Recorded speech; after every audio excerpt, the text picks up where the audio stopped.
Hi, Tomasa. Okay, how's it going? Good, good. I'm in the room. We have the pointer, we have the slide advancer, and I'm just looking at your slides. There's the new RF data factory, Z-touch stuff. Is that what you wanted to make sure is there? Everything is there.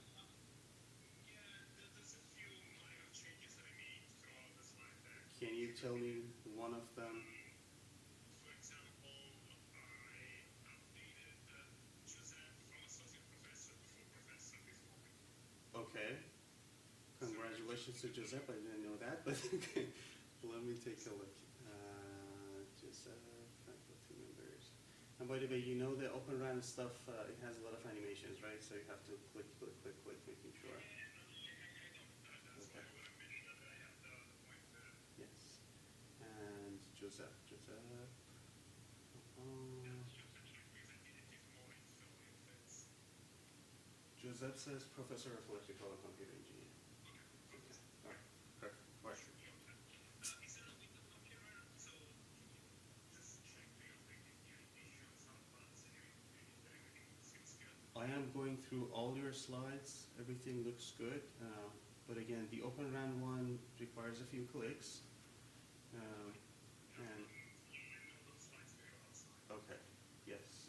Everything else, I'm just going through that now. Robotic, they look good. Calcium, arena, testbeds, they look good. Powder, 60 zones.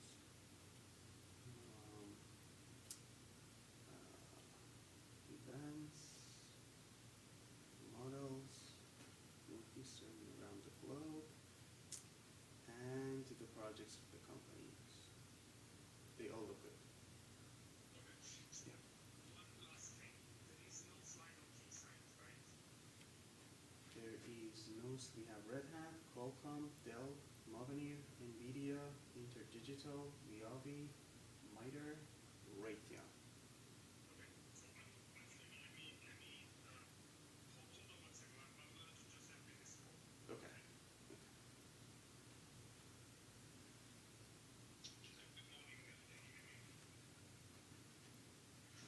Good morning and congratulations on your new appointment. Yes. Something else, I don't think I had your slides for key sign. You sent it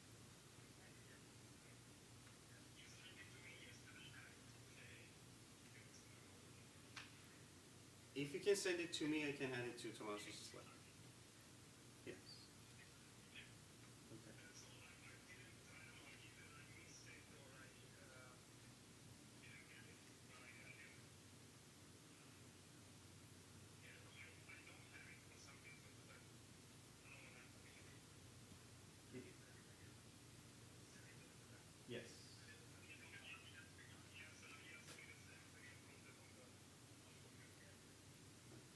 So Tomaso, a couple of quick things. On the Raytheon slide, you have the Meteor logo. Is that just a mistake, or did you want that? Okay.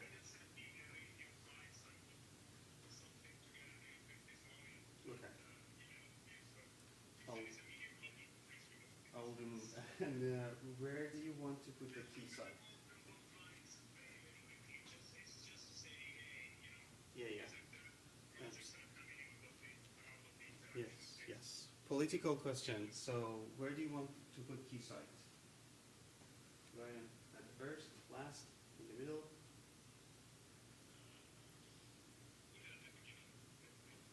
Okay. Before Raytheon? Or after?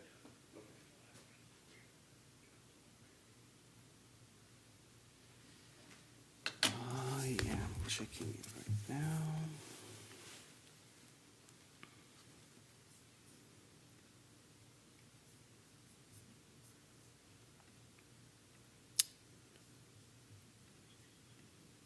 I'm actually about to park, Okay. so getting there. I still haven't received the link, Joseph, but I will keep refreshing my mailbox. Oh, got it. Yes. I have that. And you should be all set.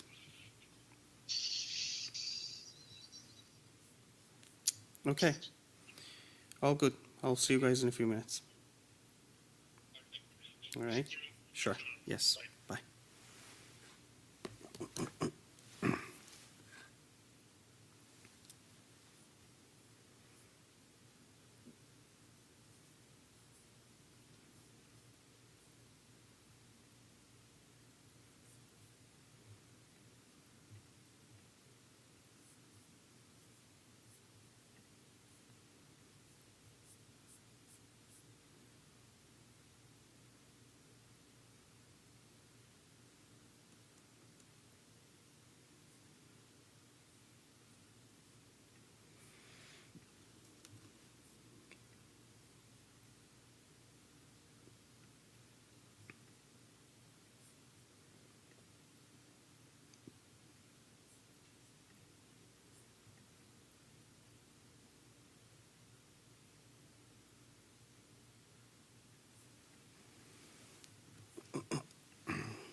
Can you guys hear me up there?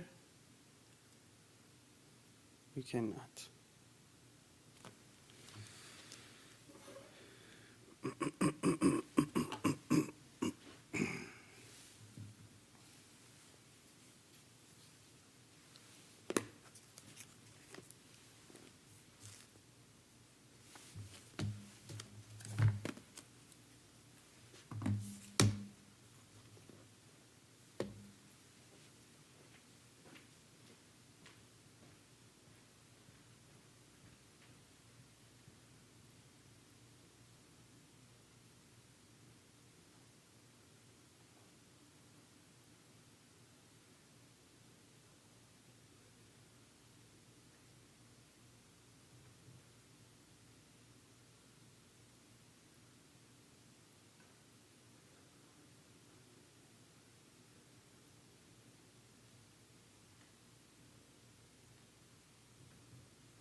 At Northeastern University's Institute for the Wireless Internet of Things, we are driving advances in systems, networks, and artificial intelligence to transform how people connect, communicate, and thrive worldwide.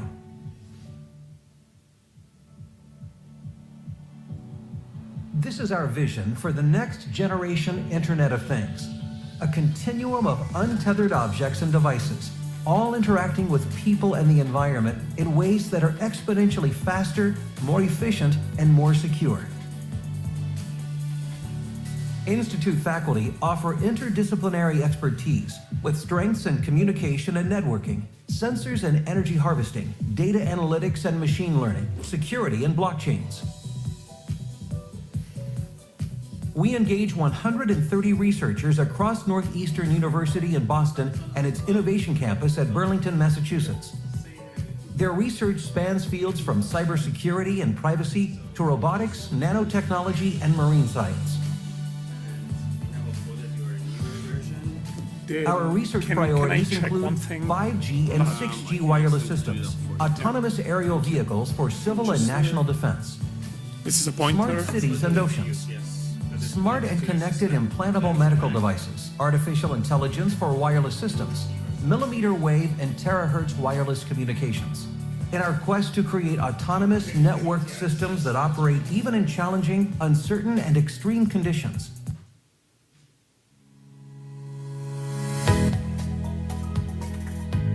I think that the most significant impact of my research was on the development. Hey, hey guys, can you put Tomaso's slides up? Oh, sorry, just a moment. I can't quite hear you. What are you saying, my friend? I'm just asking if you can put Tomaso's slides up so that we can take a look. Sure. Thanks. Can you guys put the mouse slides up?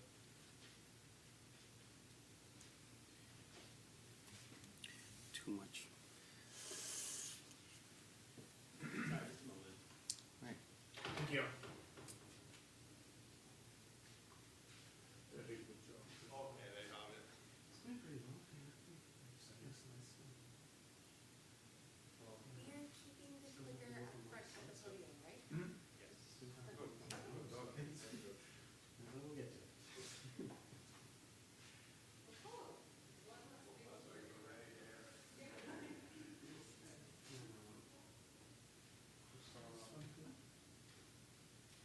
Oh, do you mind not using the clicker for a moment? Yeah. Setting stuff up. Thank you.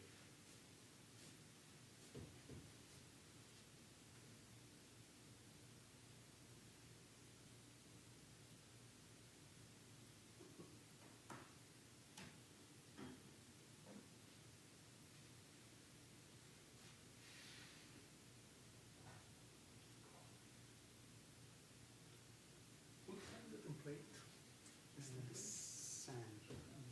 We did get a couple of iterations, but Yeah, but that's nice. it's really nice. And I uploaded your topic divider or something of your slides, but I'm sure you'll see this. Everything okay? Morning, Sandra. Bye, Tomaso, honey. Should be all set for you. Thank you.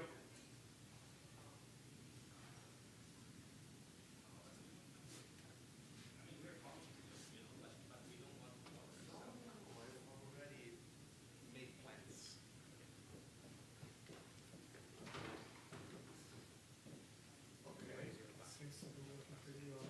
Well, looks good. Yeah, just like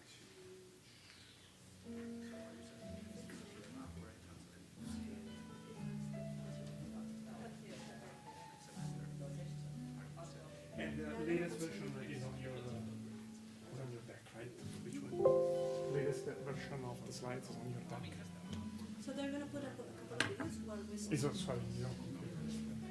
Latest version is on my computer as well. If I wanted to make a change, can we still upload it? Or We'll do it now. just real quick. We have 15 minutes, right? No, it needs to be always until the last minute. This is it. I would say go ahead and change it right here, and we will have to ask them to do it. I think I forgot to put a slide on Terranova. Do you have that? Let me see, first of all, if I did indeed forget. I did not see that. Thank you for that. I mean, you have the expo and stuff like that. Okay, no, it is here. That's it? Do we start at 9:15 or 9:30? 9:15. 50. Okay, it's good. Yeah, just wanted to make sure. Somehow I didn't remember this in my mind, and I think it's important to show. So, good. All good? We're all good. Coffee for me then. Okay, let's go.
At Northeastern University's Institute for the Wireless Internet of Things, we are driving advances in systems, networks, and artificial intelligence to transform how people connect, communicate, and thrive worldwide.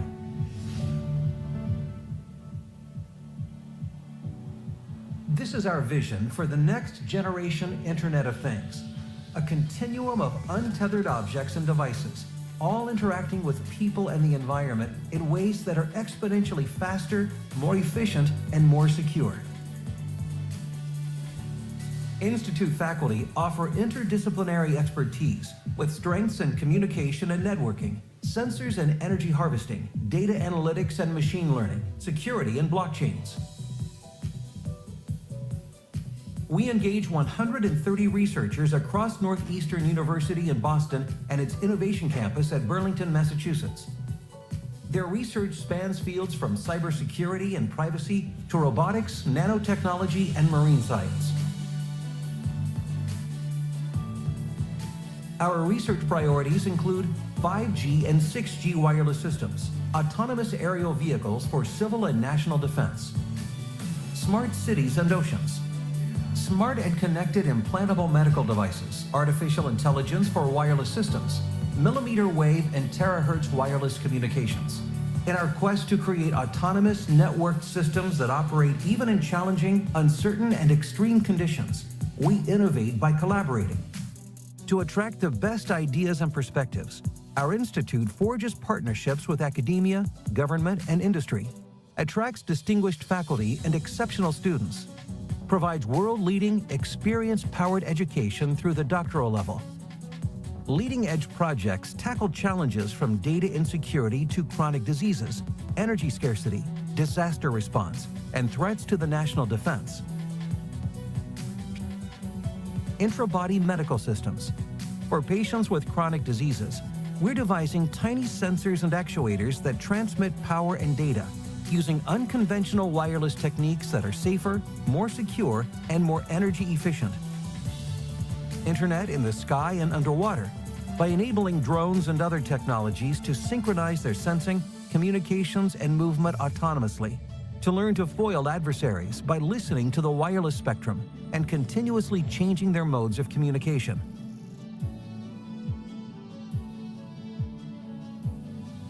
Blockchain technologies ensure that digital transactions remain transparent and verifiable to all parties. These systems require vast amounts of energy. We are harnessing AI to enhance their efficiency for use in IoT systems.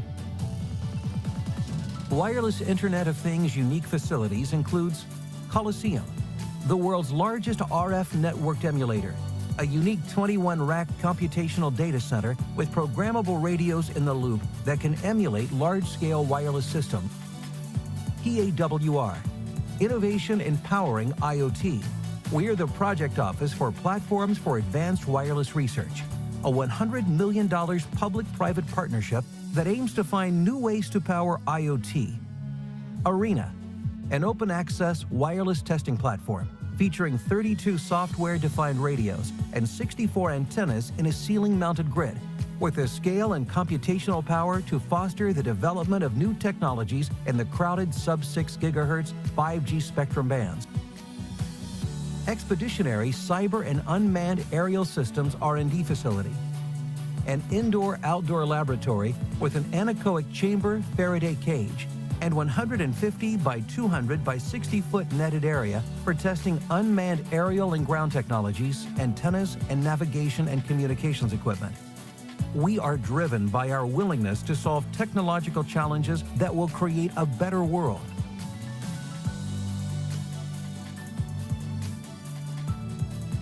A world with better medical devices. A more secure world where cutting-edge technologies protect our networks and our data. A world where technology can help us observe and explore our planet, from its oceans to its skies. A more connected, observable, and programmable world.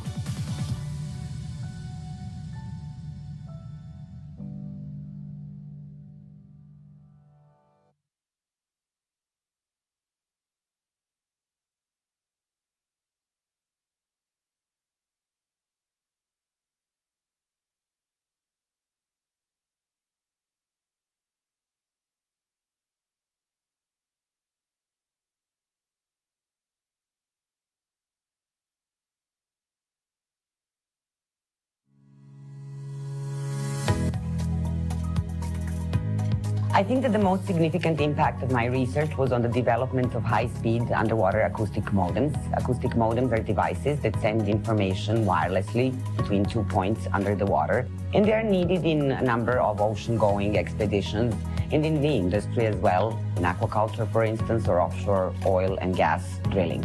I began this work in the early 90s, when it was generally believed that underwater bandwidth-efficient communications were not feasible. My work provided the first experimental feasibility proof and generated an impetus that opened a new research field and also resulted in the development of the first high-speed underwater acoustic modem at the Woods Hole Oceanographic Institution.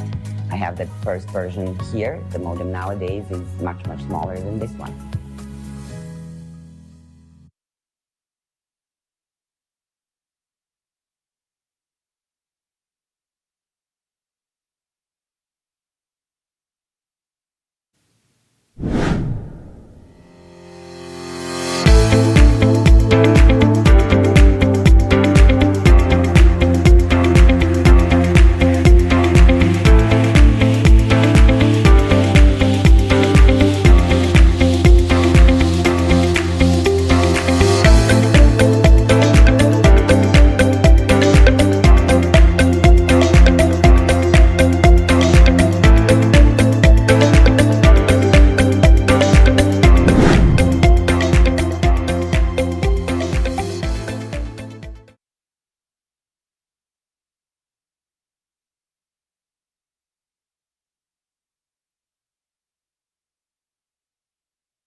Right. Good morning, everybody. Welcome to the Institute for Wireless Internet of Things. We are really excited to have you here today. I remember the inauguration of this event, this institute was 3.5 years ago in October of 2019, and that was the time that I started to talk to Tommaso, the director of the institute, and I got this job, which I've been happily working ever after. It's great to be able to have this event again in person this year. We are planning to have this every year, hopefully. We are looking forward to that. Today, we have put together a very comprehensive agenda with speakers from the Institute, research faculty members and researchers and postdocs who are going to talk briefly about their research, giving you a broad overview of what's happening in the Institute. Then, of course, there are a couple of opportunities, an hour and a half during the lunch and also during the dinner for networking, talking with the industry partners who have been kindly accepting to come over in person and joining us. Then in the afternoon, there's going to be one session about industry engagement. We talk about engagement models at the Institute, followed by a panel focusing on commercialization for the researchers who are interested to start the spin-offs. That will be followed by 4 quick pitches from some of the spin-offs who have been doing really great during the past 3 years, the spin-offs of the Institute. And then right after that, there's going to be a more technical session with posters and demos who the actual researchers are going to be out there demonstrating what they have been working on in the past few years. And if you have more technical questions, they will be around to answer your questions. And of course, after that, we'll be welcoming you with a dinner and another networking session. The first talk of the day is going to be a review of the Institute activities in the past few years. Professor Tommaso Melodia, the director of the Institute, is going to talk about what has been happening in the past few years and the vision about what's going to happen next. We are excited about that. With that, I'm going to welcome Tommaso on the stage. Thank you. Morning, everyone. Great pleasure to be here. Hope you can hear me fine in the room. And wanted to start this session by thanking those who made today's event possible. First and foremost, Pedram Johari. He has been really taking the lead on making sure that we have a successful event today and organizing all of the event logistics, etc. Sandra Rias, she's been doing the marketing and communication for the event, and I think she did a fantastic job. She's new to our institute. She's been with us for a few months, and Sandra, thanks for your work. And Nico Smith, Nico's been in charge of all of the logistics for this event, and it's been great to work with all of you. And I also wanted to thank Ted Worth for helping us with the industry panel and the engagement. All right, so we're going to talk a little bit about where we are with the Institute for the Wireless Internet of Things, what has been happening, and where we plan to go next. All right, this is our timeline. We're a relatively young institute. We inaugurated the institute in October 2019. There was a little pandemic that started shortly after that. In February, just right before the pandemic started, we signed a memorandum of understanding with the university. We did a number of other things, including launching our Open NextG, which is our first space outside of the Boston campus in Burlington. And we have our industry day today.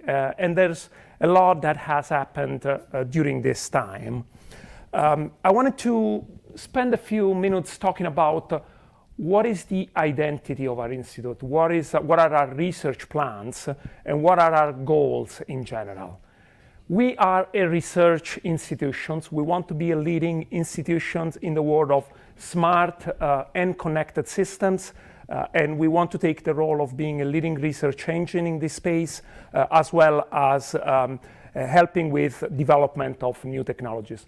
We are an educational hub, obviously that's core to our mission. We want to train the next generation of researchers and professionals with interdisciplinary and hands-on skills in this area.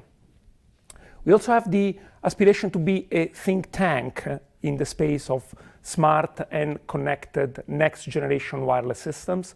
we want to contribute to shaping and influencing the global conversation on the future of connectivity.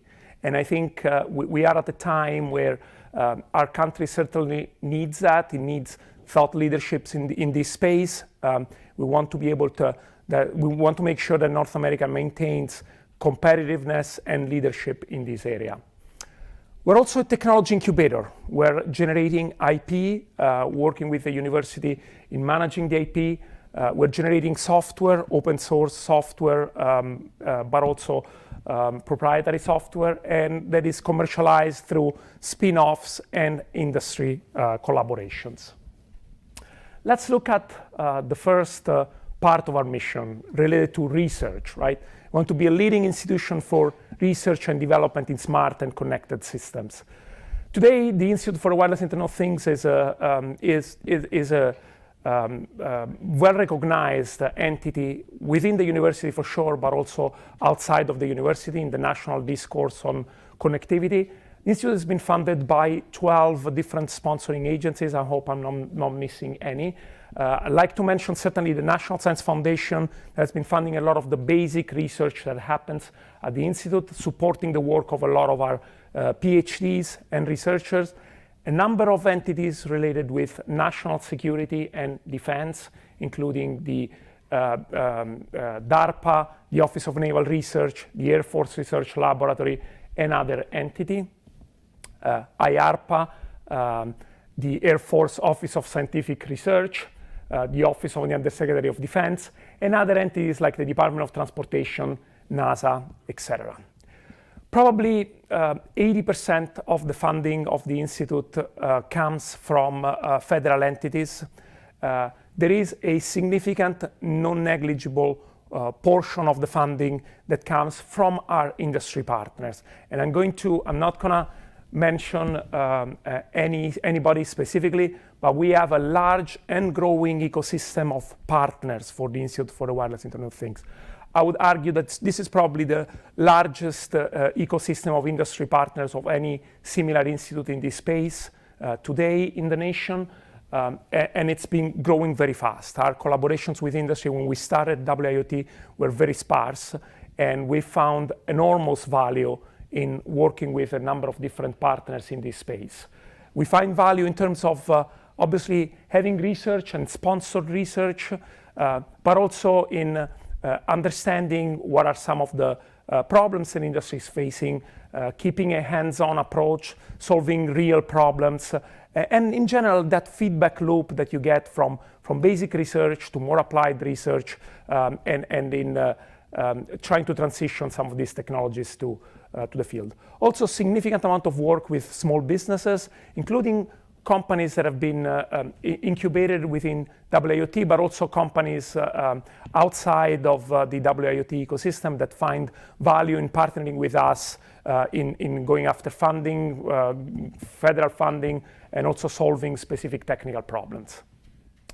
The faculty, researchers, and PhD students at the Institute are working in a number of foundational areas that include sensors and energy harvesting, wireless communications and networking. That's clearly a very important part of what we do. Data analytics and machine learning, that's an area that has been growing exponentially for us. Security and blockchains, and areas that are related to policy and business aspects of wireless communications. And the idea is this foundational expertise and the interdisciplinary collaborations are they become part of interdisciplinary group that work on specific verticals that include things like the network warfighter, smart oceans, connected vehicles and drones, work related to medical, and increasingly the space internet. Research, there's a number of different projects and active areas of research. I'm just gonna cover some macro areas. Next generation wireless is a big part of what we do. 5G, 6G, there's specific strength in the intersection between softwareization of wireless systems, the ability to interact with the spectrum in a fine-grained way, so through spectrum sharing, as well as softwareization of wireless system, and a lot of work also in the more exotic areas that include acoustics, underwater communications, intra-body communications, nano, bio, and quantum. Significant amount of work going on in artificial intelligence applied to IoT and wireless systems. And with artificial intelligence, it's a broad term. Obviously, we're working on a number of problems that are related with inference, extracting information and making sense of the information that comes from sensing and wireless systems, as well as control, creating intelligent systems that can autonomously self-organize to provide bespoke services and to offer services that had not been envisioned before. Smart IoT systems, applications to a number of different verticals that include digital health, smart agriculture, etc. And a significant amount of work on what we call networking in contested environments, working with Department of Defense agencies and other national security-related entities to address problems in contexts where the networking functionalities are being impaired by phenomena like interference that can be intentional or non-intentional and other things. We have a number of academic partners. This is a non-exhaustive list of some of the collaborations that are active. These are with a number of countries, primarily in Europe and Asia. We are signing a number of MOUs with these entities. There is bidirectional exchange of information, as well as researchers. We have a large number of visiting researchers with our group. Some of them are here today, and they make our work more fun and also make it possible for us to get a continuous exchange at the intellectual and human level. We also, and this is something that we're particularly proud of, because it's not something that typical academic groups do. We engage with a number of entities, consortia, and organizations that are really shaping the future of connectivity, both for what concerns industry and what concerns standards and societal impact of some of these technologies. I'd like to mention the work that we've been doing with the NextG Alliance, which is an industry organization that is shaping the future of 5G and beyond, looking at 6G in North America and creating leadership and advocating for investments in wireless. Work that we've been doing with the ORAN Alliance, which is imagining the future of wireless cellular systems. Work with the Open Air Interface Software Alliance, which is creating open source reference implementations for future wireless systems, and many other entities. Numbers, I'm not going to spend a lot of time, but we've grown significantly in terms of numbers, the number of PhD students, the number of researchers, the industry partners, the spin-offs, and the funding that has supported the activities of the Institute in the last few years. Core faculty, these are the people that by virtue of the MOU with the university are affiliated officially with the Institute for the Wireless Internet of Things. They're all doing a fantastic job. I'd like to specifically mention the work that colleague Kaushik Chaudhuri is doing. He has been working as the associate director of the Institute. Josep Jornet has been also a core driving force for our institute, and Josep has been, will join us. I hope he still wants to do it as associate director also for the institute, and in creating additional. It's becoming more and more work to handle. I also like to mention the work that Stefano Basagni has been doing in advancing our educational offering, and we're going to talk a little bit more about some of the programs that have been created in this space. A lot of other core faculty that have joined us more recently. A large number of research faculty and research scientists. Again, this is something that didn't exist by and large for WIoT or for our groups when we started, and that there is significant growth of this pathway of professional researchers that are working with us without having to teach. Also wanted to mention our entrepreneurship program that has been led by Ted Worth, our executive in residence. and our staff that is doing a fantastic job in keeping us organized and helping us do what we do best. And last, but not least, a very large number of students that come from all possible walks of life, bring us intellectual diversity and human experiences from wherever they're coming from. Our strategic goals, leadership in the pathway towards 6G is a clear strategic goal for us, something we are investing significantly on. It's a strategic roadmap that we've put together that includes a number of foundational topics that we think are going to be crucial in the evolution towards 6G, and that where we think that our institute has significant strengths and can make an impact. One is what we call conquering the spectrum. Conquering the spectrum is the idea of getting to higher frequency ranges with a system perspective. Professor Jornet, we're going to talk a little bit more about that, has been leading the work related with terahertz systems, where we've had some very significant advancements. You're going to see work, presentations, demos in this space today. Open, programmable, and virtualized wireless systems. Future networks are going to be open, virtualized, based on software, controlled through AI. This is a radical departure with respect to how networks have been designed and conceived in the past 50 years.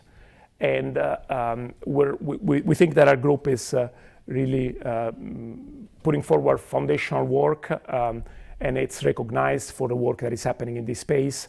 And this is an area where we've been investing quite a bit and will continue to do that. AI native processing and control, the use of AI for processing, for control, and for inference in networks. Again, this is an area where there is a lot of work happening within WIoT. We believe that this will continue to be an important and foundational area. Flexible spectrum exploitation.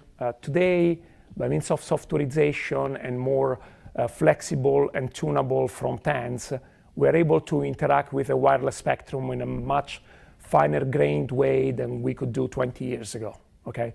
We like to say sometimes that we can program the wireless spectrum in a very fine-grained way through software and algorithmic developments, right? We think that there is no good reason why in the future we will have to continue to have different highways with different lanes where each user can use only a specific lane that has been pre-assigned to that user by the government, right? We're going to see more flexible spectrum exploitation, more flexible use of different spectrum bands, more spectrum sharing.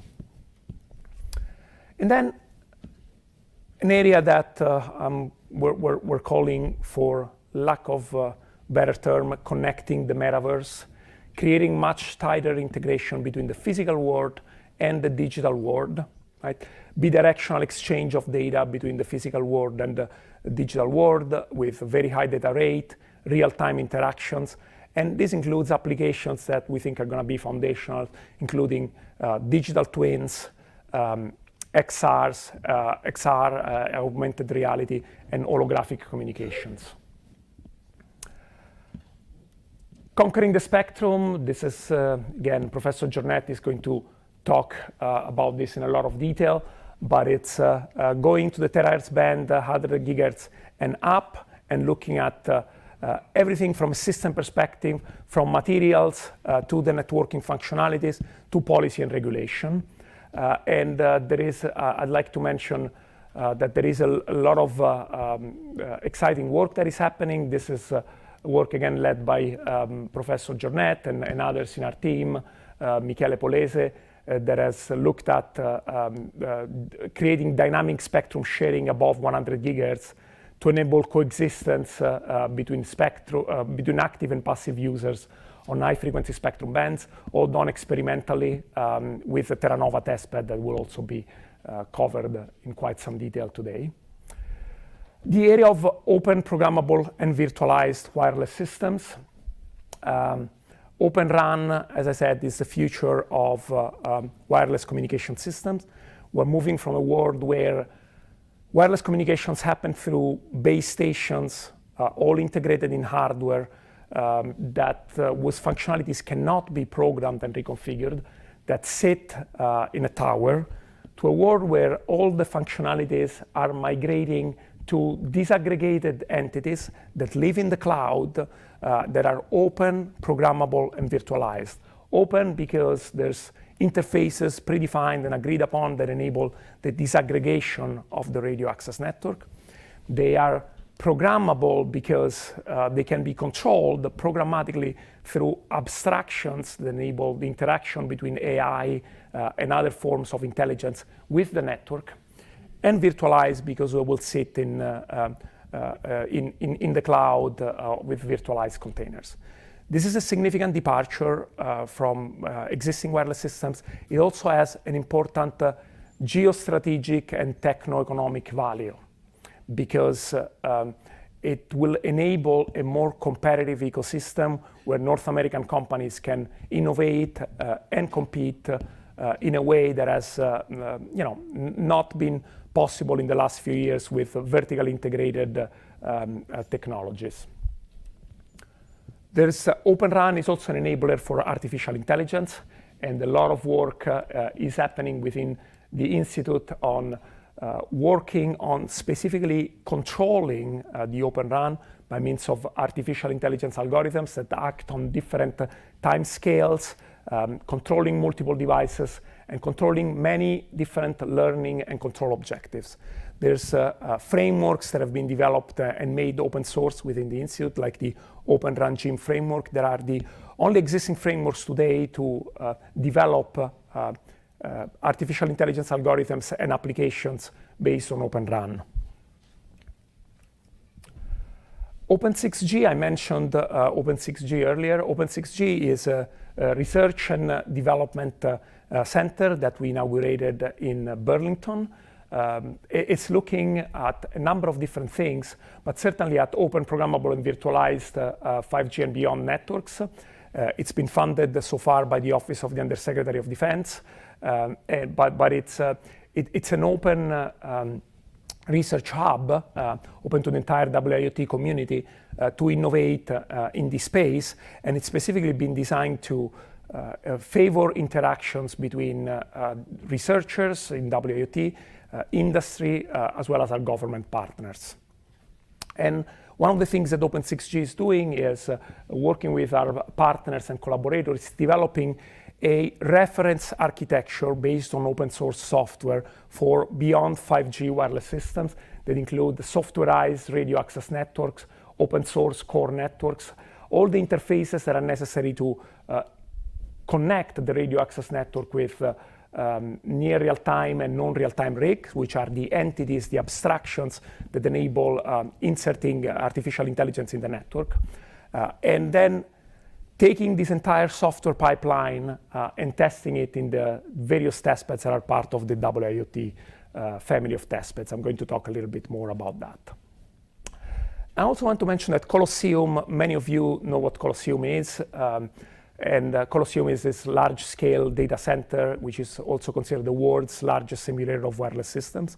Is today, with the evolutions in software that have happened in the last few years, the only testbed where you can test, experiment, play with Open RAN concepts and artificial intelligence applied to Open RAN at scale in a real environment with hardware in the loop. Colosseum is also a what we call a digital twin. We'll hear talks about that. It's an environment where you can test with twins of real protocol stacks, right? That are based on open source software and experiment in that space, and also create wireless RF scenarios that represent the real environment. So you can create digital replicas of real environments, this room, for example, in Colosseum, and test with new applications, protocol stacks, and concepts. AI native processing and control, this is also an important area for us. We're part, and this is work that has been led by Professor Chaudhary, and it also includes Professor Ioannidis. I don't see him here, but oh, you're here. Great. That is, it's the NSF AI Institute that is focused on communications and networking, and specifically on edge processing and on using artificial intelligence to create future wireless systems. We're quite excited of this partnership with 11 different universities. We've been working on a program from IARPA called Sisters, that's with, again, led by Kaushik, with Francesco Restuccia as well, really looking at detecting unauthorized signals in secure spaces using machine learning. We think that there's, again, foundational technologies in this space. And I also wanted to mention in this space the RF Data Factory project. This is funded by the National Science Foundation, and it's trying to create, again, under Kaushik's leadership, a really a one-stop solution for data sets related to machine learning in wireless systems. Making data sets available to the community, data sets that are already existing, creating tools to generate new data sets, and creating awareness within the community about the importance of having data sets and making standardized data sets for advancing artificial intelligence in wireless. And then I wanted to mention work that has been happening related to what we call Z-Touch. You'll hear more about this. Z-Touch is an intent-based framework that is looking at optimizing the behavior of cellular systems by providing high-level intents that define the behavior of the network and translating these intents into atomic and distributed control actions based on artificial intelligence. This work has been led by Salvatore Doro, Leonardo Bonati, and Michele Polese. Last thing that I'm going to mention in this space is the flexible spectrum exploitation. There's a lot of different programs and work that is happening in this space. One thing that I'd like to mention is a project that just recently concluded with the Department of Transportation. Pedram has been working quite extensively on this, and has been looking at creating in Colosseum models of vehicular communication systems and enabling spectrum sharing between different technologies to enable more efficient communications between vehicular systems. I mentioned Open NextG. Open NextG has the ambition to bring together WIoT researchers, all of the facilities that are available in terms of testing and experimentation, our work and our industry consortium, to create future wireless systems, specifically with a look at openness, softwareization, etc. It's 4,600 of space in Burlington, Massachusetts, that is being populated. We've had the first few hires related specifically to Open NextG. It's co-located with Colosseum, with a large anechoic chamber that is in the Burlington campus, and with a lot of other interesting facilities. That's where we think we're going to really advance with professional researchers, our interactions with industry. And we think of Open NextG as really becoming a research engine on the pathway towards 6G, not just PhD students working with faculty advisor, which is a typical academic model, but also having a number of professional researchers that can work with industry, solve problems that are of interest to industry, and really providing the expertise to a broad community. As part of Open NextG, we have recently applied to become an ORAN testing and integration center. The ORAN Alliance is an alliance of 300 industry members that are really providing the technical specifications for Open RAN. WIoT has been one of the first academic members of the ORAN Alliance, and we have applied within the ORAN steering group to become an ORAN testing and integration center. That means that we would have the authority to test interoperability between components from different vendors and certifying the interoperability. There's only 2 ORAN testing and integration centers in North America. We expect that this will be approved. It's been already evaluated by the technical committee, which gave a positive approval, and now it's with the executive committee with the board of the ORAN Alliance, and we expect that it will be approved in the next month. The OTIC will be a testing and integration center. It will also help us create a 6G innovation specific to Massachusetts, specific to the Boston and Burlington area, a hub for economic development around Open RAN and 6G, as well as a workforce development engine for Massachusetts by providing testing and integration capabilities. The architecture, the OTIC will be based on Colosseum, as well as all of the other testing facilities, and the architecture, the software architecture that is being developed in this space. We think we want to continue to be a leader in experimental wireless. Clearly, there is a lot of foundational research that happens here, but we take very seriously the experimental evaluation as well as progressing foundational technologies from conception into proof of concept and potentially advancing them to become technology that can be adopted in industry. Colosseum, as I said, many of you are familiar with Colosseum and its capabilities. It's the world's largest simulator of wireless system. It has 25 racks of equipment, including 256 software-defined radios, significant GPU, FPGAs, and computational power. It can today emulate at scale with tens and probably a few hundreds of nodes, wireless systems with real hardware in the loop. It's a unique facility, and we will continue to grow Colosseum. We've been going through significant hardware updates and expand the capabilities, making it more flexible, and we'll hear a little bit about that today. Arena is the lesser-known, younger cousin of Colosseum. We can say it's designed with a similar philosophy of software-defined radios connected with antennas through coaxial cables.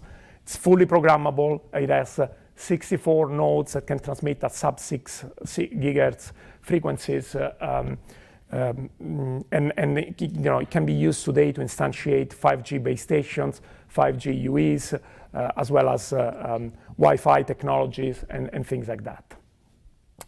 Terra Nova, again, a quite unique testbeds that you'll hear more about today. It is the only existing testbed that can transmit at 1 terahertz in the academic community. And it also has a very large number of nodes to transmit at various other millimeter wave frequencies, 120, 240 gigahertz, etc. XMILI, this is a relatively new project led by Professor Koutsounikolas in the group. It's creating an open and programmable 5G and beyond wireless platform that is based on the NVIDIA physical layer integrated with layer 2 and layer 3 from open air interface, as well as a large number of functionalities related with ORAN, RAN intelligent controllers, the ability to control with AI. And I also want to mention, again, our role in the Power program. Our group has been, from the beginning, part of the Power Project Office, leading it together with US Ignite, a nonprofit in Washington, D.C. It's been a great partner in the Power program. Power has put together contributions from the National Science Foundation, over $50 million, and from a consortium of industry players to create 4 city-scale testbeds for advanced wireless research. These testbeds have today been selected They're up and running for the most part, except for maybe the latest one that has been selected is not generally available. They provide a suite of diverse testing platforms, for the most part remotely accessible, that can be used to experiment with future generation wireless systems. And that's something that has clearly had a very important role in our developments. The last two things that I wanted to mention in terms of testing facilities is our UAS test range in Burlington, as well as the anechoic chamber. These two entities are part of the Innovation Campus. They can be rented by any partner that is interested in using that. And there is an ecosystem of researchers on the Burlington campus and groups that can collaborate on different programs and ideas. Because of all of these testbeds are designed with the same philosophy of softwareization on top of programmable hardware, a lot of what we do on one testbed can be replicated on different testbeds. So in a number of situations, we can test at scale on an emulated scenario with Colosseum, take the same experiment and then run it in Arena in a real wireless environment, and then move again the experiment on one of the testbeds of the Power program, for example, right? To test at scale with the capabilities from the testbeds in Power, right? And this is, again, something that through the Power program we've been promoting as an approach to experimentation in wireless. And we think, especially now that we're moving to a world of artificial intelligence, it will have a significant impact. We need to be able to collect data from different environments and to test at scale in different environments.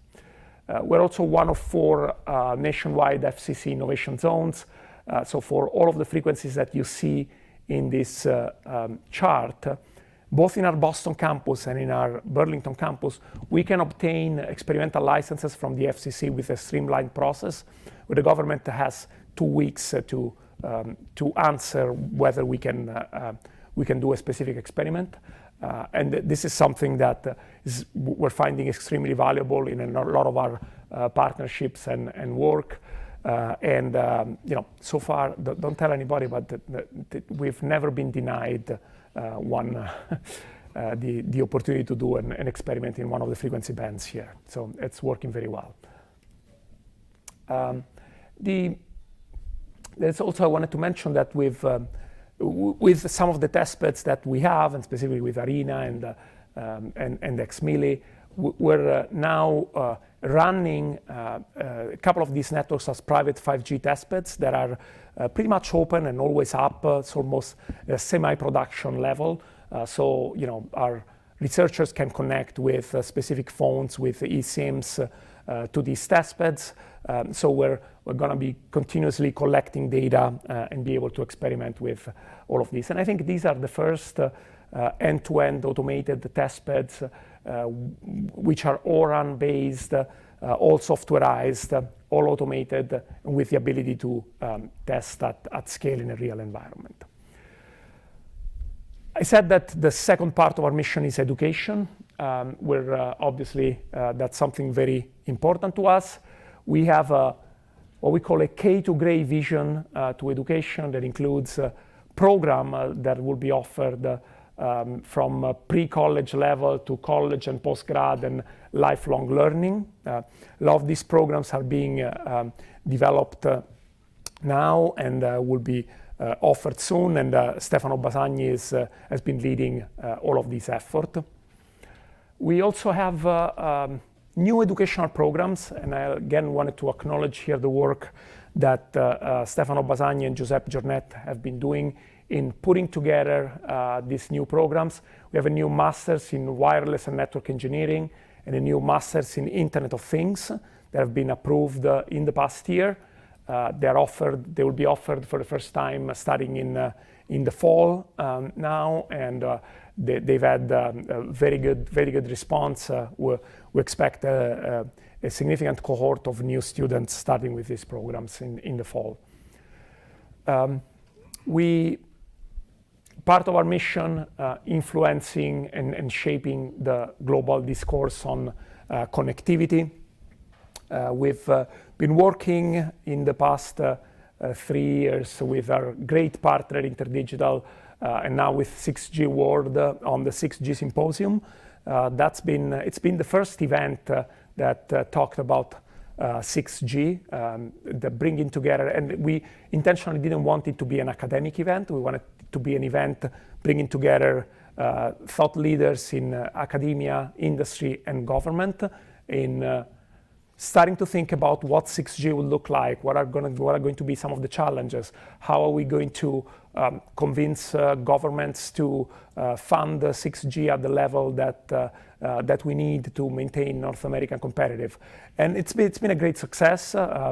Maybe even thanks to the pandemic, the first edition had literally thousands of people registering for the event, and this has continued in the following year. Now there is also a European version of the 6G Symposium. The 6G World is running with other universities. And we've been working with a number of different entities. And again, I'd like to mention the NextG Alliance in advocacy for 6G and for techno-economic competitiveness in this space. There's going to be a breakfast briefing on Capitol Hill, in fact, tomorrow. We're going to participate and provide advocacy for investments in 6G. And a number of events that a lot of the people that you see in this room have been working on and participating. I'm not going to cite all of them, but we're going to have the first IEEE ComSoc school on 6G over the summer. And this is an exciting event. It's attracting students interested in 6G from all over the world. And it's going to be a very, very interesting event. Technology Incubator. We are taking this very seriously, and this is an area where we think that there are great opportunities to grow and work with our partners and create exciting opportunities. There's a few spin-offs that have been created. You'll hear from some of them later today. Some of this, there's a significant number of patents that have been either issued or that are pending, that have been generated by activities of WIoT researchers, faculty, and students. And we work with the Center for Research Innovation at Northeastern to either create spin-offs or to work with our industry partners to license the technology. We have plans for expanding our footprint. As of today, there is a significant part of our activities that is based in Boston, but we have a space in Burlington with our Open 6G campus.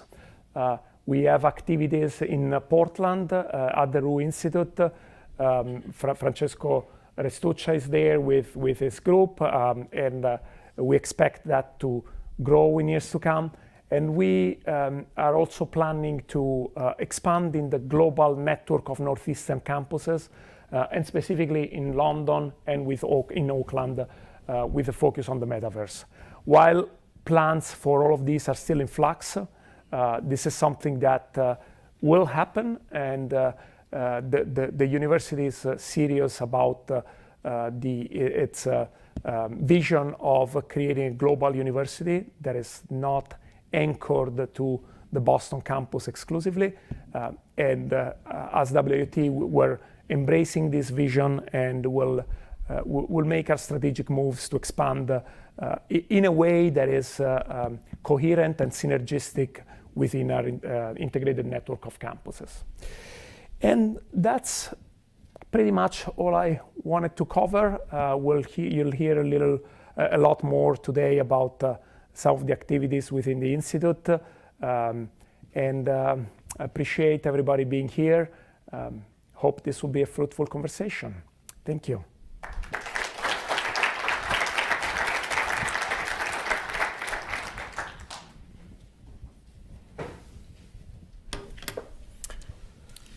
Thanks, Tomaso, for the great presentations. During the talks today, we may have a chance for one single question per presentation. given the limited time. So please feel free to raise your hands if you have any questions for the speakers. Was And if already there's not leaving. enough time, we're going to be around for the networking events to answer questions. Is there any questions for Tommaso right now? That's a great answer because we are limited in time. I think there are too many questions. People are shy. We'll have the breaks for that. we have all day to talk. So All right. thank you. Great. With that, we're going to have our first faculty speaker, Francesco Astuccia. He's going to talk about artificial intelligence and machine learning for wireless and wireless for artificial intelligence and machine learning. Francesco, You need your mic.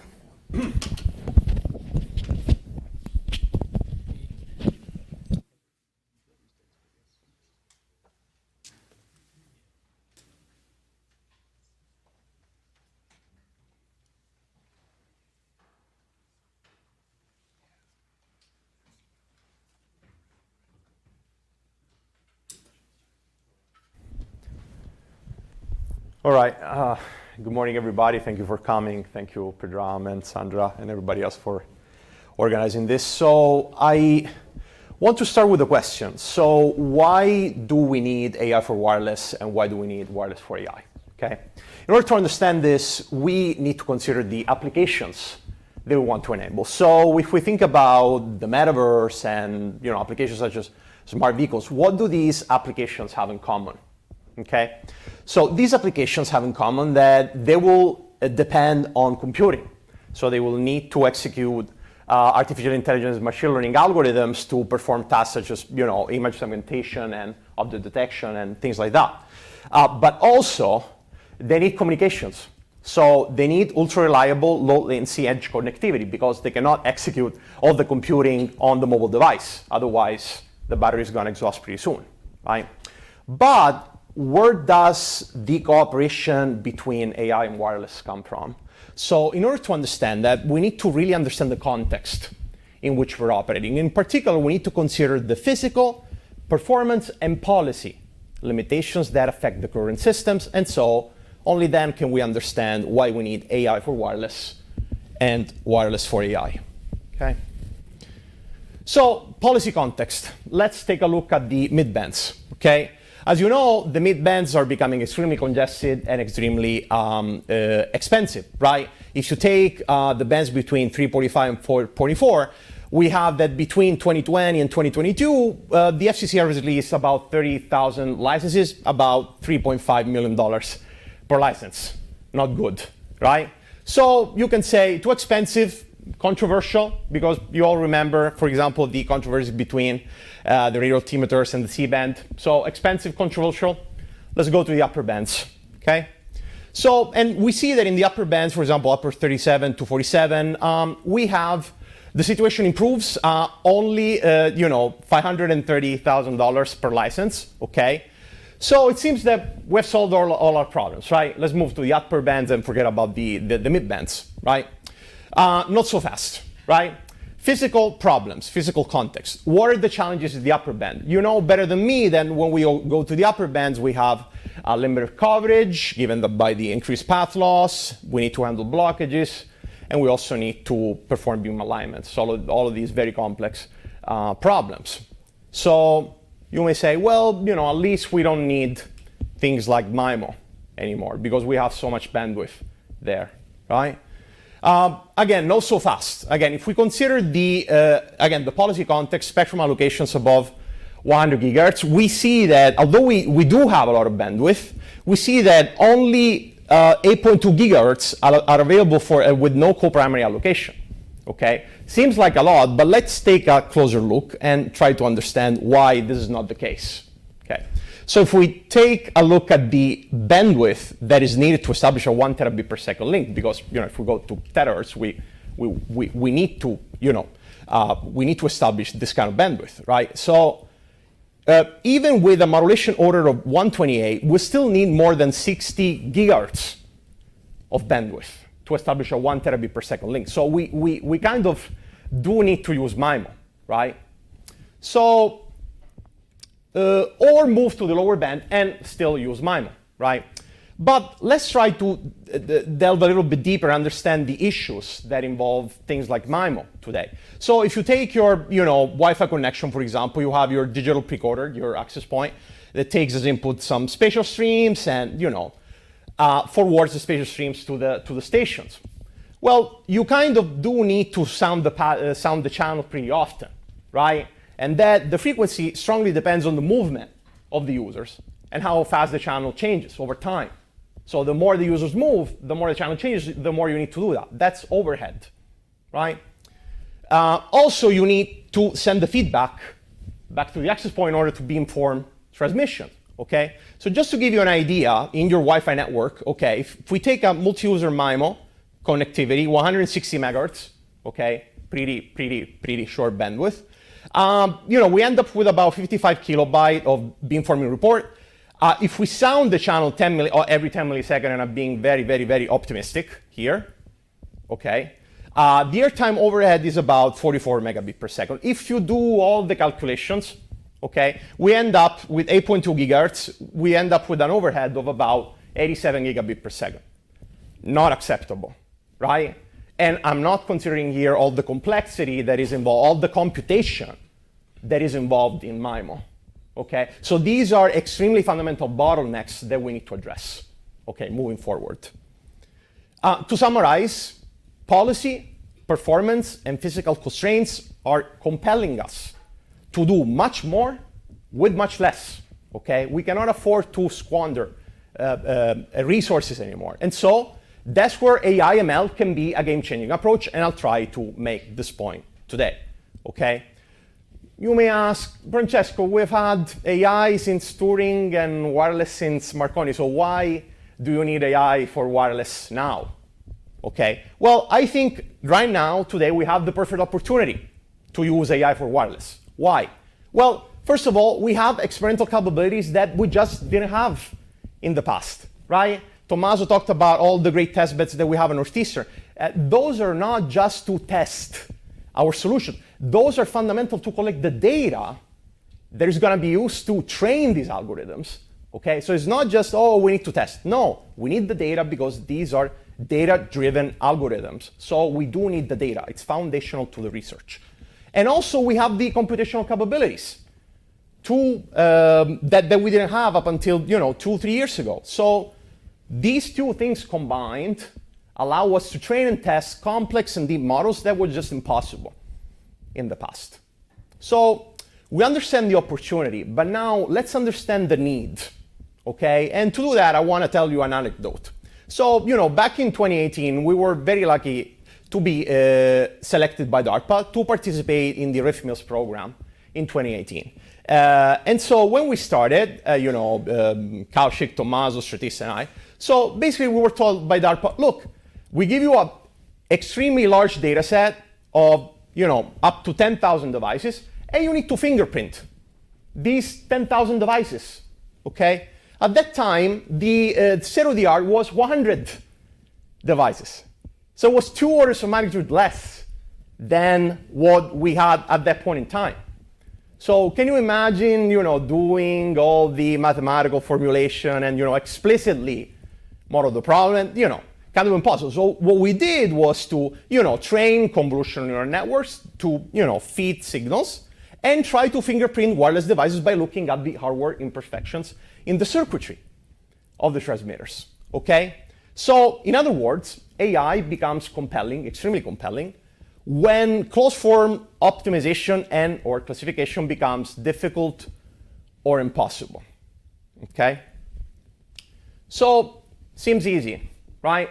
Take a network, we feed it data, that's it, right? No, right? So what's the challenge? Well, if we take a convolutional network in the computer vision domain, and I feed a picture of a cat, this is my cat Pixie, by the way. So what happens? Well, I'm feeding the image to the convolutional network, and eventually the convolutional network is giving me, with pretty high accuracy, the image of a cat.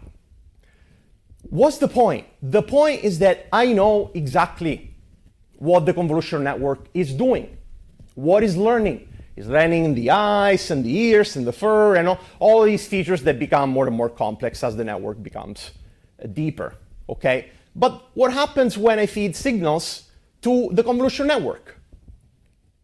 What happens? What about the input size? 1,000 IQ samples, 10,000, 100, right? It depends on the problem, on a lot of factors we found out over the years. What about the impact of wireless channel?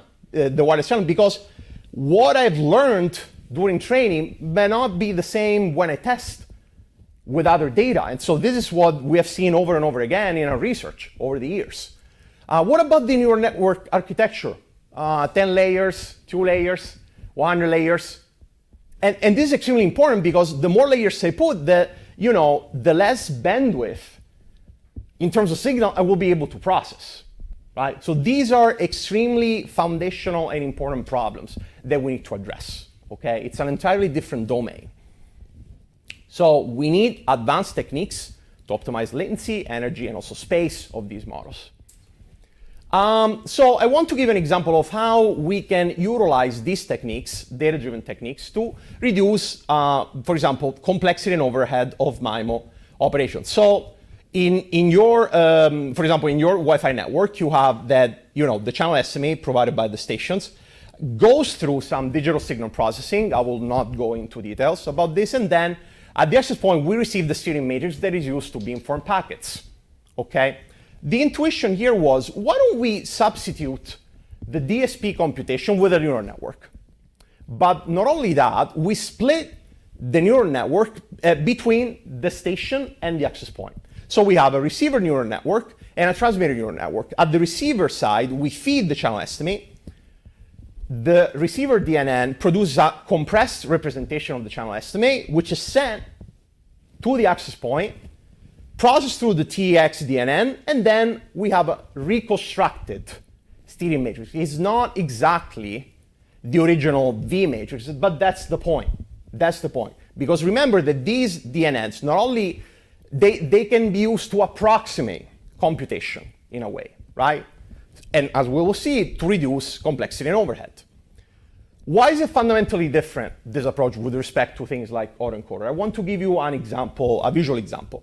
So if I take, an image of a baseball player, right, squatting, okay, and I train an autoencoder to, minimize the overhead that I'm sending to the edge, and I train a split DNN, okay. These are decompressed representations coming out of the autoencoder and the split DNN. What's the difference? Well, the difference is that the autoencoder is paying a lot of attention to the lines below the baseball player, right? And we see that in the split DNN, the split DNN is not paying a lot of attention to them. Why? Because the split DNN is performing task-oriented compression. What the DNN is caring about is classifying the baseball player. It doesn't care about reconstructing all the image. So that's a fundamentally different approach, okay? And that's why I won't show it today, but we get much better performance than autoencoders. Okay, so we collect a lot of data, in a off-the-shelf Wi-Fi network with 2x2 and 3x3 network configurations. And so we have a lot of details in the paper, but I want to bring your attention to this. So we noticed that for a given compression factor in the RX DNN, we get to less bit error rate with less computation than the original 8211 algorithm. So with less parameters and less overhead, the neural network performs better. Why? Is it because of black magic? No, because the key intuition is that in that particular environment, okay, in that particular context, the 8211 algorithm is not the best algorithm from a computational performance standpoint. So the lesson learned here is that tailoring the DNN to the environment and the hardware leads to better results, right? Again, we have the data, we can do this. There are other problems, but now it's possible, okay? The last example that I want to show is how we can optimize the wireless network to execute better AI at the edge. So, let's take as example a smart vehicle application where, we're sending tasks, what we call tasks, to the edge. Through the wireless network, we have a DNN executing some sort of classification, okay? And then the result is sent back to the vehicle eventually. So what's the problem? The problem is that if we send high resolution images as they are to the edge, we're going to saturate the network. So if you throw in some number and 100 kilobyte per image, we do inference every 1 millisecond with 100 vehicles in the network, we end up with 10 gigabyte per second of uplink traffic. Do you think we can afford that with all the spectrum situation that we have today? No, right? Obviously not. So how do we balance the network load with the much needed AI accuracy? Because I have a dilemma here. On one hand, I want to minimize the overhead that I'm putting on the network. On the other hand, I want to have decent accuracy. Okay. So what we did is to approach this problem from a semantic point of view and looking at the data. So again, I want to show a visual example. So let's consider an application when I want to classify objects at an intersection. Okay. So I have this original frame that is about 62 kilobyte. And so I apply the YOLO-X model to classify objects inside the image. Let's try and see what happens with two different levels of compression. So this is about 50% the original frame size. We'll still see that the model is performing pretty well, right? Detecting the person, the bicycle, the car, and with pretty high confidence, okay?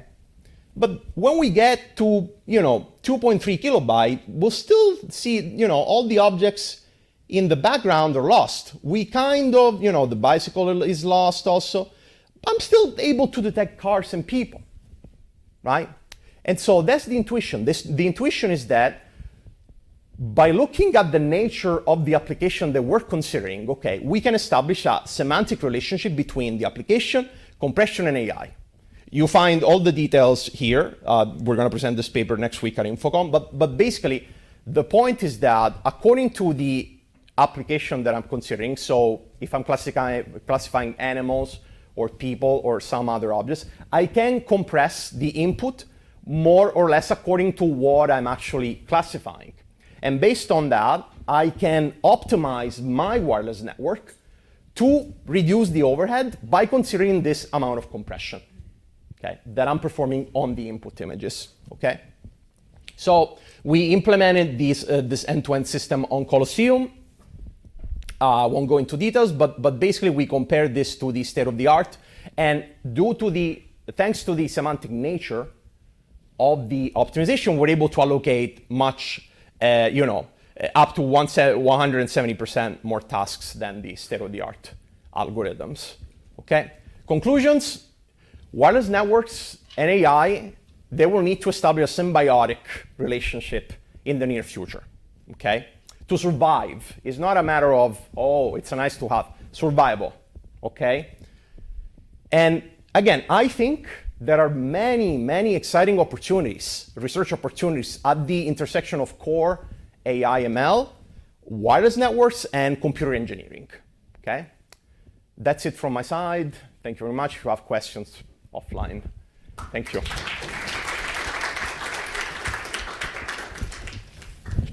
Thanks, Francesco. Our next speaker is Professor Ken Duffy. He's going to talk about next generation error correction decoding. Thanks, Ken. Pointers?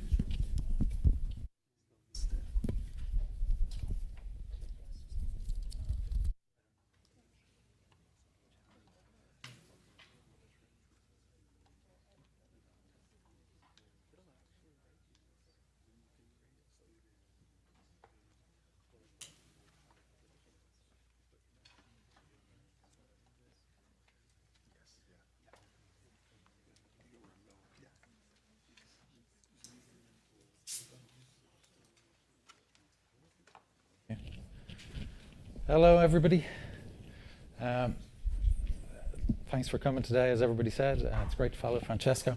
I want to tell you, at a very bird's eye view, work that I've been doing for the last 4 or 5 years, having recently joined Northeastern as a professor in both ECE and mathematics. Everything I'm going to talk about today has joint work with Muriel Medard at MIT across the river, and all of the hardware that I'm going to talk about was being done with Rabia Yezchizigil, who's in Boston University. We've been working on this project in general for about 6 years now, so there's been a large number of postdocs and students who have collaborated on the project and generated a lot of contributions towards it. the context for the conversation is about what's going to happen with error correction in future networks. In particular, we want to keep in mind the kind of things that Tommaso was mentioning earlier on about how, by opening things up, you can improve the performance of environments. So error correction encoding and decoding is used everywhere in all forms of data. Basically, any data can be subject to corruption, whether you store it or transmit it. And in order to recover that data rather than lose it, or even to identify if it's being corrupted, we use error correction encodings, which basically takes your data and expands the number of bits that you have to ensure that a receiver or a reader will be able to identify either that something has gone wrong, and then if you're lucky, be able to correct the data. There's basically two fundamental models. One of them is hard detection. This is like you read your data off your disk, and what you find is that something is wrong, but you don't know when that error occurred. The other one is more like the wireless communication, where I mutter when I speak. And because I mutter, you can localize to where the error is likely to be and identify how to correct it. And basically, encoding and decoding algorithms, which have been around since the 1950s but are still subject to development, the way nearly all of them work is they're kind of co-designed. So the way you should think of an error-correcting code is essentially like a perfect mathematical grammar. So what I do is I'm going to speak with some perfect grammar. And then what happens is if you receive something and the grammar doesn't check out, what you can do is you can say, well, something is wrong. And the way it works normally is that clever people, knowing the grammar, design rules so that when you receive something and the grammar doesn't work out, you can try and figure out, well, what was the most likely thing that was sent that would be grammatical? That's the way they nearly all work. And the result of that paradigm is essentially you need distinct software for software or hardware for encoding and decoding every communication. It also means you have to standardize. If I'm going to use a single grammar when I speak to you, you're going to have to know exactly what that grammar is, and you're going to have a set of rules for correcting that grammar when you receive it. And so, for example, that means in 5G New Radio, there's going to be two sets of codes that are standardized. One is low-density parity checks, which were invented across the river in the 1960s, which are all for all data communications, and perhaps more excitingly, CA polar codes, which are only 10 years old. And they were introduced because historically in networks, what you really care about is transmitting large volumes of data, ensuring that it can be recovered on the far end.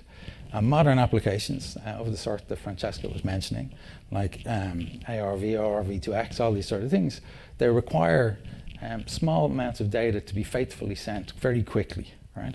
And what happens is the older structures that people were using were no longer sufficient. So this is what has driven this design, but it still has to be perfectly standardized. You still have to agree what's being sent and what's being received. What we've been developing is something called guessing random additive noise decoding, which has the feature that it's not language specific, if you like. It can take any encoding rule and perfectly decode it. It can provide optimally accurate decodings of any code, including codes for which there has never been an error correcting decoder for before, including very simple things like CRCs. CRCs are added to every piece of data. So you take a piece of data, you add a CRC, you transmit it, and at the receiver, what you do is you go, if the CRC checks out, the data's okay, and if not, I'm either going to discard it, demand a retransmission, but in fact, you can use CRCs to error correct. We've designed these things so that we can do them perfectly in both hard detection settings and perhaps more excitingly in soft detection settings, because normally with soft detection, that is, having some additional information about where the errors are likely to be, normally that makes your algorithm harder to implement and therefore more energy expensive. And it turns out, because of turning a paradigm on its head, we can do this in an even more energy efficient way with soft information. So a natural question arises is, if I can now suddenly decode any code out there, surely the reason we have selected codes for standards is because in some sense they're special and brilliant and excellent. Now, if you know your mathematics in the 1990s, there's papers that tell you if you could decode codes, if only you could, they nearly all would provide the same performance. Now we actually have a universal decoder, something that can decode anything. We can check that. And indeed, what I'm trying to show you here is this is a standard kind of performance metric for an error correction decoder. On the x-axis, I have a measure of SNR, if you like, so signal to noise ratio on a wireless channel. And on the vertical axis, I'm telling you what proportion of the blocks are decoded incorrectly. The outer green line is what happens if you take control channel communication at present and you use one of the standardized decoders, one that was developed in UCSD and is licensed by Samsung and the like. And the green line that's on the interior is what happens if you decode that exact same code, except with our decoder. And what you find is we do better. And there's technical reasons for that, which I'm happy to explain if people are interested over coffee. But perhaps just as interestingly, all of those other lines that I'm plotting there, the black line is what happens if you pick a code at random. Literally, no design, you just pick a code at random. It gives you the same performance. You pick a CRC. So one of these CRCs that we're ubiquitously using anyway gives you the same performance. And polar, the last one, the light blue one, is one of the most recent inventions, which again gives you all the same performance. So it's not like the standardization process has led us to some really optimal scenario where these things are particularly brilliant. Now, of course, I can provide you like a plot like this, and I could have used a supercomputer here in Northeastern to produce these plots or not, so you might not believe what I've done. And we knew that people wouldn't believe us from quite early on, so we decided the ultimate demonstration of the efficiency of an algorithm is to generate it in hardware. So with Rabia, we have taped out 2 chips over the last 2 or 3 years on a very fast cycle. These are die photos of the chips. The most recent one was presented a few weeks ago in ISSCC, and it was the first ever sub-picojoule per bit soft detection decoder. So not only can it decode any moderate redundancy code, you basically, it's very easy. You can load your code onto the chip and it will decode it, but it's also the only published decoder that's actually sub-picojoule per bit. So we can do it very efficiently.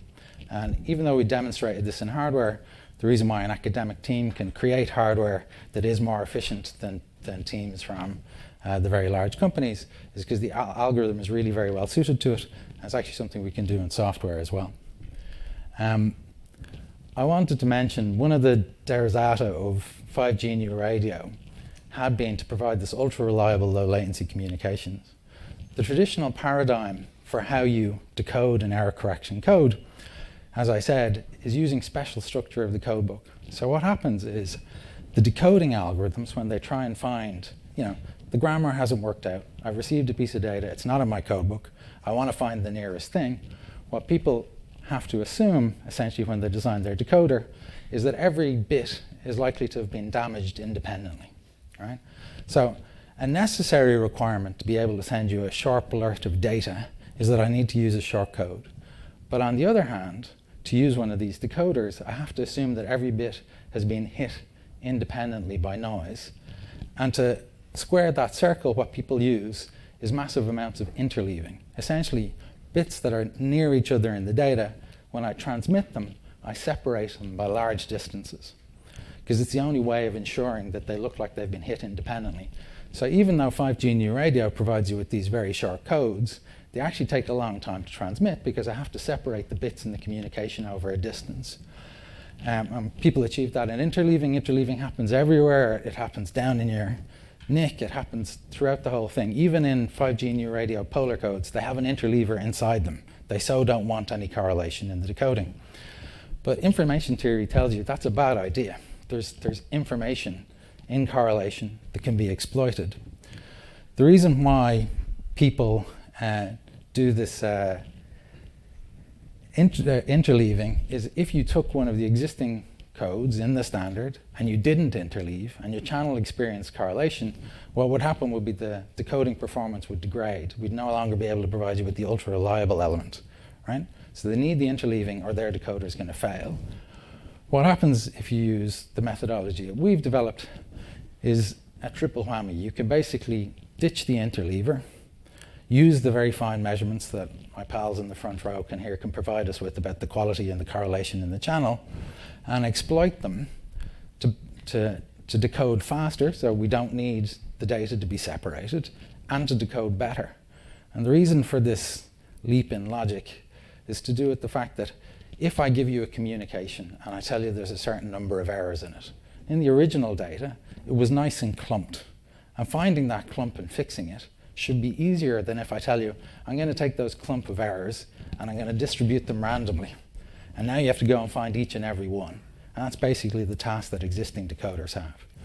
So this decoder that we've developed, I would claim, is the first one that can actually deliver ultra-reliable, low-latency communications, because we can do it efficiently, we know we can do it in hardware, we know we can do it in software, and we know we can do it without interleaving.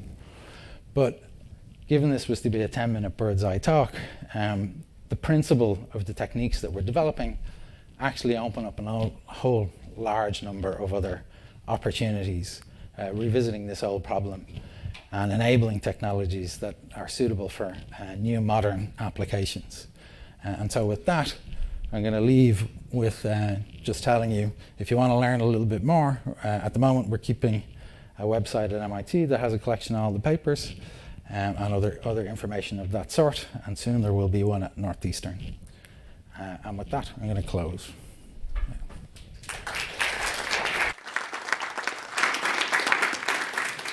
Thanks, Ken. Our next speaker is Professor Stratis Ioannidis. He's going to talk about robust machine learning at the edge.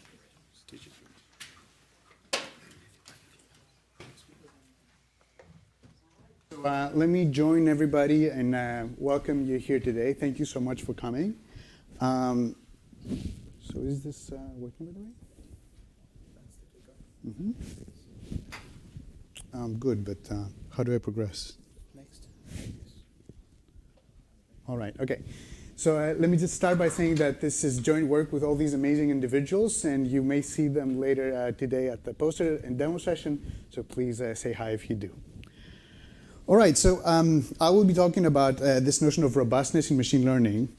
So the principle here is that if you take a neural network that has been trained in the traditional way through stochastic gradient descent over a standard data set, people have observed that you can take an input that you would feed to that neural network and add some very small, carefully designed, imperceptible perturbation to that input, feed it to the neural network, and make it output a wrong label. Okay, so that's the notion of an adversarial attack. And there's many examples of how this can go wrong and how this can be bad. There's this example of adversarial graffiti where you design stickers that you put on signs, and through this you can fool a self-driving car that is trying to detect these signs. And to advertise Northeastern a little bit, so our colleague Shelley Lin and her group have designed this adversarial t-shirt that if you wear, you can fool face recognition software. All right, so now imagine that we're kind of like building this deployment of ML algorithms on the edge that also Francesco talked about. Then this notion of robustness becomes even more heightened, okay? So because when we're deploying algorithms out there in the field, out there in the open, there's a changing environment, there's the possibility of attacks. So the need to kind of like be able to resist such attacks becomes even more important.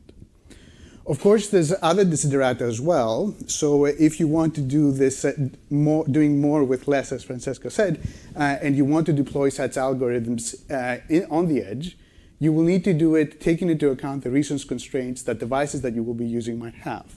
So Professor Chaudhuri and I have been working with Professor Yanji Wang, who's an expert, a leading expert in compression of deep neural network models and their deployment in resource-constrained devices. And specifically for this task, this radio fingerprinting that also Francesco mentioned, we can indeed compress neural networks to a great level using far, far more energy and far fewer computational resources while maintaining their accuracy. Okay, so this can be done. There is this desideratum also of efficiency, if you will. The problem is that compression, which usually happens through this notion of pruning, often is at odds with robustness. So let me illustrate this with an example. So suppose that we take a neural network that has been trained to be robust to adversarial attacks. How does this usually work? Well, you basically feed the neural network during training adversarially generated examples, so you solve a mini optimization problem per sample in your data set. Okay, now this is an extremely computationally intensive process.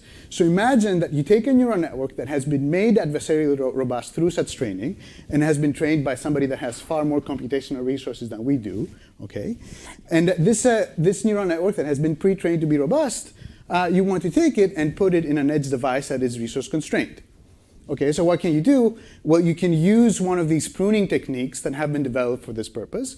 But the pruning techniques work by refining. So you throw away some edges, you set some weights to 0, and then you retrain. And then you throw away some edges, and then you retrain. So continuously doing this, you finally end up with a network that has good predictive accuracy and is compressed.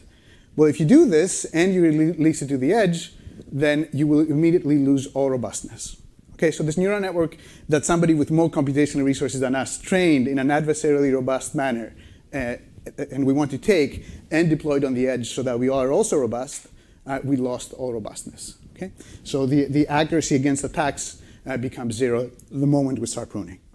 All right, and just to give you a little bit of a teaser of what we can do, we can actually do this, we can actually maintain robustness, and in fact we can do this without any further adversarial training, leveraging the adversarial training that the company that had more resources than us was able to do.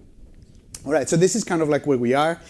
So we have designed, we accomplished this by using a regularizer, an additional penalty that we plug into pruning, while pruning, that maintains robustness. This is based on something called the Hilbert-Schmidt independence criterion. So it increases the robustness of adversarial training if you incorporate it in adversarial training. But you can use it in order to maintain robustness even without access to adversarial examples. And it also has broader implications for robustness against changes in distribution. That's something that is more recent and we'll be presenting in the summer. Okay, and it also maintains robustness while pruning, and we've also been working on something called communication-aware pruning. I would love to talk about that at some point, but with the time allotted today, I won't be able to do so. Okay, all right, so let me tell you a little bit about how this works. So the idea comes from this notion of an information bottleneck. So this is an observation that people made regarding how a neural network behaves during training.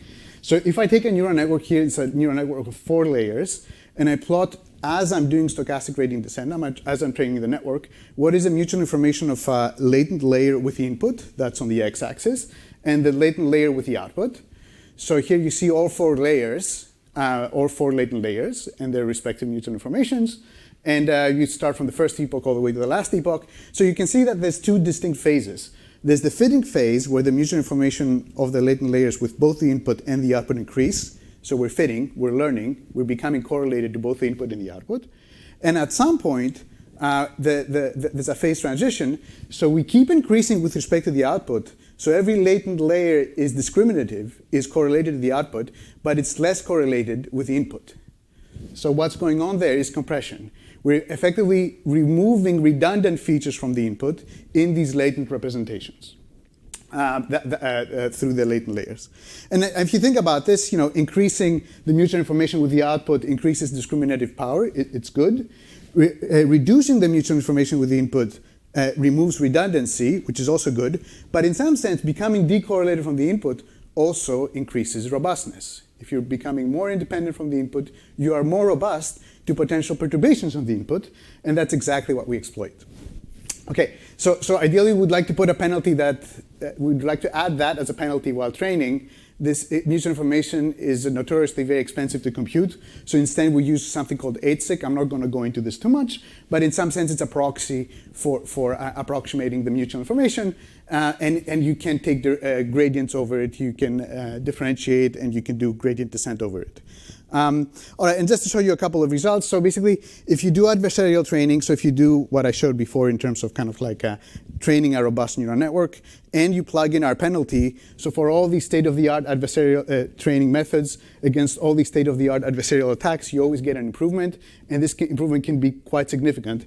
AA is the strongest attack, and we still get an improvement when we plug this into the adversarial training pipeline. Most importantly, you get adversarial robustness even if you don't use adversarial examples. So here I'm showing the robustness against the AA attack, several attacks, as I'm increasing the strength of these attacks.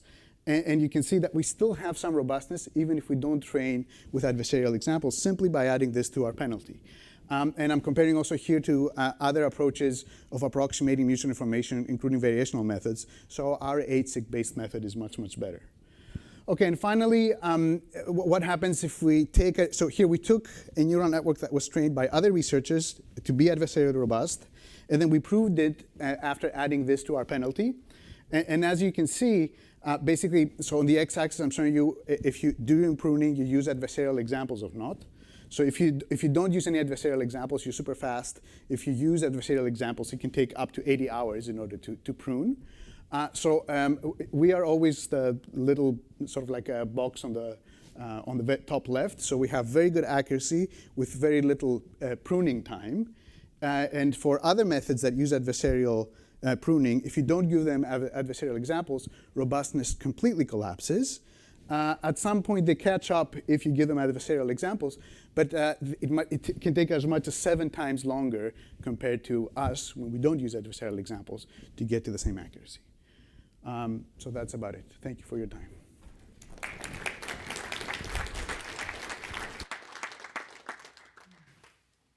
Thanks, Stratis.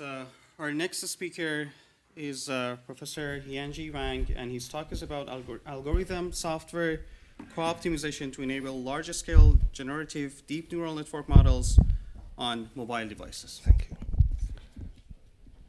Thank you. So how to go to the next? Yeah,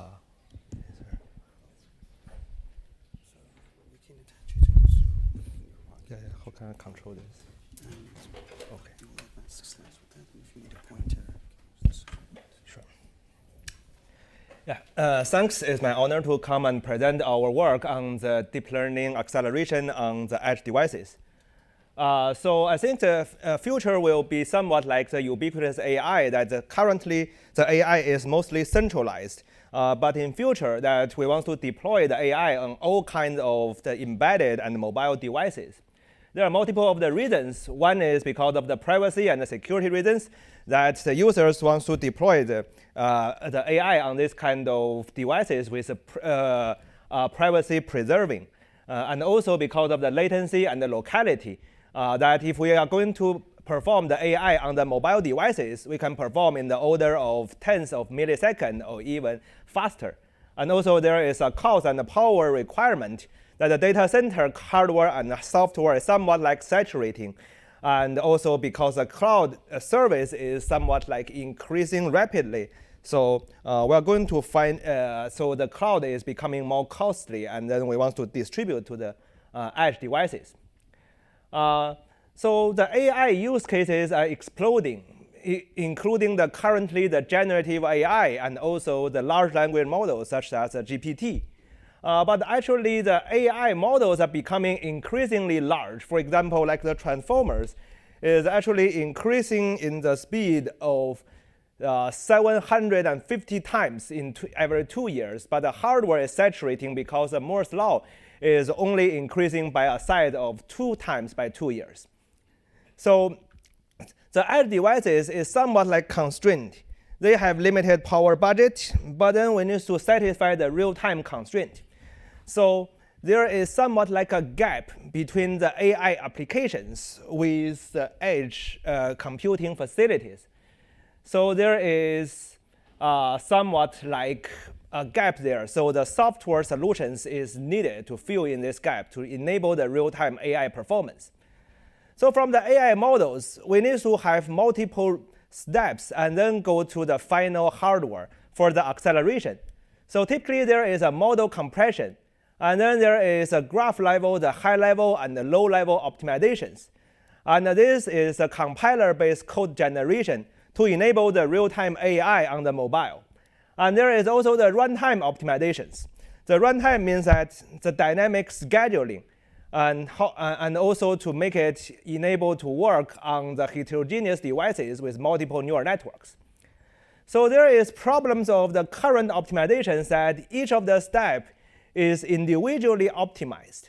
So overall, if we optimize the model, we cannot guarantee it to work on the compiler and on the mobile, If we work for the mobile devices, so we don't know what is the current models, new operators, new structures, and new optimization opportunities. So actually, our work has developed a holistic full-stack optimizations. That it is a cross-cutting code design through all the stages. We optimize from the model to the both levels of compiler code generation and also to the adaptive runtime. So we can get higher efficiency without sacrificing accuracy. We can get about 3 times power saving, 10 times speed up, and in total of 30 times energy saving. So we can enable the next generation deep neural network models, for example, like BERT or GPT, vision transformers, like NERV, and currently the diffusion models. So recently, we can enable the stable diffusion on the mobile devices in the speed of 2-3 seconds per one image. So our design is a compiler and compression code design. We have the model optimizer that optimizes model structures with the different types of pruning and the network architecture search. We have the compiler from the higher level and the lower level, including the fusion techniques and the automatic code generation. And also we have the first DNN-driven runtime that is going to have the adaptive power control and the scheduling. So actually our work can work for a large variety of deep neural network models and also a large variety of the chips and the platforms. So it is a full stack and automatic design systems. So showing some of the results, so this is actually featured in the communication of ACM and is announced together with the Turing Award.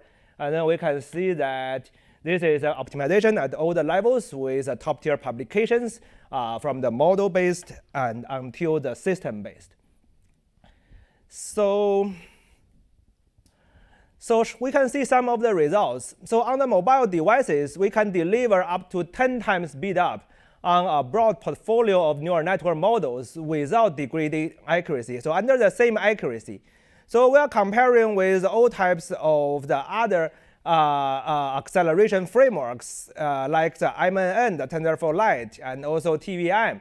And then we're comparing the all types of the models, including classification, until the large language models and the generative AI. So we can see the average speed up is 6.4 times up to 18 times. And then we can see the comparison list here.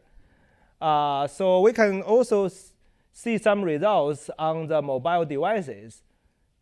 So it's very difficult to control here. So we can see some of the resolution upscaling demo.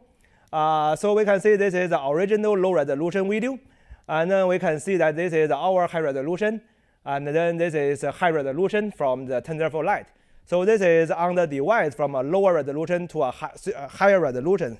And then the reason is that and then we can reduce the communication cost. We can change from the communication to the computation.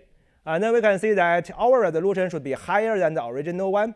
And actually, ours should be faster compared with the TensorFlow Lite version. So we can see another demonstration here. So because of the resolution, so it is not very clear, to be honest. So we can see we can actually enhance the resolution, and actually we can make it real time. So sorry. So we can see some of the demonstration here, like the instant segmentation, hand gesture recognition, and also question answering using BERT. So we are also the first to support the GPT on the mobile devices. On the large language models, we can accelerate by up to 8 times. So we can support 4 models out of the 8 in GPT-3. And then we can enable this in real time, almost real time. And then for the GPT-2, we can make it 150 milliseconds, 8 times faster than the other frameworks. And also, we can enable this on the mobile DSP, which is actually somewhat like accelerators considered. And then we can also work for the microcontrollers on the Raspberry Pi and also Raspberry Pi systems. So this is a Raspberry Pi. We can see that we can accelerate YOLO by 10 times. And then previously is 1.4 seconds per image, which cannot be real time. And we can make it 150 milliseconds per image. And for the microcontroller, actually it has limited capability, but actually we can accelerate it by 2 times or more. So we can see some of the results on the activity detection. Actually, this is Raspberry Pi systems. So we can see this is our activity detection. This needs to do a detection in every 16 frames. So this is relatively slow. But actually, we can actually recognize in every 2-3 seconds. So this is our somewhat our solution. So this is a relatively large neural network because we need to accumulate over a number of frames, and then we can detect the activity. And also the computing capability is much weaker, about 6-7 times weaker compared with a mobile device. And on the other hand, we can see this is currently the other fastest solution. So this is the fastest solution, MNN, at this moment. Almost the only one that can support activity detection on this kind of Raspberry Pi systems. And we can see it almost requires almost one minute for a detection. And we will see that the detection is also wrong. So I think it will finally give a detection results, and then the result is also wrong. So we can see that this is a difficult task, and then we can do much stronger results. Thank you.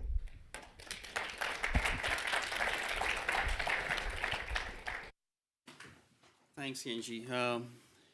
The next speaker is Professor Kaushik Chaudhary. He will be talking about digital twins for wireless connected vehicles.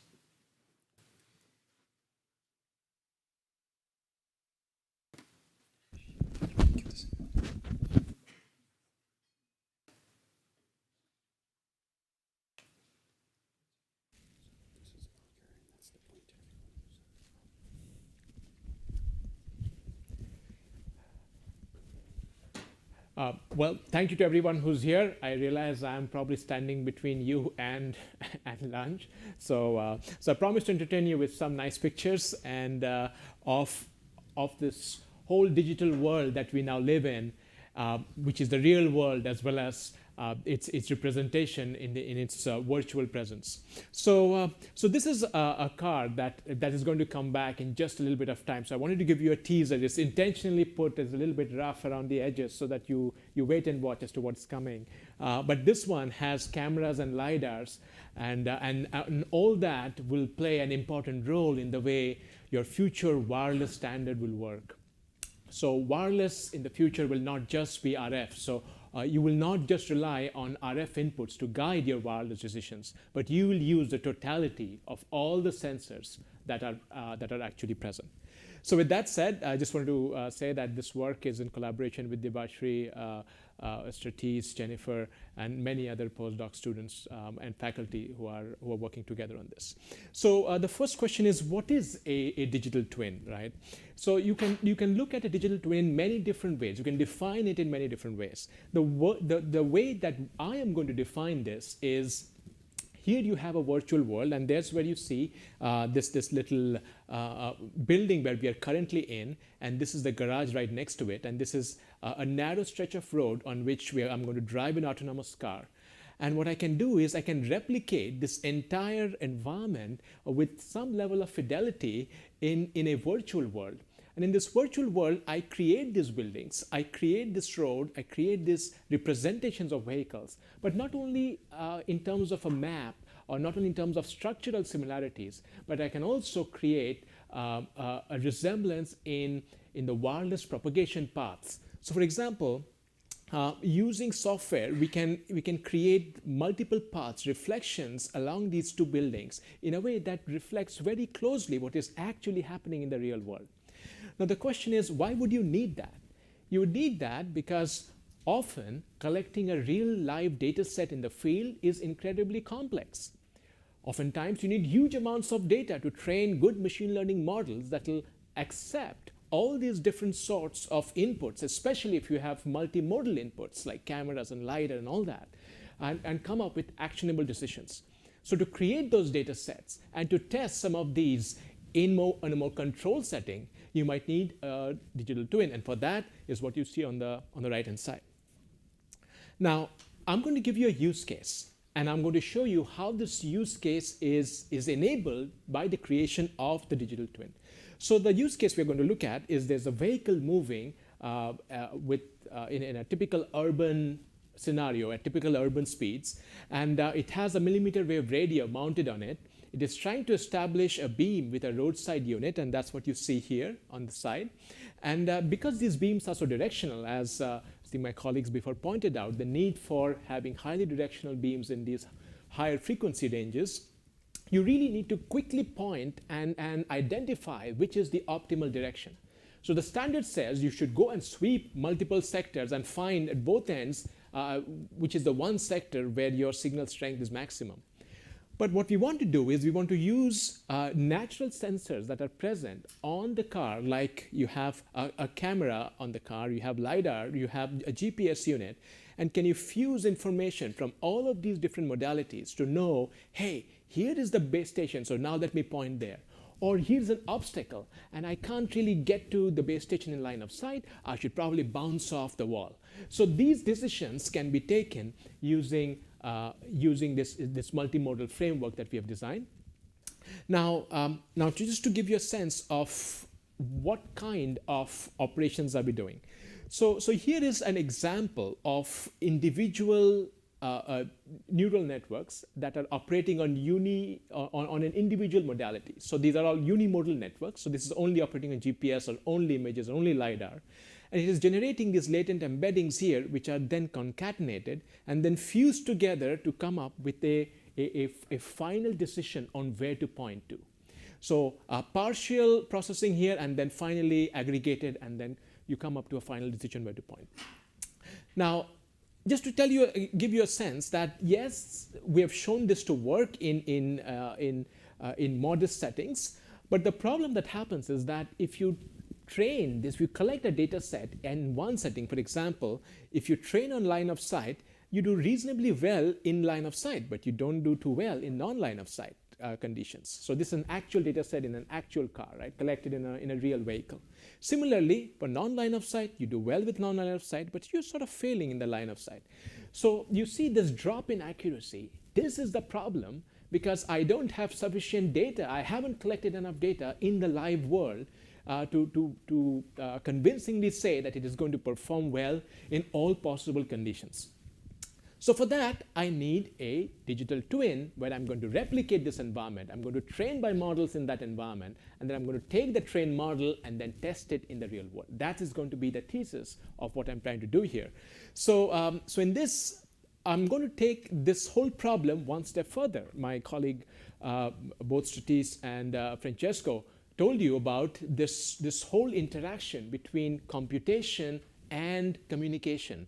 Now, a twin, in a sense, is a computation engine. It is replicating this world. It is creating these rich multipath effects. It's creating rays that bounce off buildings and vehicles and whatnot. So to do all that computation, you need computational power, you need time, and now you need to figure out where should this computational power reside. So for that, we call this as a multiverse, inspired by some of the recent Marvel movies that are coming out these days.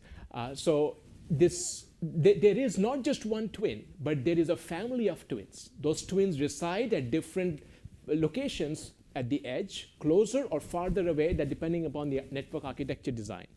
And each time you create this one instance of the twin, it resides in the multiverse. So you can have a twin with high fidelity or a low fidelity, and you invoke the twin based on how much time do you have to make the decision, and at what resolution do you need that decision. So I won't go into the details, but we have been looking at this overall framework that marries this computational constraint with the benefit that you get from a good emulation of the system. So just to move a little bit forward, I want to give you a sense of what this digital world looks like. So on the right-hand side, you see the digital world created using Blender and Blenser for camera and LiDAR. And on the right-hand side, on your left-hand side, you see the real world captures from the car. Let me see if I can.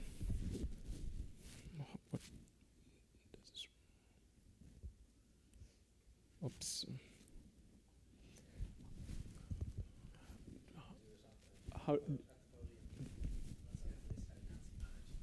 No. Yeah, Yancy, how did you do the trick? I have nothing here though. Just wanted to play the video. Is that? Oh, there. Okay, so thank you, whoever is the magic one who did that. Thank you. So here is what you see. The car is moving, right? The car is moving, and and you will soon see a vehicle appearing. The car is trying to establish a connection with a roadside unit, which is just behind the vehicle, and to train such a scenario, we need to capture camera LiDAR images and the actual beam that was chosen at each point in time.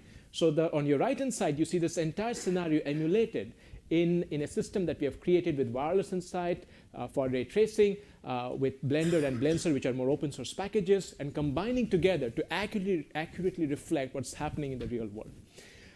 Just to give you a sense whether this works and how does this overall perform, here is the entire pipeline.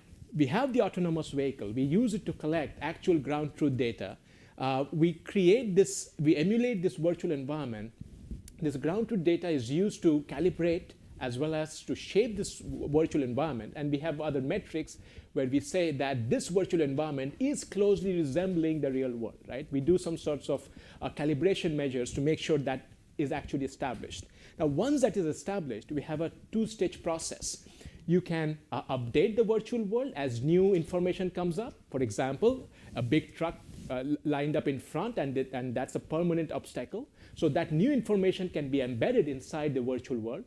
At the same time, models learned in the virtual world are continuously shipped back into the real world for actuation decisions in real time. So you don't need the virtual world to be in the loop all the time. You can learn models offline, you can train them, and you can update your real world for continuous actions.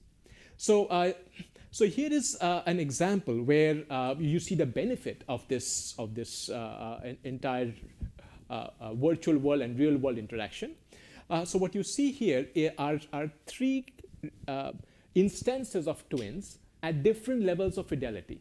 So the first one here is simply doing an omnidirectional transmissions. There is no special consideration of building structures and the kind of material for which it is reflecting from. The next one is going a step further, but is only assuming a single multipath, or rather a single ray or a single multipath effect.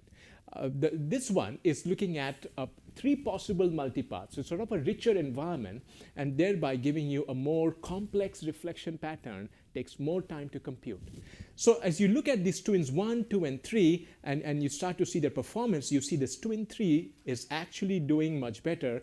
And then this plot tells you that how accurately am I predicting the top 10% of the beams that were chosen in the real world based on what I am with models trained entirely in the virtual world. So the more the fidelity of this emulation, the better you're going to do. And as you can see, for both line of sight and non-line of sight, we're actually doing better. Now, this is an open area. There are lots of exciting problems. The problems actually arise and very eloquently put forth in previous talks is to manage the computational constraints with the wireless constraints and with the expected output and benefit constraints, right? So the good thing here is that we need to revise our vision that wireless or optimizing wireless should only be based on wireless inputs, or rather RF inputs. Not so. We should now start to think about how to harness that incredible amount of information that exists all around to affect wireless decisions. And that's the vision that I wanted to say. And just I'll leave you with that last picture. If Sir Magic Wand could please press this one once again and make this happen. So I just want to show you that here is the actual vehicle that is coming down. The roadside unit is what you see here on the side, and that's where it wants to establish a connection with. It is trying to find out places to bounce off the signal. Here is what the green part here shows where the digital twin predicted the correct beam with respect to what the real world did actually, and where it failed. And you can see broadly, if trained well on good data, we are doing fairly well in terms of predicting what the real world does. So with that, I'll stop here and pass it on to the next.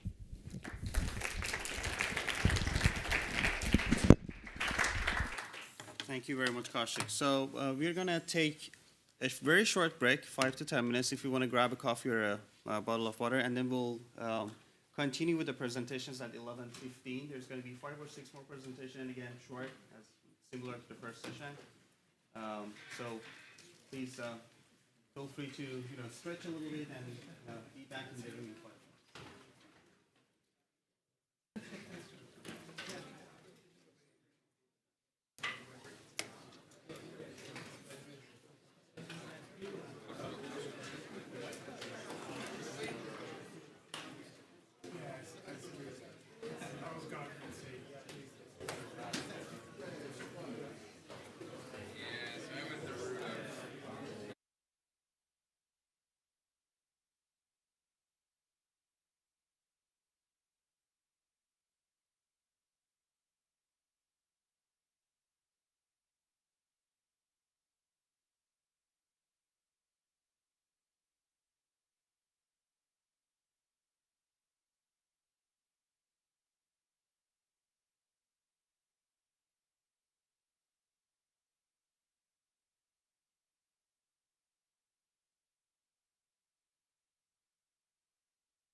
All right, welcome back, everyone. We have the second session of faculty and researcher presentations. We have 6 more presentations between now and lunch. All exciting talks. Similar to the first session, we're going to keep it short but informative. Our first speaker is Dr. Michele Palessa. He's going to talk about rethinking the cellular architecture with Open RAN towards 6G. Thanks, Pedram. Thanks, everyone, for being here. So I'm Michele Palessa. I'm a research scientist here at WIoT, and I'll present some thoughts on what we think comes next in terms of architectural developments for cellular networks, right? So 5G has been deployed. We have it in our phones today. And we're started thinking at what comes next, whether you want to call it NextG, whether you want to call it Future G, 6G, and so on. So in this short talk, I'll try to look at 6G system from an angle that is not much discussed from what I've seen in papers or in talks about 6G, which is the architectural perspective, which I think is a key to a successful deployment and upgrade of future cellular systems. And to understand why it's this, we should take a step back and look at what is wrong with 5G. Some direction have already been mentioned, for example, by Ken. There were many promises.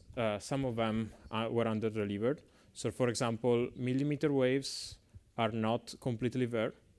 Okay, we have the theory, we have beam management algorithms like Kaushik was presenting, but deployments are still lagging.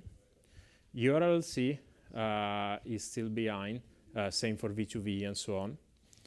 And in general, there's a gap between standardization, which is now almost at release 17 of 3GPP, and deployments, which are still back in basically release 15.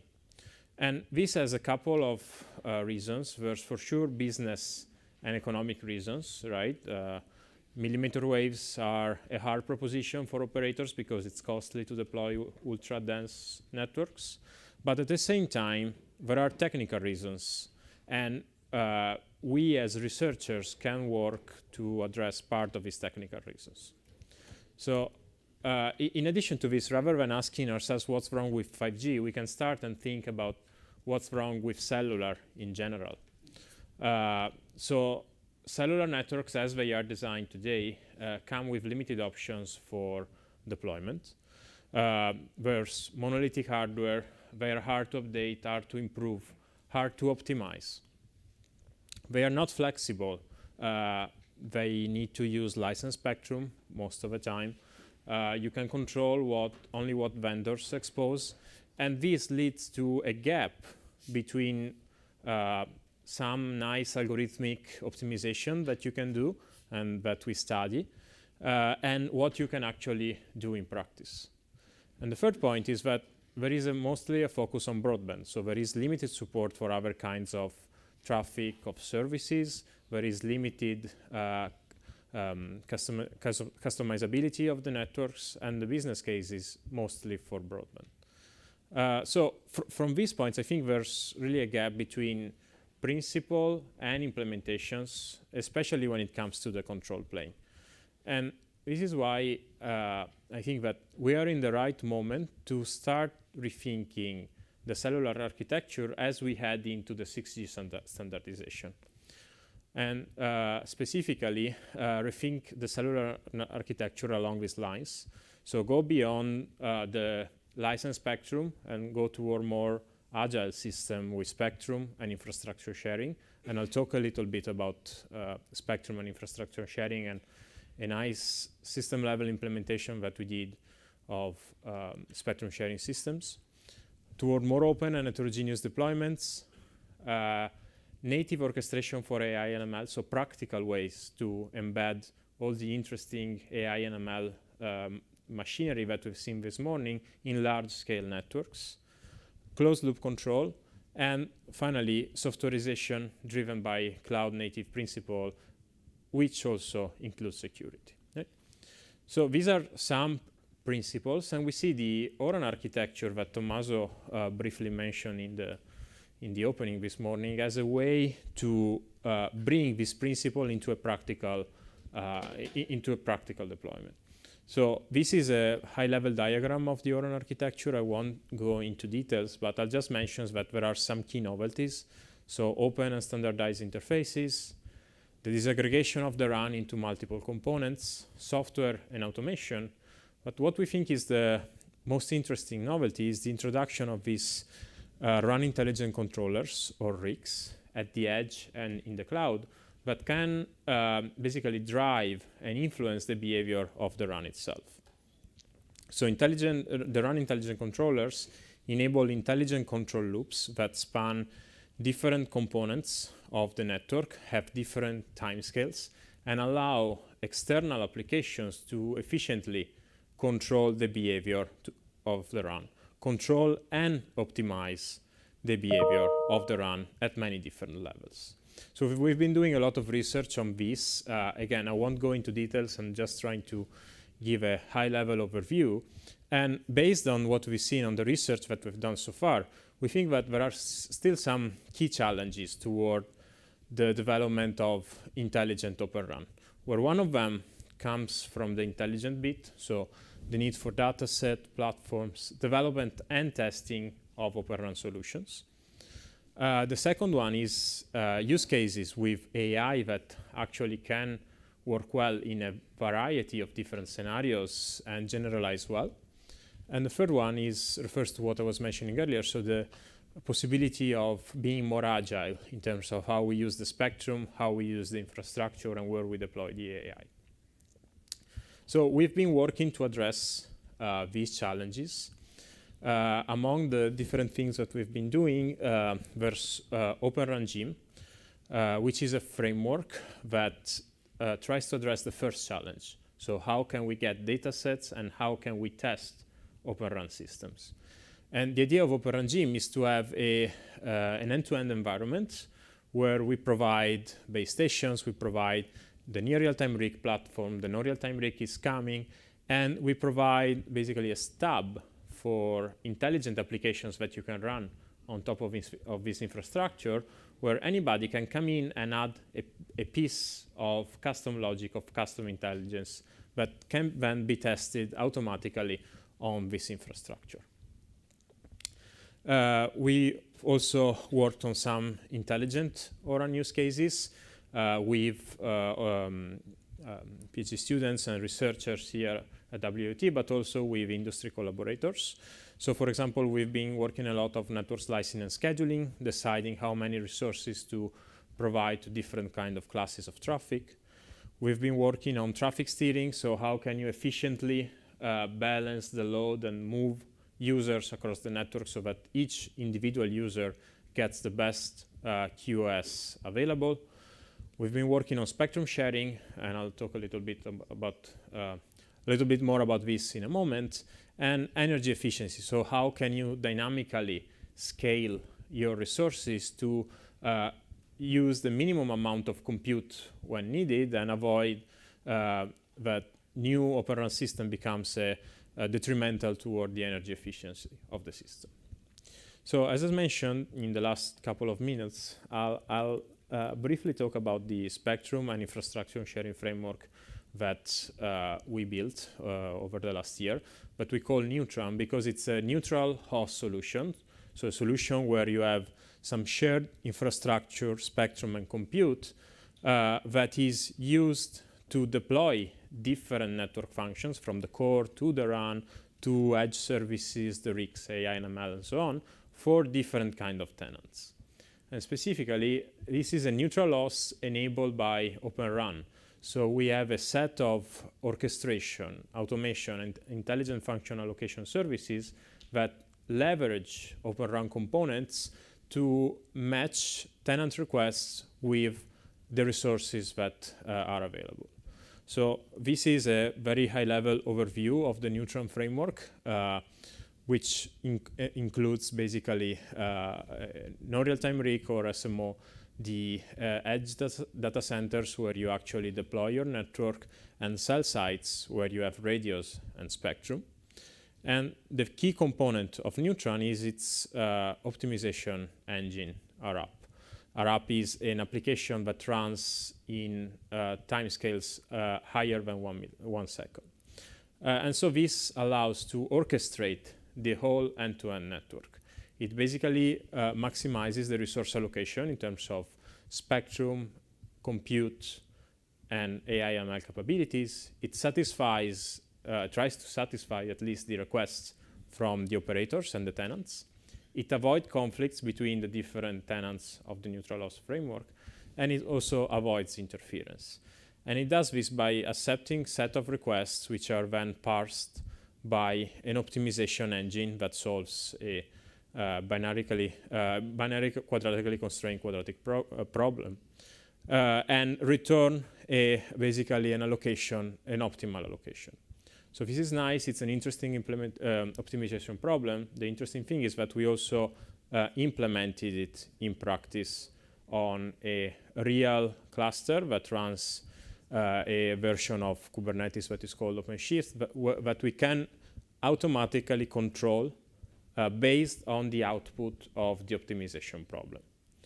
We deployed this on the testbed that is 4th floor upstairs, Arena, the testbed that Tommaso was mentioning in the introduction, where we kind of deployed a solution with 4 cell sites, 3 different tenants that were competing for spectrum and infrastructure resources, and the Neutron framework basically solving the sharing problem and automatically deploying the whole network. And so what we've seen is that we're able to deploy a network in basically less than 10 seconds. This is the time that it takes to deploy a base station, a core network, and the XApps. And the second thing that we've seen is that sharing the infrastructure and the spectrum leads to improved performance with respect to the no sharing option. But at the same time, if you share and use only 1/3 of the spectrum, just by sharing and optimizing the allocation of the resources when you need them and where you need them, you can still improve the overall run performance. So this is all. Thanks, and I'll be available for questions at any time during the break.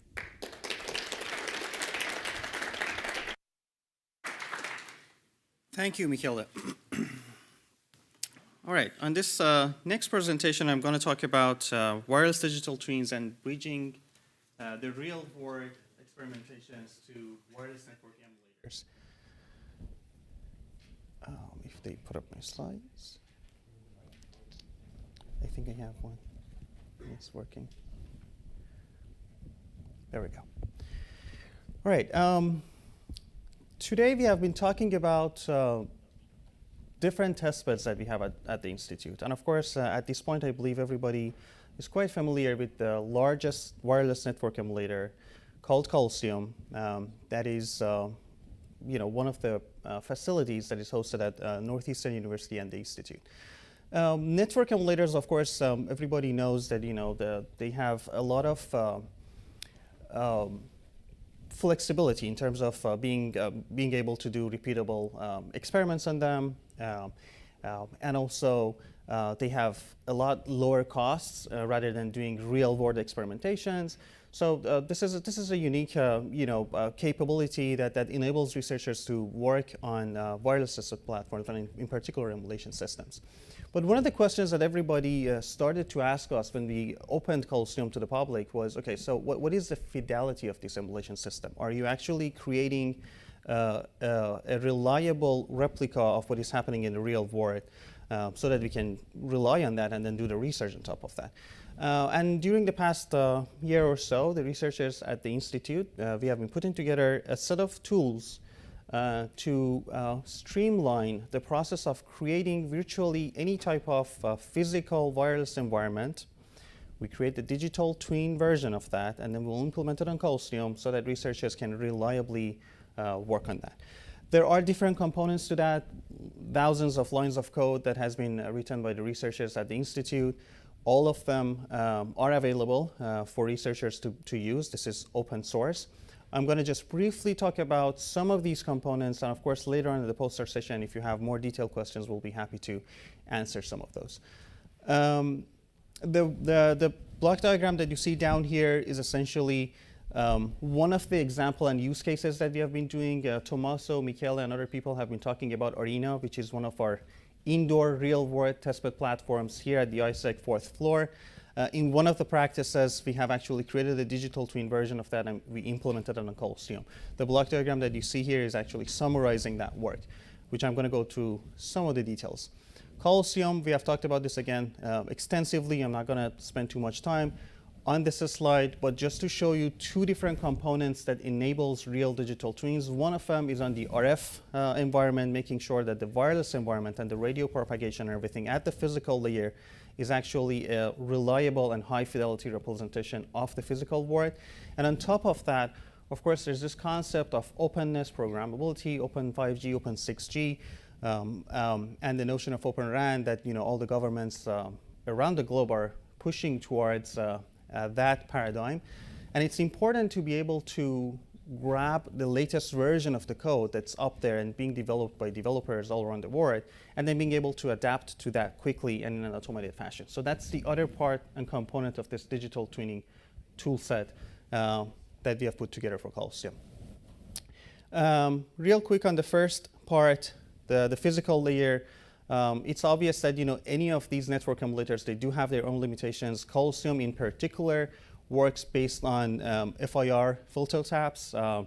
This is a list of the restrictions that we have there. I'm not going to go through the details, but in general, you have a CIR, but what Coliseum can do for you is only representing 4 of those taps with a resolution which is 10 nanoseconds, and all the others should be 0.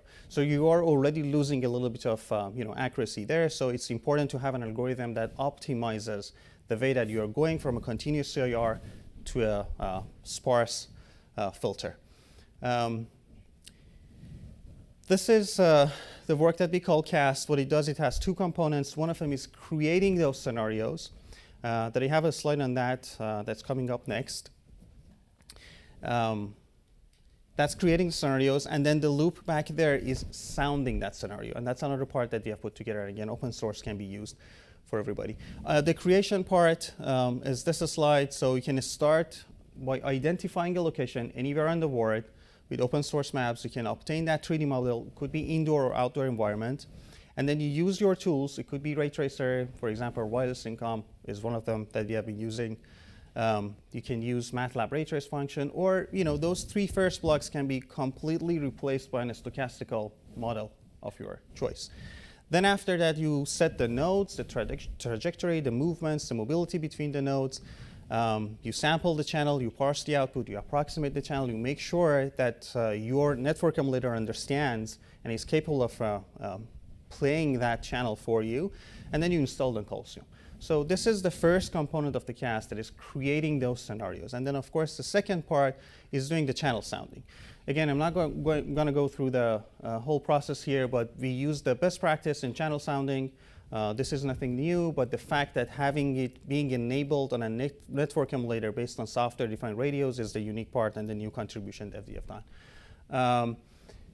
This is a block diagram, just explaining how this is done. Again, normal process, we have a code sequence, you send it through the MCAM, that's the massive channel emulator of Coliseum. In the massive channel emulator, that's essentially playing those taps for you. Those are the FIR tap filters that we have created based on ray tracing model, for example. And then you correlate that with what you receive on the receiver side, and then validate that with what you actually had at the very beginning. So this is a validation process or sounding process, making sure that whatever you're feeding your network emulator, it is actually acting the way that you're expecting that to act for you. Of course, everything started from the lab with a simple testbed and software-defined radio. And we continue to create more and more of these examples. We already have a few that are open access and already up there. I'm going to show you a couple of examples. One of them is Arena. The other one is the collaboration that we are doing with Viavi, and this is happening this week. We are having a real-world measurement campaign, doing some sounding, creating signals in the real world, creating the digital twin version on Coliseum, and then we'll do the evaluation later. We have done this practice with many of our partners. The list is long. I'm not going to go over that. Some of the results, one of the very first interesting results that we were interested in was, so okay, what happens if I have like a 0 dB path loss on that channel emulator, and I have transmitters and receivers? So how closely are these 128 radios that I have on this huge wireless network emulator, how closely are they acting compared to each other? And that's a calibration phase that is also important for us to calibrate them, making sure that all those are similar to each other. The matrix that you see on the other side is showing you the path loss in a 0 dB path loss scenario. Of course, the result is not 0 dB. That's around 58 dB, and that's the loss that is coming from all the hardware that you have in the loop, including the attenuators, the cables, connectors, and whatnot. But it has to be consistent, and as of right now, this is one of the latest results that we have run on 25 nodes of Calcium. There is a standard deviation of 1.2 dB difference between these two radios, and of course we have a calibration process that we can calibrate that and making sure that we make that as close as possible to each other for all the radios that we have. The other example is actually a 4-tap real scenario, a multi-path scenario. What you see, the blue line is what is actually happening in Calcium after creating that scenario and installing in Calcium. And then the red dots, the sparse 4 taps, is what we fed Calcium with that model. And through that sounding process, we observed the blue curve. And this is a comparison between all those 4 taps, which is pretty much distinguishable. And that shows you a high fidelity network emulator system. And again, everyone who comes to Calcium and wants to create a new scenario, we have this tool all set up for them. They can go through the sounding process and making sure that actually representing what they asked the emulator to do that for them.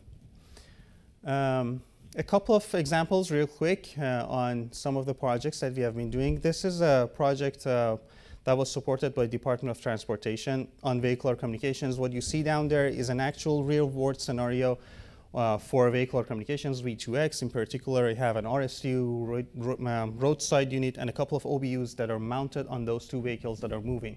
That's close to the Tampa Highway Administration in Tampa, Florida, and that's an actual real-world testbed campaign that they have put together a few years ago. We've got some of the data from them, created that scenario on Calcium. The graphs that you see on top is actually the result of sounding that scenario on Calcium and then comparing that to what happened in the real world, which is a perfect match.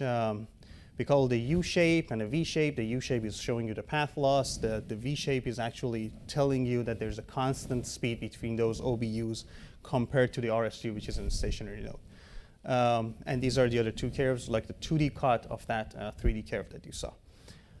Another example is the replicate of Arena, an indoor wireless testbed with 64 antennas here in ISEC 4th floor.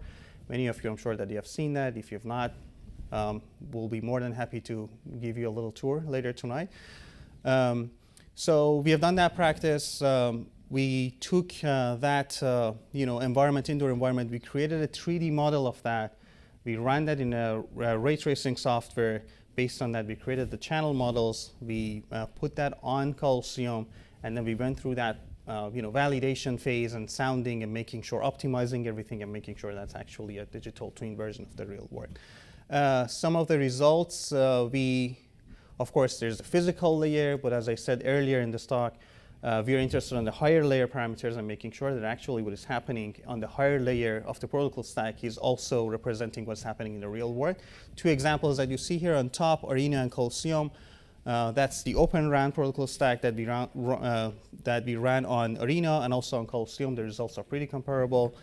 And then what you see at the bottom are 2 jamming scenarios with a narrowband and a wideband jamming signal, again in real world and in the digital twin version. 2 different colors is showing you SINR and throughput comparison between what is happening when I turn on the jamming signal. You can see the spectrogram down here. Whenever I have that jamming signal, the service will be degraded with the narrowband and also the wideband, and then the comparison between Calcium and Arena, which is a perfect match. Lastly, I only have 1 or 2 more slides. That's on the protocol stack tuning. Again, as Michele was talking about some of the components of Open RAN, and not just the protocol itself, which is being developed by developers all around the globe, but also the additional components like the Open RAN gym and the RAN intelligent controllers. Those are also being developed by people. So we have put together a tool chain, a CI/CD platform for continuous integration with what is being developed by the software developers. Again, this is publicly available and accessible to the users. I'm not going to go through the details, but what happens is, a set of tools and software platforms, all online, cloud-based, will take care of monitoring the repositories that contain the Open RAN newest versions of protocol stack, as well as other components, for example, the RAN intelligent control. So it will monitor those repositories as soon as there is a change and there's a new version. It will go ahead and fetch that new version. It will create a Linux container or a Docker image for you based on the platform that you're using it, and it will implement that on that platform, in this example on Coliseum or Arena for you, so that you are connected to the latest version of the code up there. So that's what we call the protocol tuning part, and of course the previous part was the RF tuning part. The work has been funded by multiple agencies, including NSF, Department of Transportation, and recently OUSD under the Open NextG work. And of course, this has been used extensively with many of our industry partners. Again, I think Dell, Qualcomm, Viavi, Keysight, many of them, and the list is long. I'm not going to go through the list, but we have done this practice to creating those models, whether it be indoor or outdoor, so that it will enable the wireless research on wireless network emulators. With that, I'm going to conclude this talk, and we'll be more than happy to take questions later on in the afternoon.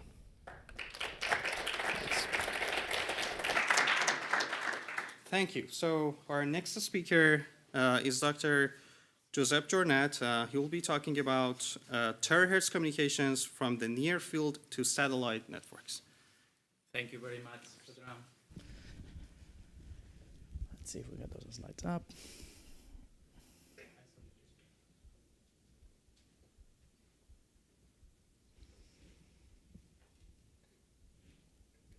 Or not. I mean, I can entertain for as long as you want. I mean, that's not really a problem.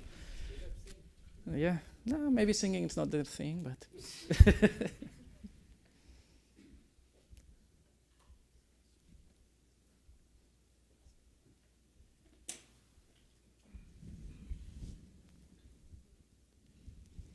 Okay, there we go.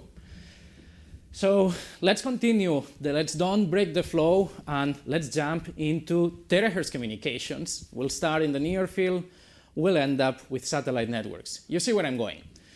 So first of all, I believe that at this point, everyone in this room knows what to expect out of the terahertz band. We know that we can get very high-speed connectivity. Our goal is to get to terabit per second networks, and for everyone, while trying to remain secure, intrinsically secure thanks to the physics.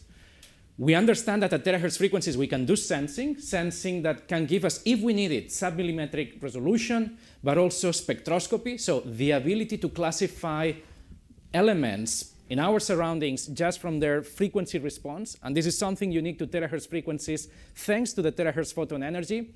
And we know we can do this in the macro scale, meaning in the type of applications that we have been hearing a lot today, right? For example, indoor smart connected spaces where, sure, transmitters, receivers, reflecting surfaces, and everything.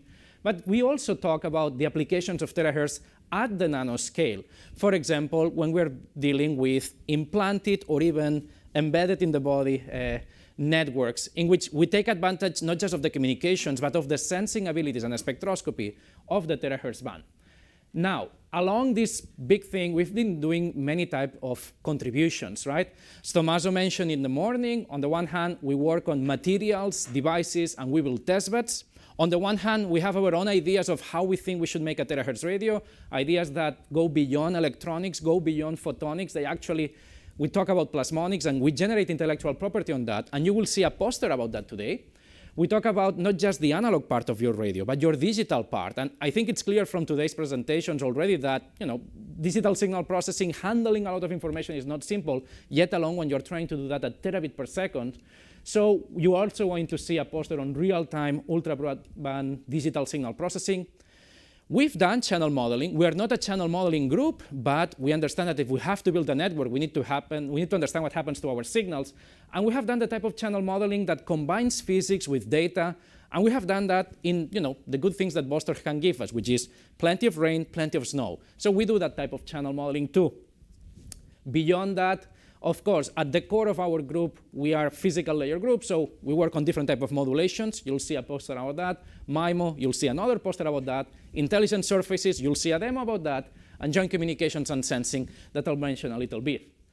Beyond that, we build networks that are ultra-directional, networks that are ultra-broadband. And of course, we also want to think that we want to change the way in which we think of networks, because if anything we know at this moment is that the terahertz channel can be either really good or really bad. And maybe we don't just need to give all the problems to the physical layer people. Maybe we need to solve them some at the network layer. Beyond that, as Tommaso mentioned also in the introduction, we don't just stop with papers or patents, actually. We try to make an impact that it's global. That's why, for example, we're part of the ITU. Or that's why, for example, we submit recommendations or answer the request for information from FCC. We're working with exciting topics like coexistence between active and passive users, but also coexistence with people. And you know what? You're going to have another poster in which maybe you go check that posters first. We'll talk about the safety of terahertz radiation. Then you go and you decide how close you're going to get to our testbed. Okay?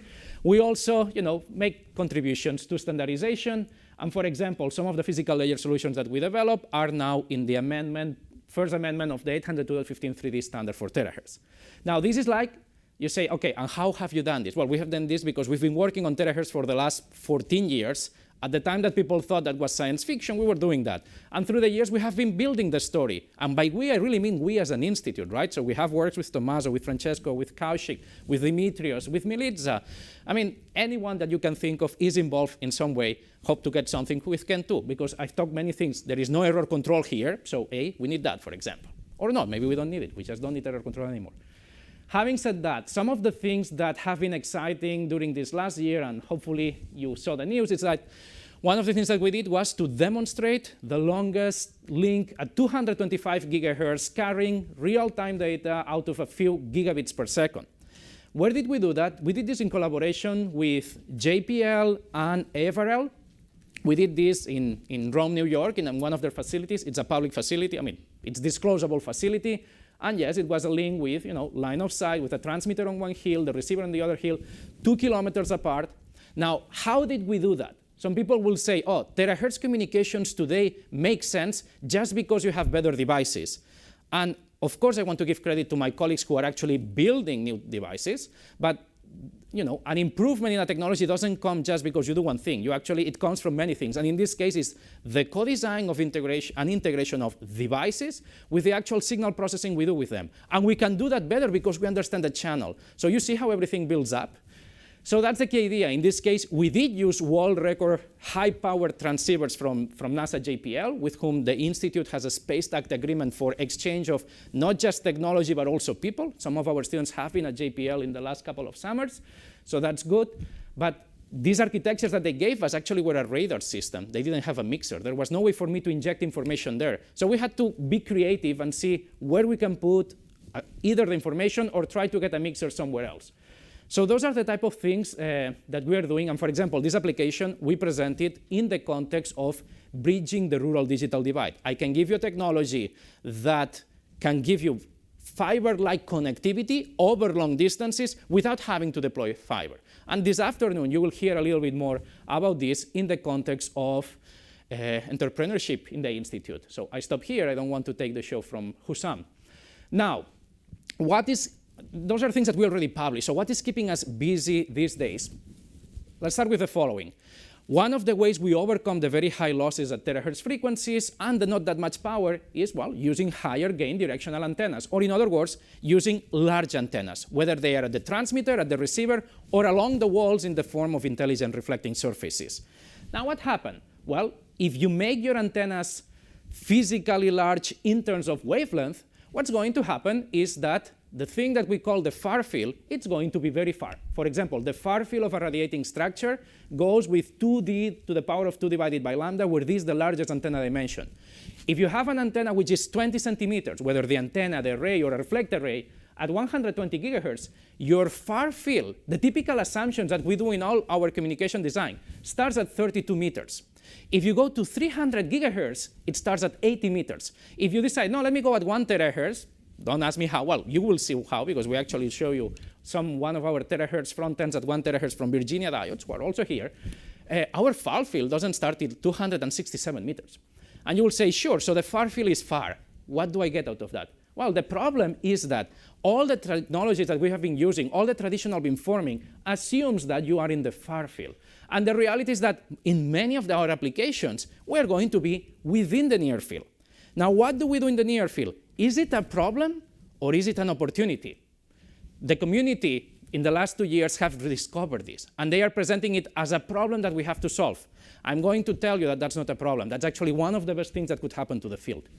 Why? Well, when you are in the near field, there are new things that you can do with your signals besides just deciding in which direction they go. You can start shaping the way they look at you when they come to you. Forget about plane wave, forget about spherical wave, which is what some people relate near field to. Let's talk about exciting things. For example, the community so far has been focused, and by the community I really mean the wireless physical layer community, has been mostly focused on saying, look, we are in the near field, we don't do beamforming, we do beam focusing, like if we had a lens. What is beam focusing is to send your signals in a way or manipulate the phases of your signal emulating a lens. And sure, then you can focus at a point. The problem is that you step to the right, you step to the left, you move your hand, you are out of focus. So that's not really ideal, but that's okay. Plenty of papers are coming out of that. We are not going to prevent the community from doing that. But what are we doing? Well, if we are in the near field, there are more interesting things we can do. One of them, for example, instead of just trying to focus at a point or trying to launch a plane wave, we can generate a field distribution that looks like a Bessel function. You will say, why would I do that? Well, first of all, because it's a solution to the wave equation, so that's great. But more importantly, is because Bessel functions focus along a line. So if you want to do beamforming, which is you want to send your signal in a given direction where your user is, if you do your typical beamforming, you're not going to really form in the near field, so forget about it. But if you really want to beamform in the near field, then you, at the very least, can use Bessel beams. I'll give you more hints in the next slide of what's better than that. Another thing that we can do is we can also use, for example, 80 beams. 80 beams are beams that exist in the near field, and that what's interesting is that you can launch them along a line that bends. So you can send a signal without any interaction in the medium, just from how you program it at the origin, and have it bend right, left, up, or down. It's like throwing a ball with a curve. Okay? It's exactly the same. And how can we do that? Well, we can do that just by manipulating the phase and the intensity of the signal as we launch it. What's the additional bonuses that you get out of this? Well, you can probably start thinking. In here on the left, we're actually showing that one of the big problems of millimeter wave, and of course by extension of terahertz, is blockage. You know what? There are many interesting properties out of these different waveforms that I mentioned. If you're doing beamforming and you put an obstacle, in this figure you have a transmitter on the left, a receiver on the right for each possible type of beam that we can send. If you try to do beamforming and you have an obstacle, you're going to create a shadow, so nothing. If you're doing beam focusing, you might be able to focus after the obstacle, so actually that's quite good.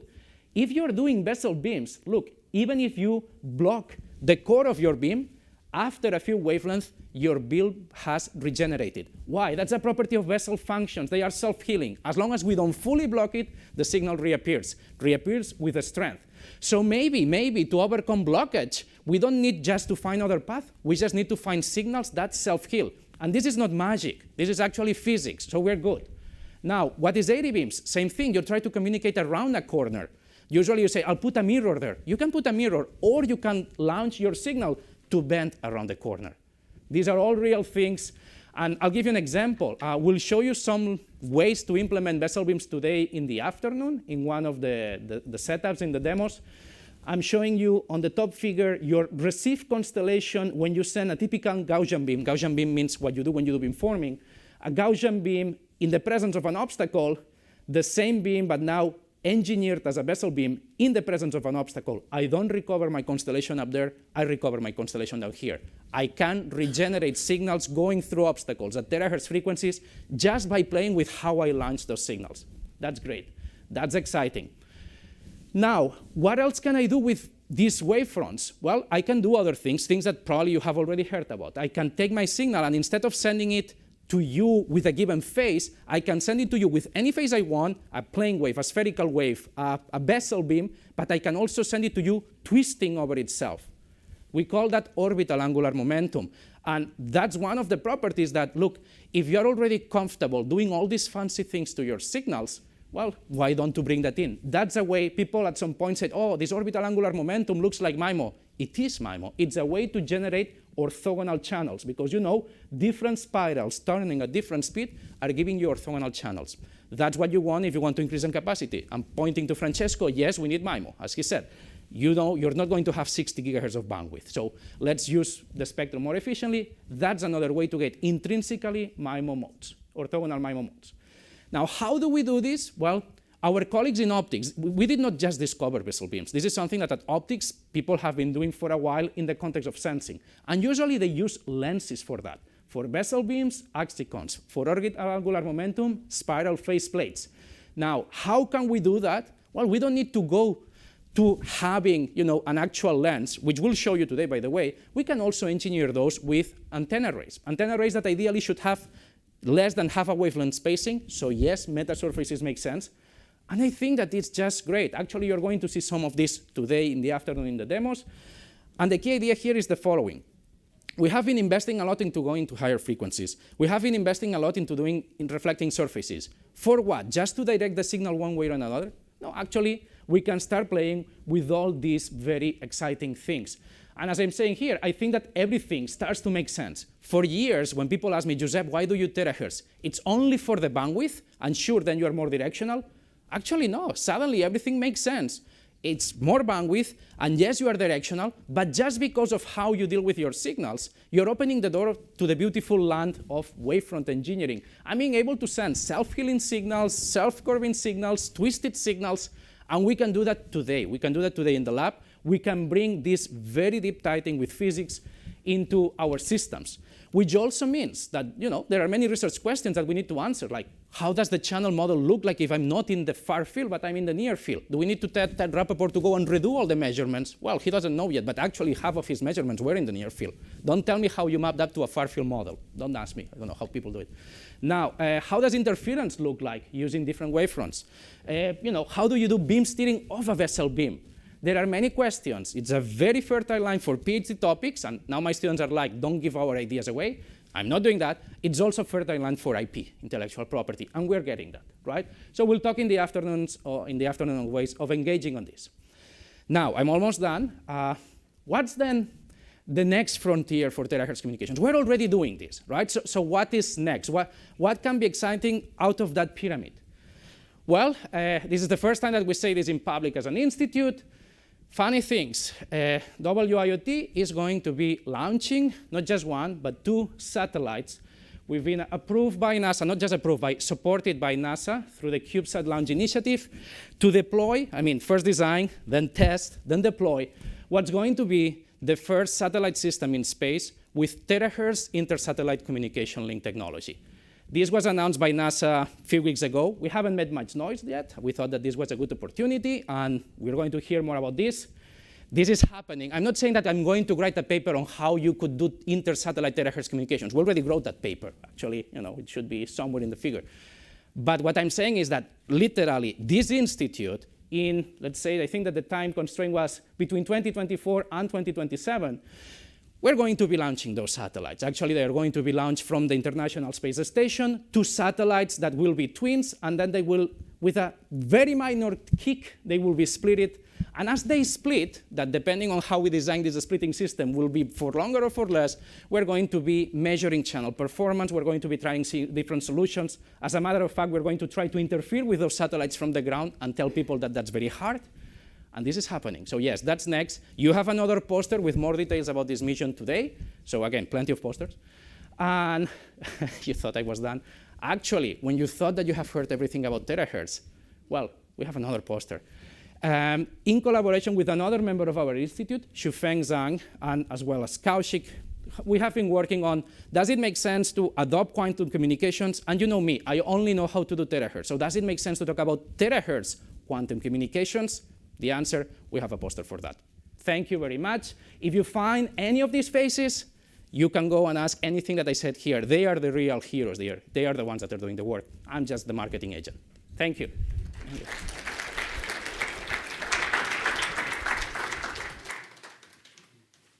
Thank you very much, Dr. Jornet.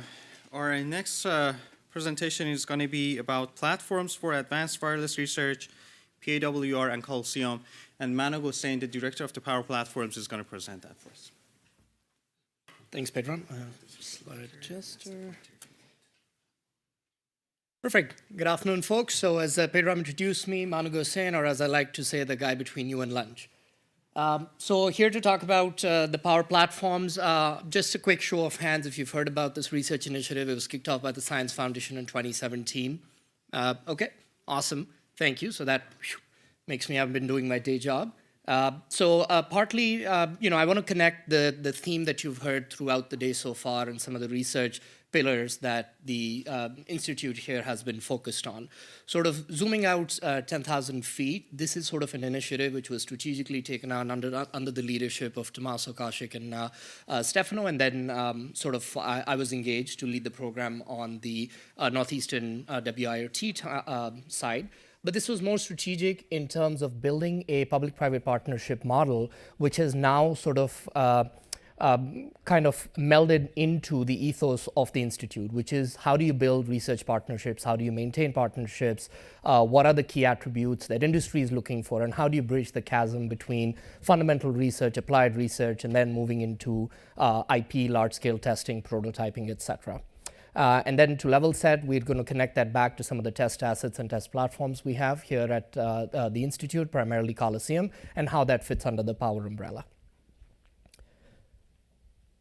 Okay, so real quick, turn back clock, the year's 2017. This is an initiative that the National Science Foundation wants to kick off. It's, till date, one of their largest flagship test research platform projects, primarily focused on wireless comms. It was about $100 million total investment over a period of 5 years. And this was to build large-scale city testbeds to, again, as I said, bridge the chasm between fundamental research over into applied research, prototyping, and proof of concepts. And again, if you go back to 2017, mobile communications, 5G was still in its infancy, not necessarily deployed. Some of the component technologies were out there, but there was industry which was quite hungry, and so was academia, to do some testing, prototyping at scale. And this was a paradigm shift because traditionally NSF has funded MRI, CRIs, which are small programs which have largely benefited some of the university faculty here as well as faculty broadly in the US. But this was an idea to coalesce that investment and put the dollars to use in a large-scale, city-scale environment, and then also bring industry on board. So Northeastern University, alongside US Ignite, which is a partner 501c3 in DC that manages more of the finance and industry relationships, we teamed up together, supported by the NSF, formed the Power Project Office, and this was the key pillar that was setting the strategic vision on what the test platforms are going to do in conjunction with managing the industry partnerships as well as the needs on the federal ecosystem side. So the stakeholders that we have are researchers, which we represent the constituency for, the industry partners, as well as the communities where these test platforms have been set up. Just a quick pass through of some of the industry members. There is some overlap with the WIoT industry membership base as well. Some of those logos probably need some updating, but basically gives you a viewpoint that this exposed us, the members of the faculty, as well as our students, by being part of this program to the entire telecom value chain to really understand what the pain points were and then sort of really bring that back in to understand where the research focus should be. Okay, so real quick, what's our portfolio? What have we been up to for the past 5 years? Recently, at least the project office side and was kind of re-upped for another 3 years. So we're going to be in existence up until 2026, and then we're going to figure out what the sustainability model is going to be. But this is what we have as part of a portfolio. So these are geographically diverse, technology diverse, but the main spirit here is to build these test platforms on pillars of programmability end-to-end, and this is again, similar to what we've seen in some of the test platforms that you've seen that are of smaller scale, but here within WIoT, both here as well as at the innovation campus. So starting from the left, the first two cohort we have is Power Cosmos, so there is sort of a fine line as how we've evolved based on some of the industry needs. So Powder and Cosmos, respectively in Salt Lake City, Utah, and downtown New York near Columbia University, have been set up primarily to be programmable end-to-end. So think software-defined radios, programmable network switches, reconfigurable optical add-drop multiplexers, programmable RF front ends, compute all the way, both horizontally and vertically. And these are at scale. So the Powder Testbeds is about 2 square miles, different kind of form factors centered around the University of Utah campus and primarily focused on SDN, massive MIMO, that's technology supplied by Rice University in the form of the Argos test platform. And then software-defined radios, primarily DC to 6. This has now obviously evolved given the programmable nature. So these were, just think about the complexity involved here, because these platforms were envisioned back in 2017-18, and to stay relevant in 2023 and beyond, these are still being heavily utilized by the academic membership and industry because of that strategic vision we had in the early days to have flexibility, modularity, as well as the idea of being able to insert new technologies as they mature and develop. Cosmos, primarily, if you were to take two key takeaways, this is research focused primarily on millimeter wave, as well as on the optical domain, so PONs, passive optical networks, as well as ROADMs, so reconfigurable optical networks, where you can take the RF signals and basically transmit them over the physical layer in the form of light, so really, really fast. And all of this can be switched. It's set up as a star topology physically, but then you can actually program the signals to go in however you'd wish. So this is primarily very dense, about 0.9 square miles, but the idea being that you have dense software-defined millimeter wave capability for channel modeling, for comms, as well as for real-world applications. Then a year and a half later, we sort of shifted focus to be a little bit more closer to industry. As 5G and other technologies were developing and maturing, we moved on to test platforms that focused on the application domain. So we funded a test research platform at North Carolina State University called AirPow that focuses primarily on high mobility and unmanned aerial vehicles. So this is looking at building unmanned aerial vehicles, inserting comms into the third dimension. So now you're looking at X, Y domain, but also the Z domain. So very rich field, even very relevant today. Lots of research challenges, research problems, very complex, very complicated. But again, it's a test platform. It's an asset available to you as a student here. And all of this is completely underwritten by investment by the National Science Foundation. If you're an industry member, call to action here. If any of this piques your interest, please come find me. I'll be here for the rest of the day. And we can talk about how we can engage industry in there. Last but not the least, about a year and a half ago, the last platform that was selected and funded was to address the notion of the rural digital divide and to address technologies for rural broadband. So this was looking at the X-haul piece, so mid-band, front-haul, mid-haul, front-haul, and backhaul technologies. And the key innovation here is looking at free space optical communications that's being deployed there. How does this all tie back into Coliseum? That's sort of the main theme, and I'll really quickly go into there. I'm not going to go into details of Coliseum. Mostly things were covered by Pedram, and there are going to be some posters on how Coliseum is being utilized. But that's sort of the primary tie-in piece that connects all of those platforms and brings this back into the virtual domain. This I'm going to skip. So these are all the different topic areas. If any of these, again, pique your interest, happy to sort of send you pointers on how that research is being conducted. Huge list of publications, etc. A lot of that also coming from the Institute, but also from academics all over the country and the globe. So Coliseum, we've heard this earlier today. This is another key piece where we're seeing a lot of interest both in Power and Coliseum, and there's a strong overlap in terms of communities who are funding. So everything that you've seen in the talks, support that's coming from different kind of federal research labs, but also non-traditional sources that primarily have, we've had a hard time trying to finding common research problems that we could jointly address. So all the way from the DoD S&T community to the academic community, as well as industry partners that are well represented here.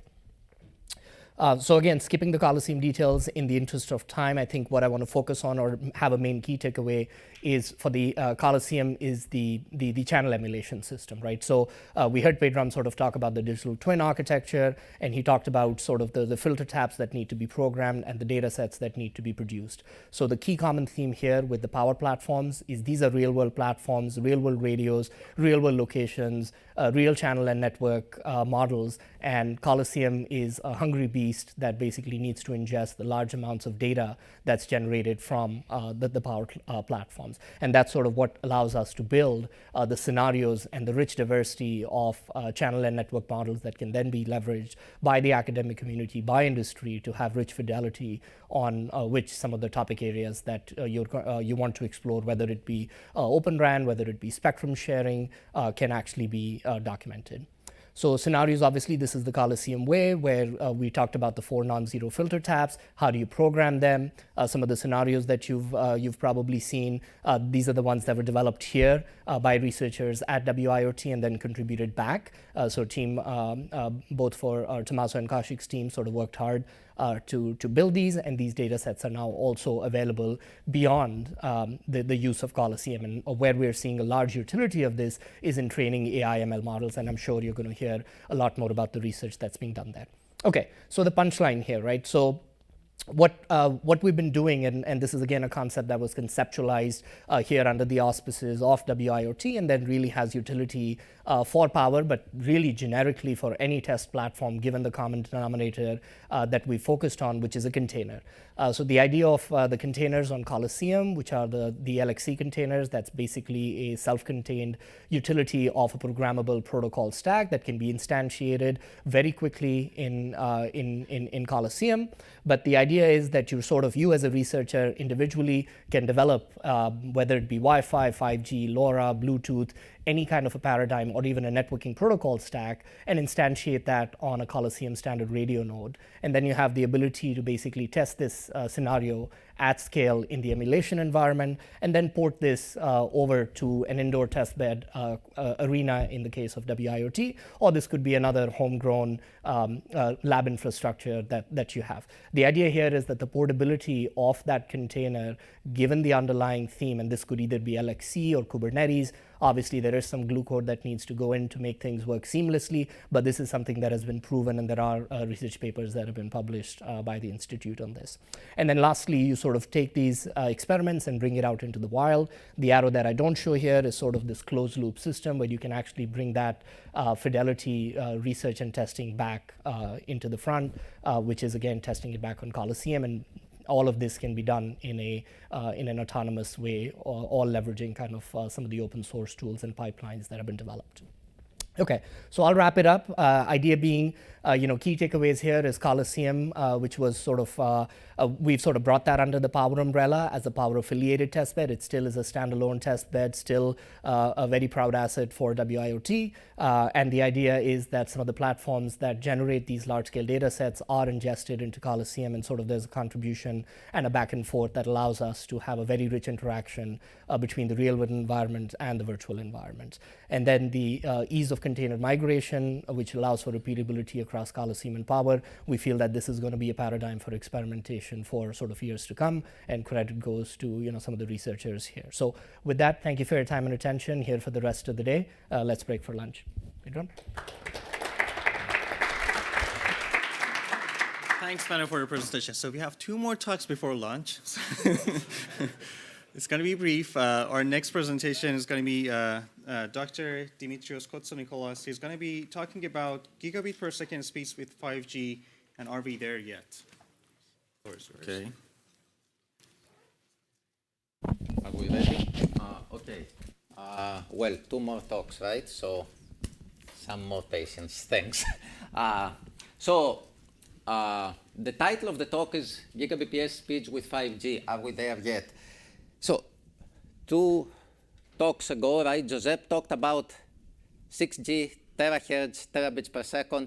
We also saw a few other talks by colleagues talking about exciting new applications, ML-based, edge-assisted applications that require gigabit speeds.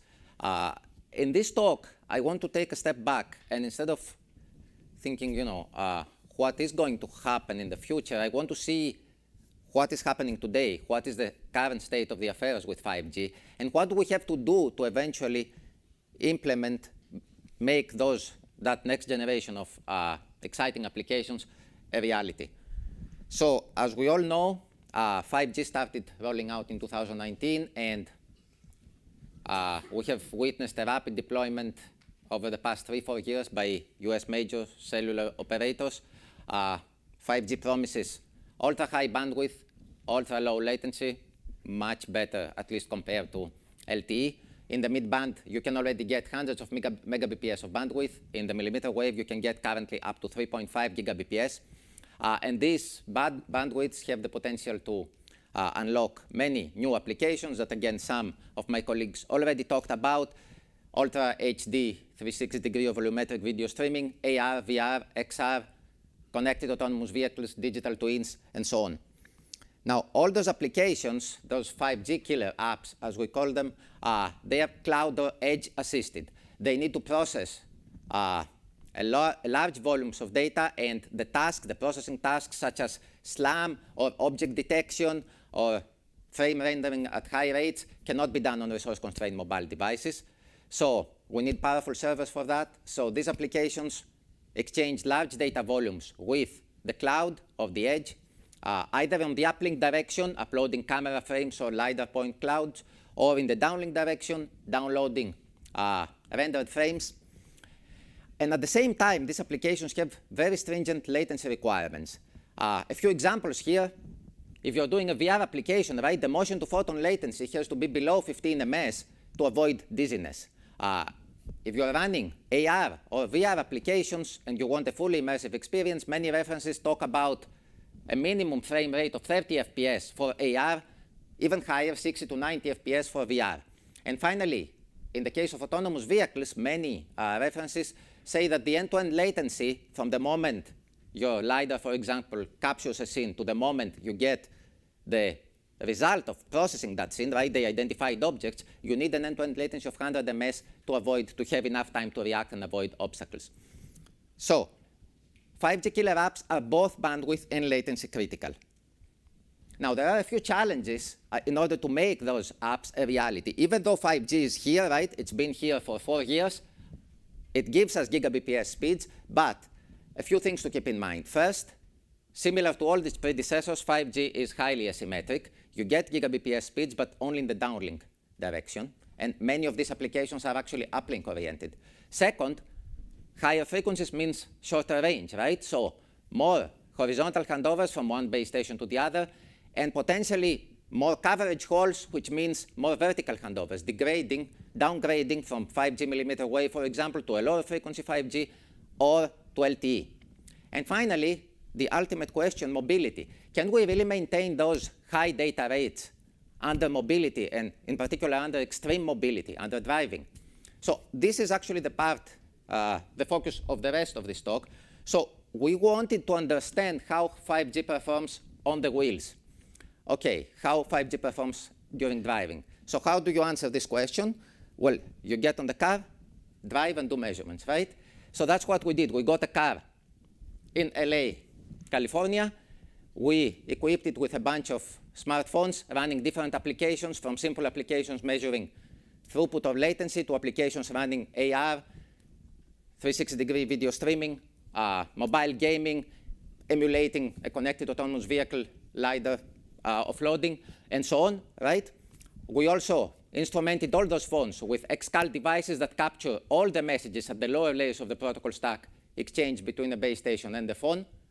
We deployed a bunch of cloud and edge servers in different parts of the country, and then we started driving. We drove 5,700 kilometers in 8 days from LA to Boston, measuring along the way, right? Measuring the networks of all the 3 major operators. We got about 400 gigabytes of data logs, and we are in the process of processing now these data logs, right? And we want to study coverage, handovers, which I will skip here in this talk, network performance, and application performance.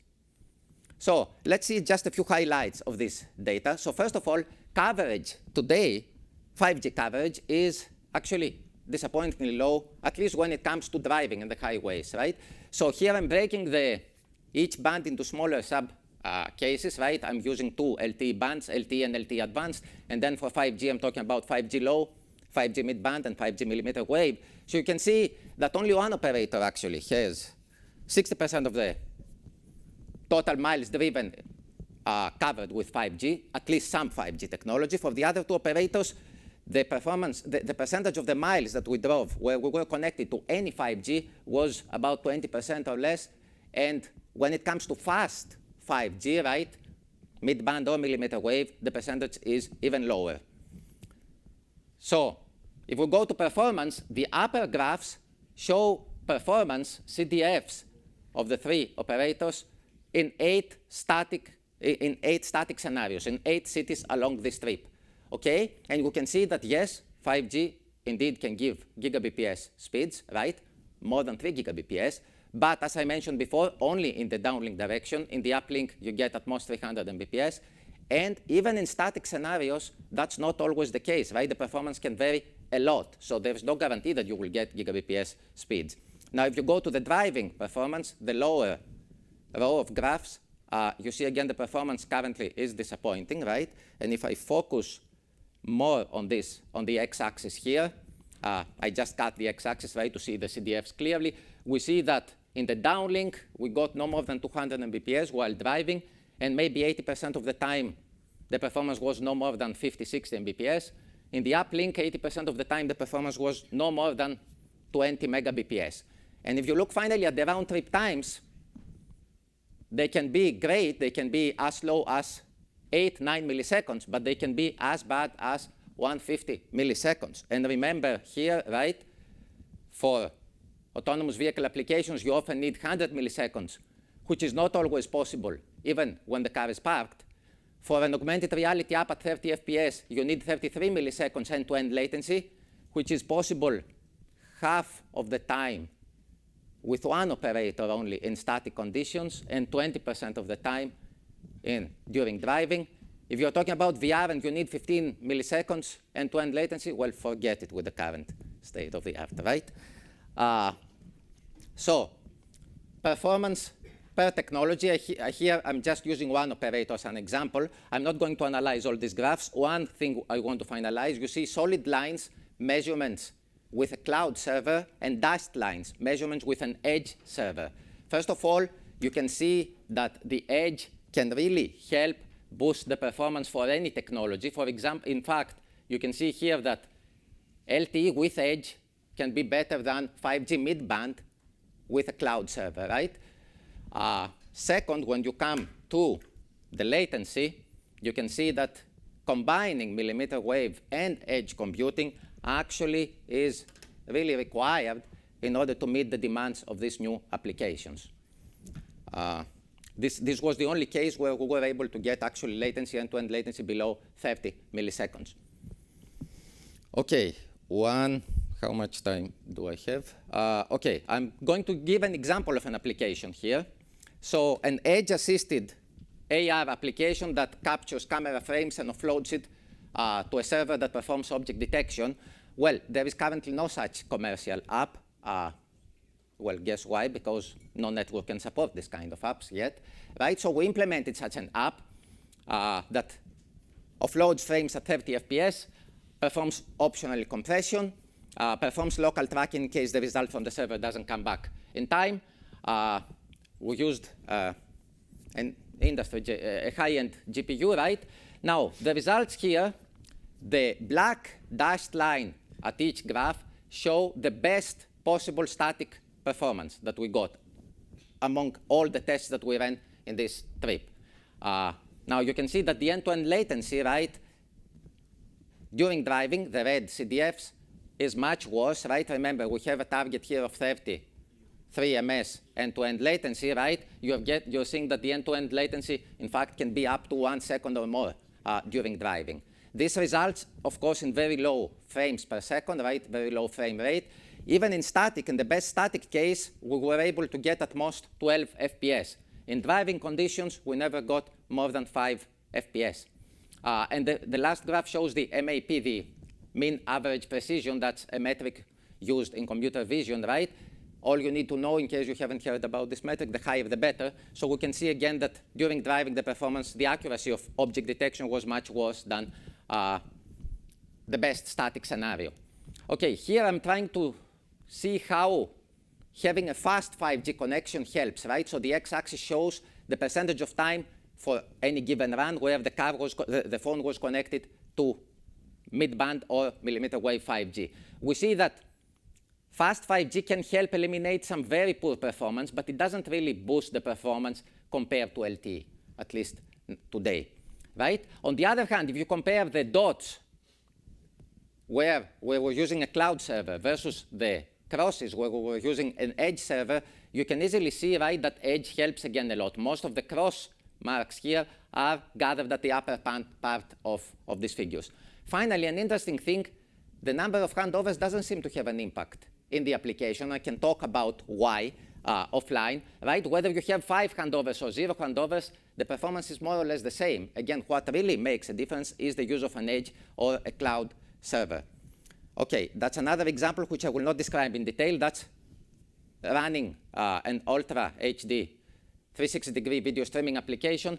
We were able to play the video without any rebuffer only 20% of the time during this trip. In all the other cases, we encountered rebuffers, and in the median case, the rebuffer, well, half of the time, the rebuffering was more than 30%.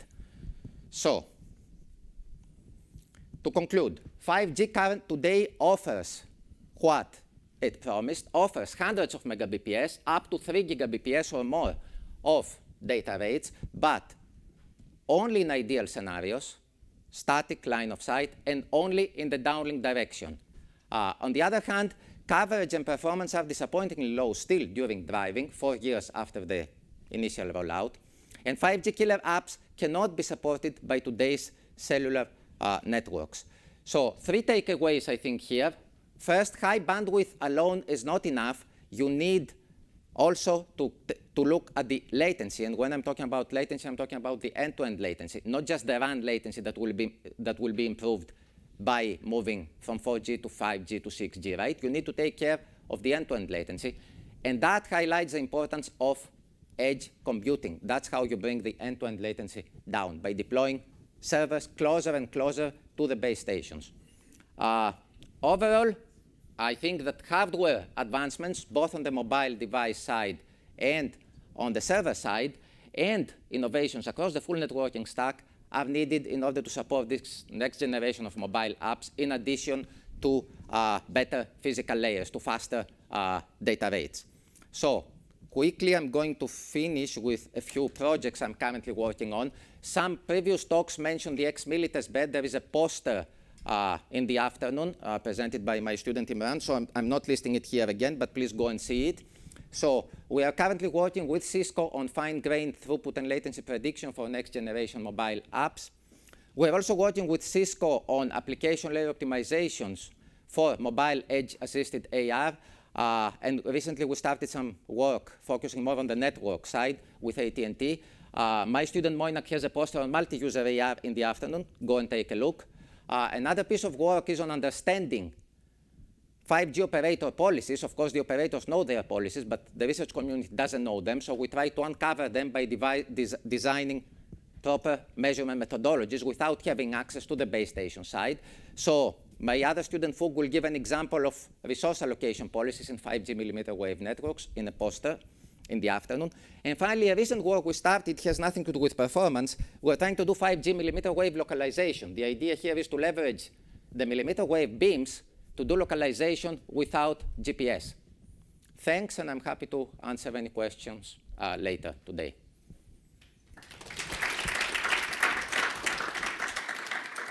Thank you, Dimitrios. Our last but not least speaker is Professor Edmond Ye. He will be talking about networking for a new era of data, computation, and learning.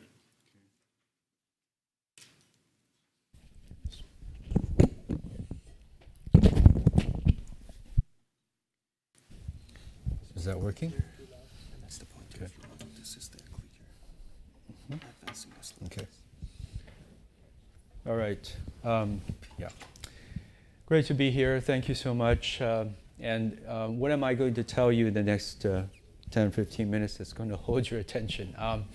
Well, we're going to talk about networking. Networking, I believe, really is going into a new era where I think traditionally networking is about who's talking to whom, right? Source, destination. That was the focus of networking ever since Alexander Graham Bell. It really now is more concerned with delivering data, managing computations, and learning. And that's what I'm going to focus on. So this is joint work with many people over the years, many of whom are sitting here. And so I think so Dimitrios's talk set this up very well, because he talked about edge computing, the importance of edge computing.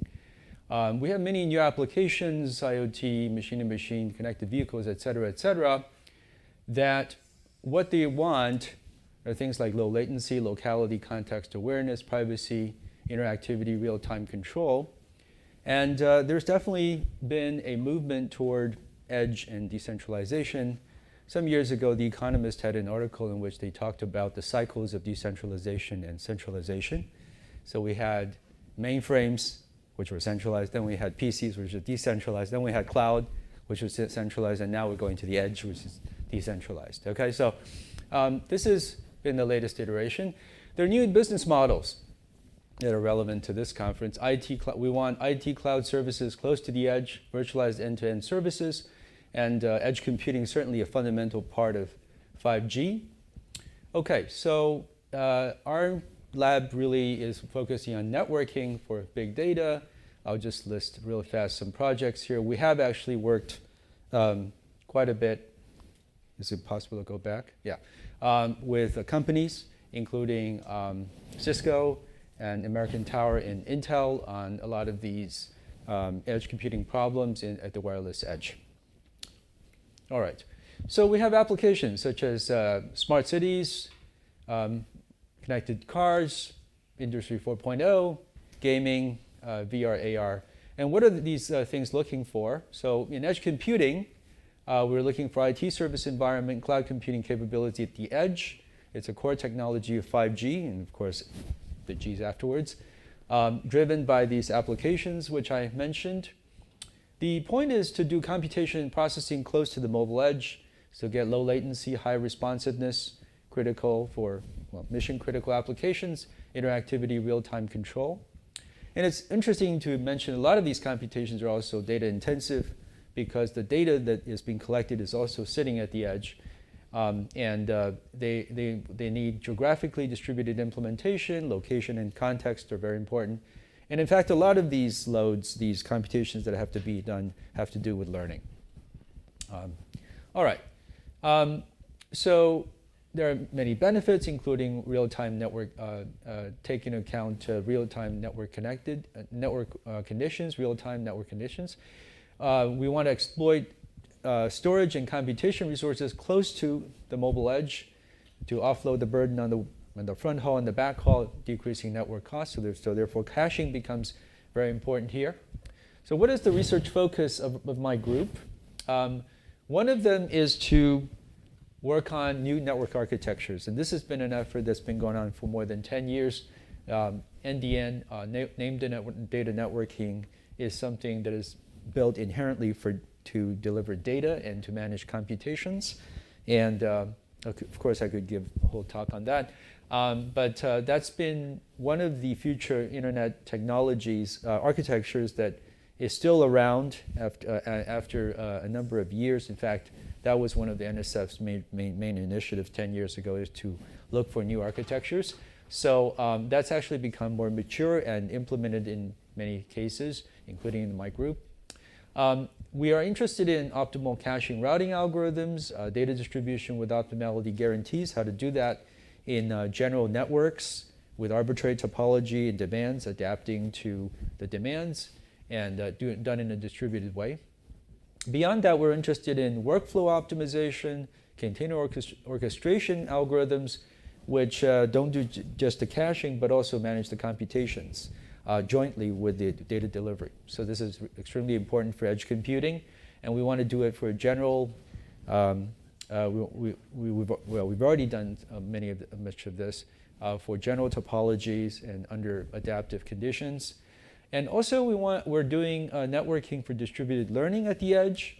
So the point is that traditional networking protocols are designed to maximize metrics such as throughput, delay, things like that. But these days we're interested in designing network protocols for learning objectives, such as to minimize the error covariance of learning objectives. So this is so the main message here, without going into too many details, is that we're focused on new type of networking, new network architectures, networking to deliver data, networking to manage computations, and networking for distributed learning. Okay, so now I won't go into this too much, but this was named data networking was a big effort, and Northeastern is leading the theory and algorithm development for this architecture, applications to wireless, and also we have applied it in big science projects like Large Hadron Collider, high energy physics. There's a global testbed, growing code base. If you're interested in this architecture, go to this website, and it has all of the information on the paper standards, testbed, code, etc. Okay, so yeah, let's not go into all of this, but it has many functionalities which are really built for networking for data, and it has a natural extension of computation learning. All right, I just want to mention, for optimal caching, we have a lot of work that this is joint work with Tracy Ho, Stratis Ioannidis, and many other people over the years. Basically, without going into the details here, we're interested in, if you have a set of content, if you have arbitrary network topology, how do you optimally decide on the caching locations? And where do you store what on the network in order to meet the demands according to some metric? And that metric could be to minimize network cost, to minimize delay, et cetera, to maximize throughput. This problem, very fundamental problem, actually was kind of open for a long time because people either had heuristic algorithms for general topologies or they had optimal algorithms for very limited topologies. And so we are actually able to make a lot of progress here. So one of the things we developed was so-called VIP. And this was one of the first algorithms that did joint routing and caching for arbitrary topologies. And it maximizes the user demand, has a lot of great performance. This appeared some time ago. And the, okay, so I thought I had a performance plot here, but okay, that's not in there. Another approach was done with Stratis here, and this was using an approach based on a convex relaxation approach which gives optimality guarantees using stochastic gradient ascent. And this was extended to jointly optimal caching and routing and many other extensions on queuing, cost, and congestion control. The point is that we're able to develop all kinds of algorithms for optimally delivering data over arbitrary topologies under many different kinds of costs. So this is extremely relevant to problems like edge computing, where you want to cache it close to the edge, and this is of a lot of practical utility. Beyond data delivery, we're also looking at how to manage computations. So you might have a situation here where you have small cells or you have servers that are able to do computation and have storage capabilities. And so the question is, how do you jointly optimize how to route the computation requests, how to schedule the computation and do the data caching at the same time? And this can actually be solved. We developed something called DECO, which maximizes the throughput of a distributed computing network, which is distributed adaptive. It also could handle data inputs. And we have extended work on this. This goes beyond data delivery to handle computations. This is why you can basically think of this as optimal container orchestration combined with caching. Okay, so this is something that, again, is extremely useful for edge computing. Lastly, I just want to mention the recent work on networking for distributed learning. So you might have a smart cities application in which there are many different kinds of sensors deployed across a large area. They're collecting different types of data. But then you have different learning and inference tasks like vehicle tracking, traffic estimation, et cetera. And these learners are trying to pull different data potentially from different sensors, and they might even have overlaps. How can the network facilitate these learning and inference tasks over this in order to optimize some learning criteria? So this is a different kind of networking. Our objective is not throughput or delay, but rather learning objectives. So so sensors are dispersed. They're generating streams of data, and learners are data consumers, which wish to train models over the received data, and different learners may be interested in different data, but overlaps exist. And so how should network resources be allocated to facilitate these learning tasks? Here, turns out, this is not an easy problem. It's non-convex, but has nice structure. And we developed some polynomial atomic approximation algorithms to find a solution that has an optimality guarantee. So this is a good example of a situation where networking is designed for new objectives that evolve from learning. All right, let me just conclude here. I think that we're in a new age of networking that really focuses on delivering data, scheduling computations, and how to manage and how to facilitate learning. So there's a movement to the edge, right, for various reasons, and new business models are being developed at the moment. NDN, named data networking, is actually a very natural architectural approach to this new landscape. And in fact, all of these things that I just talked about were in many ways motivated by this NDN architecture. Had it not been for NDN, I probably would have looked at these problems. We have optimization of caching of data-intensive and of computations in data-intensive computing networks and networking for distributed learning. I think these are very much the new problems that are of importance.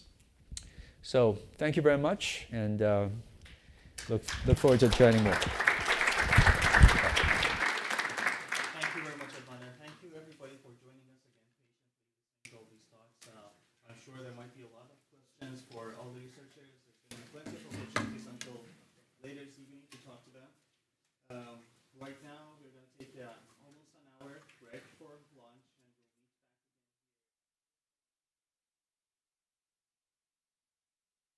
Thank you.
right, welcome back everyone. Let's get us started with our next session, which is going to be on industry engagement and models. Let's see. Perfect. So I'm not going to take too much time, just a recap of some of the facilities and resources that most of you are already familiar with. I'm just going to do a quick recap, starting with the notion of Open NextG R&D Center. This is what we launched, as Tommaso was mentioning earlier today, in last summer. This is primarily funded by DoD, Office of Undersecretary of Defense, the R&E. It includes 4,600 square feet space at Burlington. This is primarily going to be a shared space for researchers, entrepreneurs, and we have had some interest from industry collaborators that they wanted to have access to that space. That's co-located with Coliseum, anechoic chamber, and a bunch of new test beds that we are putting together up there. This is, again, just a quick look at all the industry collaborators that we have as of today. The list is growing for sure. There are different tiers of the industry engagement with the Institute that I'm going to talk about that briefly today. This is, again, an exemplary list of all the facilities that the Institute and the Open NextG R&D Center do have access to. As you have seen all the presentations in the morning, it will go all the way from sub 6 gigahertz all the way to above 100 gigahertz and terahertz frequencies as far as the radio propagation concerns. And of course, we have AI computational capabilities. At this point, we have, I guess, a handful of the state-of-the-art DGX A100 from NVIDIA, thanks to the supports that they have been doing.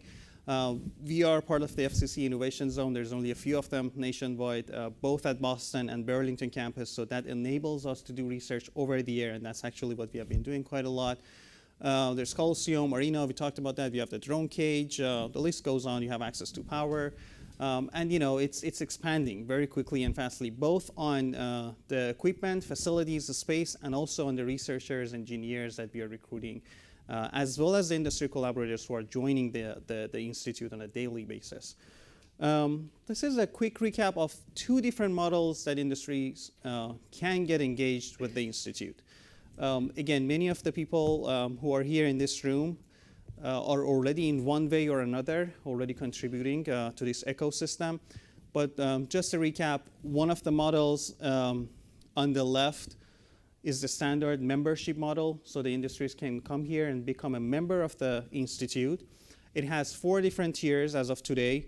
The bottom 2 ones are for smaller businesses, and that will give them access to all the facilities and resources and the shared spaces, including testbed facilities such as Coliseum. You can get membership and use them. The upper 2 ones, that's the part that you will start getting access to full-time researchers at the Institute working on a project. The first one will come with a single PhD student and PI time. The second one, the top tier, will come with 2 PhD students and also PI time. And of course, if there is need for a couple projects, that's also, we can expand on top of that. The one on the right is a different model. Some companies prefer that version. That is essentially a scope of work that in a meeting we agree on a scope of work on a specific project or product. That's a binding contract, and then based on the scope of that project, we can define how many resources are needed and what facilities that the specific project needs access to. Again, that comes with all the good stuff, the facilities, researchers, and whatnot, the space that we have in Burlington. That comes with that as well, and you become a consortium member of the Institute with that other version of the engagement. Very quick, I'm going to do 1 sentence per slide. This is just an example of the great research that we have been doing in the past few years that has been enabled with our industry partners. Starting from Keysight, the idea here is to put together the world's fastest real-time terahertz link for the first time. With Raytheon, we have been working a lot on different types of AI applications in wireless telecommunications, primarily, of course, focusing on secured wireless telecommunications. With MITRE, we have been working on jamming and anti-jamming smart systems. And of course, there are regulations on jamming systems, so there's this interest to use emulation platforms so that you are not actually interfering with actual radios out there. this is an effort that we have done with them. Again, there's a poster later this afternoon that you can see all the details of all these different projects. This is Meteor that is integrated with Coliseum, an emulation platform. With Viavi, as we speak this week, we are doing this measurement campaign with them. The idea is to put together a real-time digital twin with AI-enabled ray tracing systems. That's the effort that we are doing with them. With InterDigital, over the past few years, we have been working on, again, so many different applications of AI in wireless telecommunications. These are just a few examples on radio fingerprinting. Those are two of the products, Deep LoRa and ScienceCRF. That's where you can fingerprint devices by the impairments of the hardware just using the signal that they're propagating. With NVIDIA, the effort has been on enabling 5G and O-RAN testbeds, again, primarily using NVIDIA aerial physical layer and integrating that with the facilities that we have. With Mavenir, the idea is integrating the O-RAN intelligence with network simulators. Again, this is a work that has been recently published. With Dell, the idea, again, is enabling different AI applications in O-RAN, including slicing and XApps and whatnot, again, utilizing network emulators. And with Qualcomm, two separate topics, but related. One of them is compliance testing on 3GPP on Coliseum. Again, the concept of digital twin that we have been talking earlier in this morning, that's one of the concepts that is being used to create those digital twins, and also on O-RAN security assessment, again, utilizing our network emulators. And with Red Hat, again, the idea here is many of them are AI applications with O-RAN. This is not exclusive, so with Red Hat, we have been working on, again, zero-touch RAN and spectrum sharing systems on O-RAN. And that's it. This is just an example of 10, 12 of the projects that we have been doing the past few years, and we look forward to more of these projects with you guys. I just wanted to do a quick recap. And with that, we are going to have two more parts to this session. The first one is going to be a panel on commercialization and entrepreneurship. Ted Worth is going to moderate that panel with 4 of our great panelists that he's going to introduce. And after that, we're going to have 4 short startup pitches. Those are the spin-offs of the research labs at the Institute. And right after that, we're going to recognize a couple of them who have been doing a great job. Right, with that, I'm just going to hand it over to Ted. Thank you. Can you hear me? Okay, great.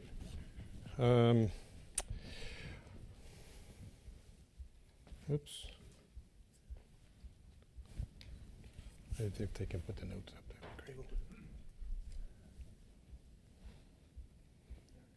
Got it. Okay, great. Hi, everyone. My name's Ted Worth. I'm the executive in residence at the WIoT Institute. That means I tend to work with most of the researchers who have commercialization ideas, although there's a whole bunch of other resources on campus to help with that. As we just mentioned, we're going to have a panel in just a second to talk about investment, and then you'll get a chance to see some of the real companies that are coming out of the Institute. As most of you know, the WIoT is committed to advancing commercialization, bringing research to market. And the number one step to make that happen is connecting with industry so that there's collaboration on what is needed in the real world, and the real world can find out what's going on here at the Institute.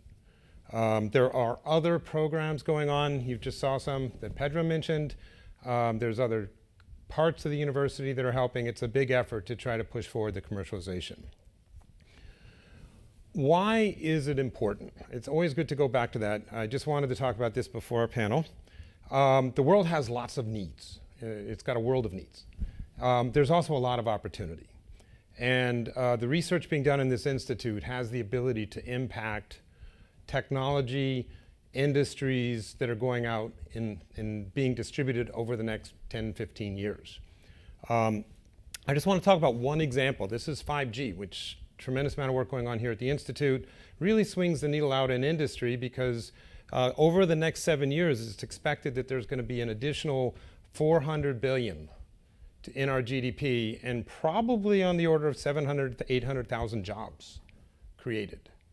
It really behooves us to do a good job getting these technologies out there. While it may be challenging to measure positive social impact of 5G, we also know that it's going to increase social engagement and improve health and security for almost everyone. So that same point can be made for the other technologies being used here at the, being researched here at the Institute. 5G, robotics, Internet of Things, artificial intelligence. All right, so most of the researchers here are familiar with funding options associated with research. They've been working in research for the last 7-10 years, getting ideas closer to market. We want to answer the question of what happens when you want money to commercialize your research. And that's where we have a panel of investment professionals. Please come up. And if you can identify your pictures. The intent is to be in front of them, not mix it. Each of their firms support commercialization of research. Each of them do it in different ways. So the purpose of this panel is to help the people in this room, all of us understand when you want to commercialize, what do you need to do, what do you need to know when you start going down the funding path. Okay, we're going to leave it on this slide. So the anecdote I'll give you is every single venture that I help that is involved in deep research, they come to me and say, I have a great idea. I want to get funding. Why is it so hard? Everybody else is getting it. And the answer is there's some very good reasons why that's true. And so I'm going to put the panel on the spot with the first question. This may be the only question we ask because there's a lot of depth to it. And that question is, what are the reasons it's so difficult for a research venture to get funding? And Myron, since you're front and left, why don't I let you go first? Great, thanks, Ted. So happy to be here. I'm the Director of Commercialization for Northeastern's Center for Research Innovation, which is our tech transfer and venture development office. So I work with many of the researchers and some of the companies that you're going to be hearing about. But we are responsible for protecting and commercializing innovations that come out of Northeastern research that are owned by Northeastern. And we do that through licensing and through supporting spin-outs. And so in some ways, we are the first investor, though we are not a venture investor like some of the folks on the panel, but we're the ones that are putting up the funding in order to protect and to file patents. We also have a Spark fund, which is a grant fund of $50,000 grants to further the development of technology. But at the end of the day, our job is to really put our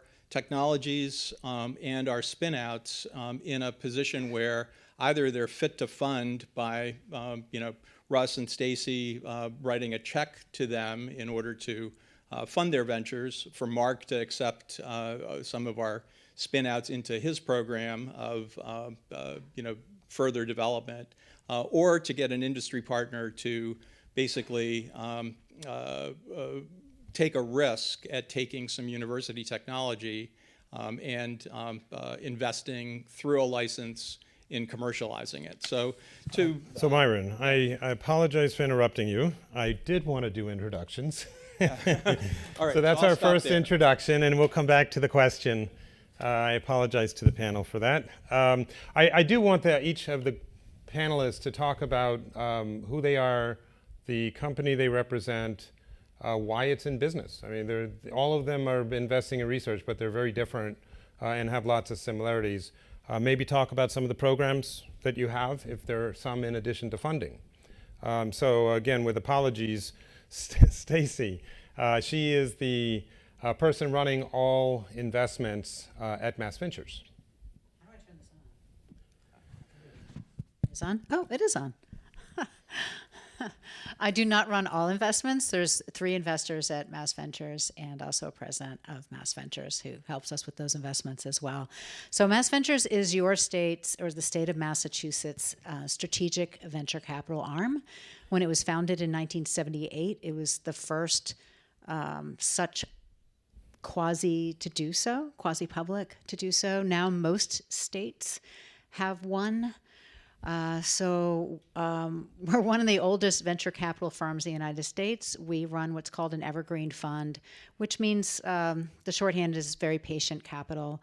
And we invest in early stage startups with, in the same way a regular venture capital firm would. We write these checks and, we are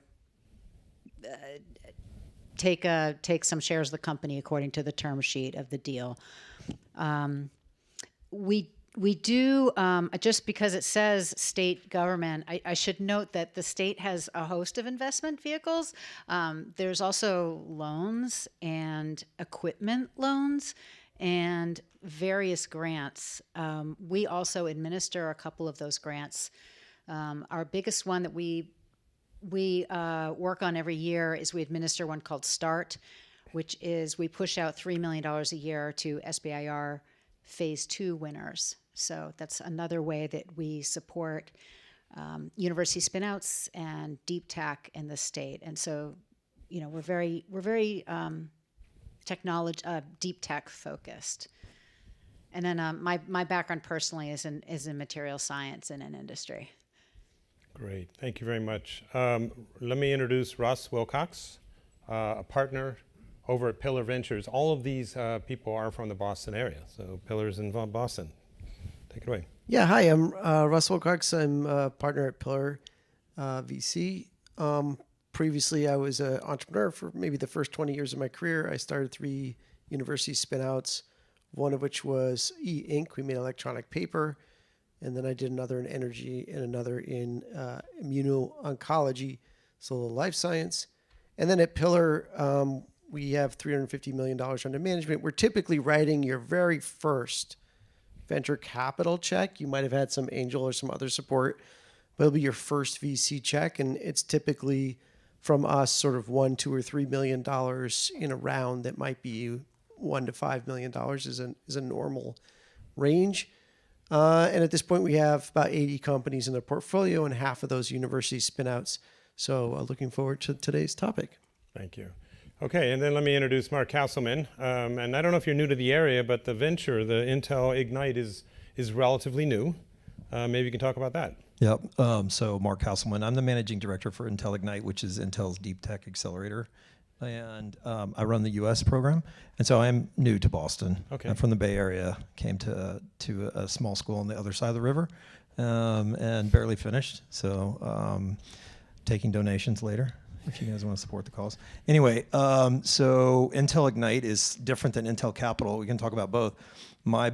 As a background, I was a founder, raised money.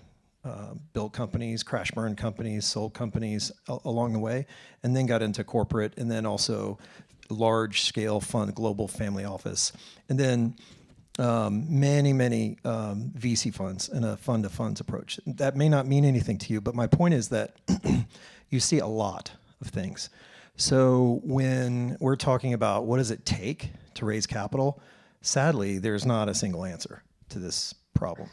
But there are things that you can know about each stage that you're in, perhaps, or each category that you're in, and how people think about investing is probably exactly the opposite of what many think. So understanding the other side of the table is probably the most important aspect of obtaining capital when you're in market looking for capital. Thank you very much, Mark. All right, so back to the question.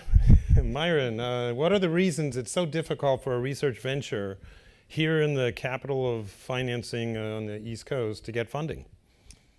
So I think one of the challenges that we see is, how do we elevate the sort of funding fitness of both the deep tech spin-outs that we've got and also sort of faculty, inventor, entrepreneurs. I think that the skills that you develop as a successful academic is that you're able to raise funding from the government, from industry sponsors. That doesn't always translate into being able to raise money from folks like on this panel who are institutional investors that have different criteria. And so I think that, unfortunately there isn't like a LinkedIn training program that you can take that will turn you into a fundable entrepreneur. And so I think, you know, the advice that we try to give is to take advantage of a very rich ecosystem, both here at Northeastern and throughout the Boston area, of really trying to understand what this journey that you're going to embark on really involves, and also take advantage of access to folks that will be writing those checks to try to understand what is it that they're looking for. So I think that you know, one of the challenges as a university, and this isn't just Northeastern, but you know, in any university, is how do we work together to try to take these wonderful technologies in sometimes difficult markets like telecom and is sort of deep tech, where, you know, if you're doing a SaaS software company, you might be able to get away with a couple $1 million and get to revenue, but these are deep tech companies that are going to need capital. And so I think the challenge really is to how to align you know, the capabilities with the technology to be able to succeed. Stacy, do you have an opinion on why it's so difficult? I have so many opinions. He's teasing me. Well, if you boil it down, you know, in venture we often talk about team, technology, timing, and in closed-end timing is market and market size.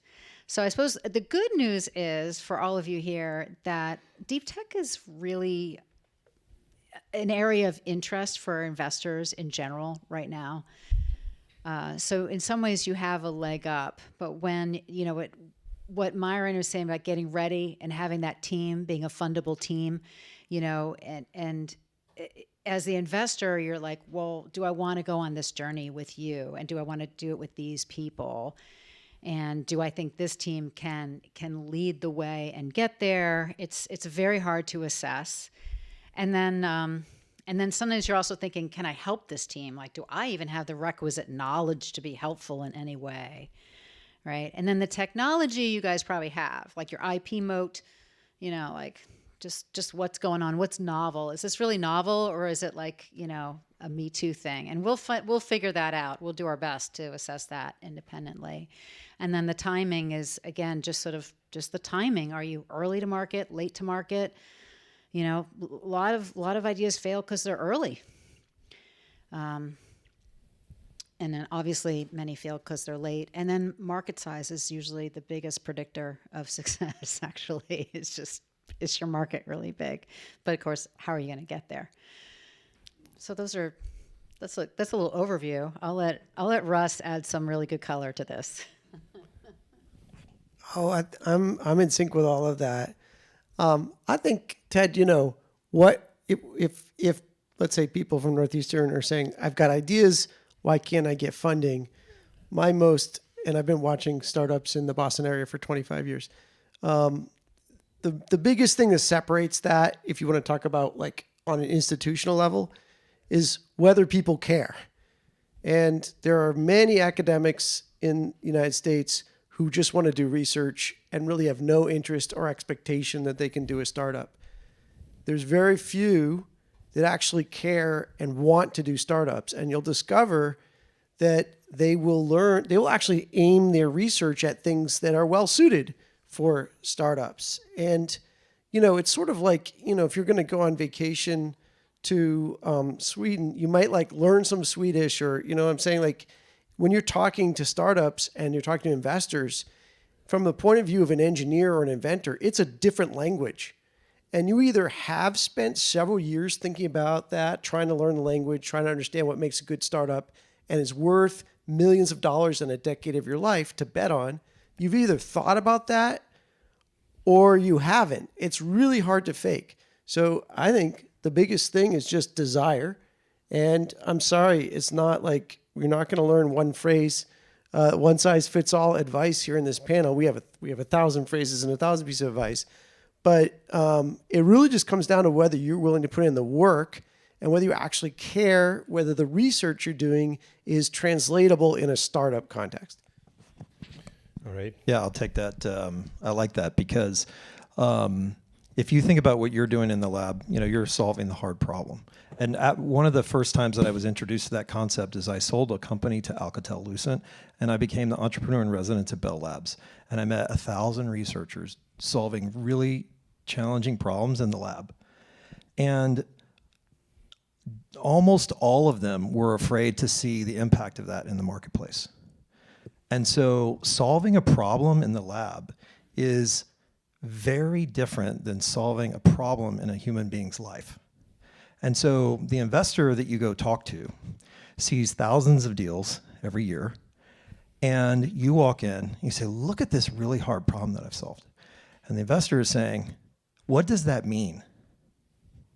Great, congratulations. If you want a pat on the back and get a pen and get an award, that's not venture. That's not culture impact. So you have to also understand that capital is fungible. It goes anywhere. It goes where it's best suited. And so when you're pitching or asking for money, what you're saying is you have the best vehicle to see that capital have impact in the culture than any of the other 1,000 deals that VC is looking at.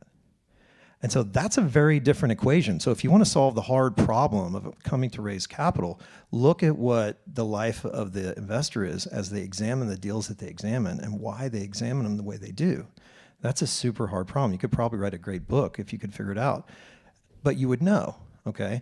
And so to me, it's really about understanding what impact you're actually having other than, kind of patting yourself on the back. And I think that when you are able to speak the language of how your stuff, your solution works in the culture, you will be able to get people's attention. And the last thing I'll say on that, Google did research. They researched, I think, 1,000 of their companies that were going through Google startups. The number one cause of failure was the team. Number 6 was the tech. And it was orders of magnitude higher. Over 55% of teams failed because of team, or of companies failed because of team. And it was like 7% because of tech. So if you're leading with your tech and you think that's a path to the solution, I invite you to kind of rethink it and see what's actually happening. So good observation about the teams. And that's come up now a couple different times. What advice would you have about how they should set up their team? What skill sets do you think are missed most when you're talking about a deep research company? Did I just say yikes out loud? Okay, I've kind of answered that a little bit on my last, so I won't go into it further.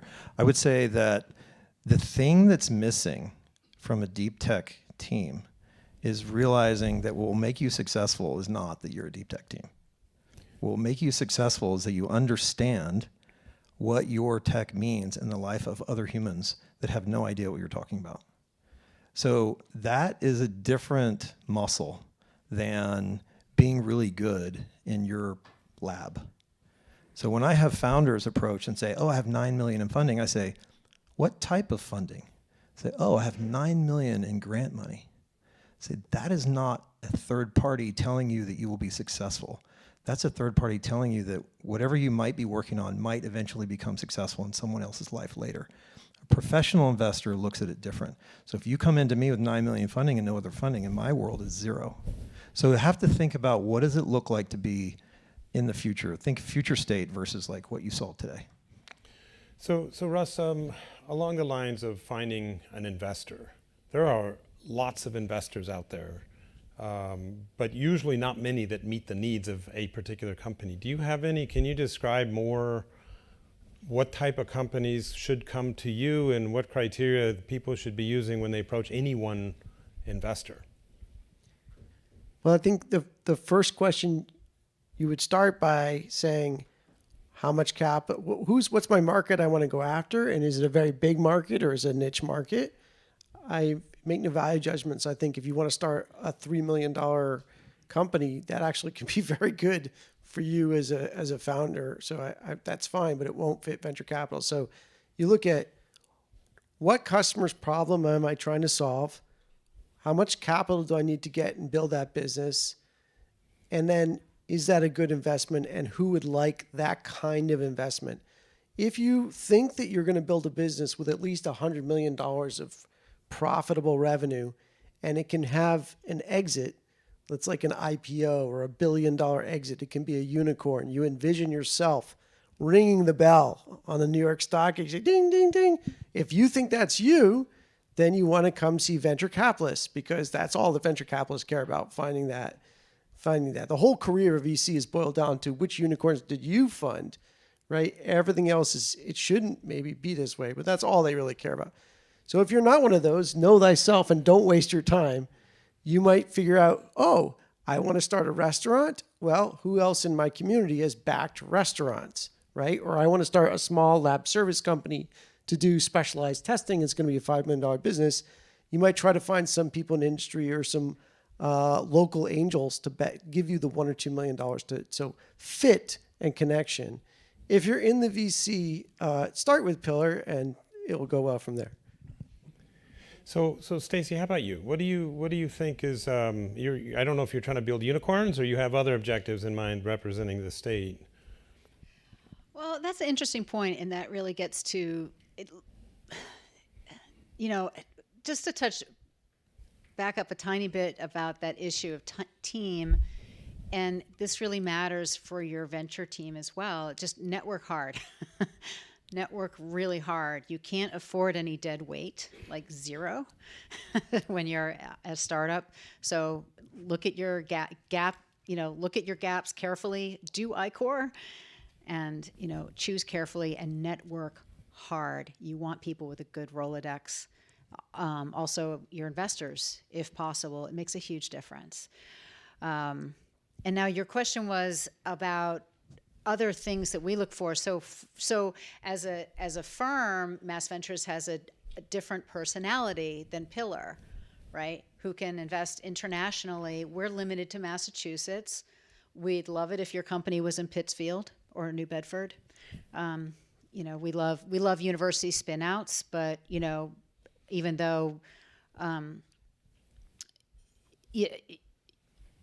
MIT puts out, 300 startups a year or a day. I don't know. We love UMass Amherst, right? So we always are trying to spread the love, spread the love in Massachusetts. So that's sort of our personality. We love female founders. We love minority founders. So every firm has its own goals and personality too. So sometimes no just means like, you're not a fit for us, but it has nothing to do with what's really going on with your company, right? Or what the full promise of your company is.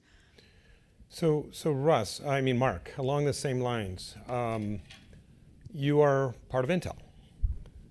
Perhaps you can talk about what is the outcome. Are you trying to build companies that have different flavors than we just heard about? Well, okay, so think about Intel. Intel is a company that makes chips, but we have tons of other tech. It's one of the largest software companies in the world that makes actually very little revenue from software. We have tens of thousands of software engineers, so it's kind of weird to think about Intel's software company. We also have Intel Capital, which is a fund that invests off the balance sheet from Intel. They invest about $500 million a year, which is a lot of money, and about 30 to 40 new investments each year. And then they have the additional investments that they've been tracking for years that they continue to invest in. Generally, the investments from Intel Capital are strategic to Intel, to the business units of Intel. So typically when you see a CVC, a corporate venture capital, they're going to invest in things that are kind of like in the same lane that the company is pursuing. Ignite is slightly different. So we're an accelerator. So we're looking at companies earlier, but not formative. So we find companies that are pre-scale. They've sort of figured it out a little bit. Russ may have invested in them. Mass Ventures may have invested in them. They haven't quite become scaled grown-ups yet. So we get involved because maybe we might want to buy them. And Intel does not buy formative companies. We only buy companies that are already grown up. So if you want to get acquired by a big company, become a big company. Because we don't care how big the check is. That's the weird thing about Intel. We only care about not losing. So we will only buy companies that are grown-ups. So you think about how the capital is formed and why people do the things they do, and I think that's probably hopefully informative to you. But we'll look at just about anything.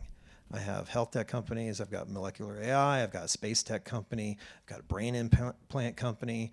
I've got, model deployments. I've got model optimization. I can go across the board, and then I might be the beginning of your network. So back to Stacy's point, find the kind of formative networks that can get you to the next networks, and then think of it as a journey. Thank you.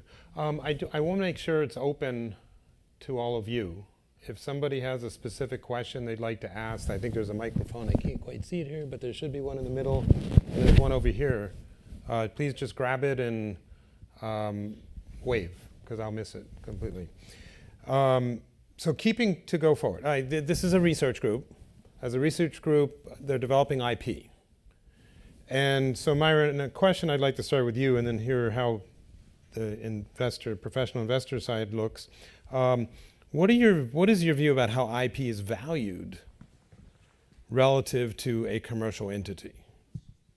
It's a great question, Ted, and I think that you'll hear different perspectives from different people. On one hand, it is sort of table stakes, and it's always a checkbox that investors are going to look at. And one of the reasons is if they're going to be putting in tens or hundreds of millions of dollars worth of funding, you do want to make sure that there's some sort of a moat or some protection so that what it is that you're developing is not going to be copied or utilized.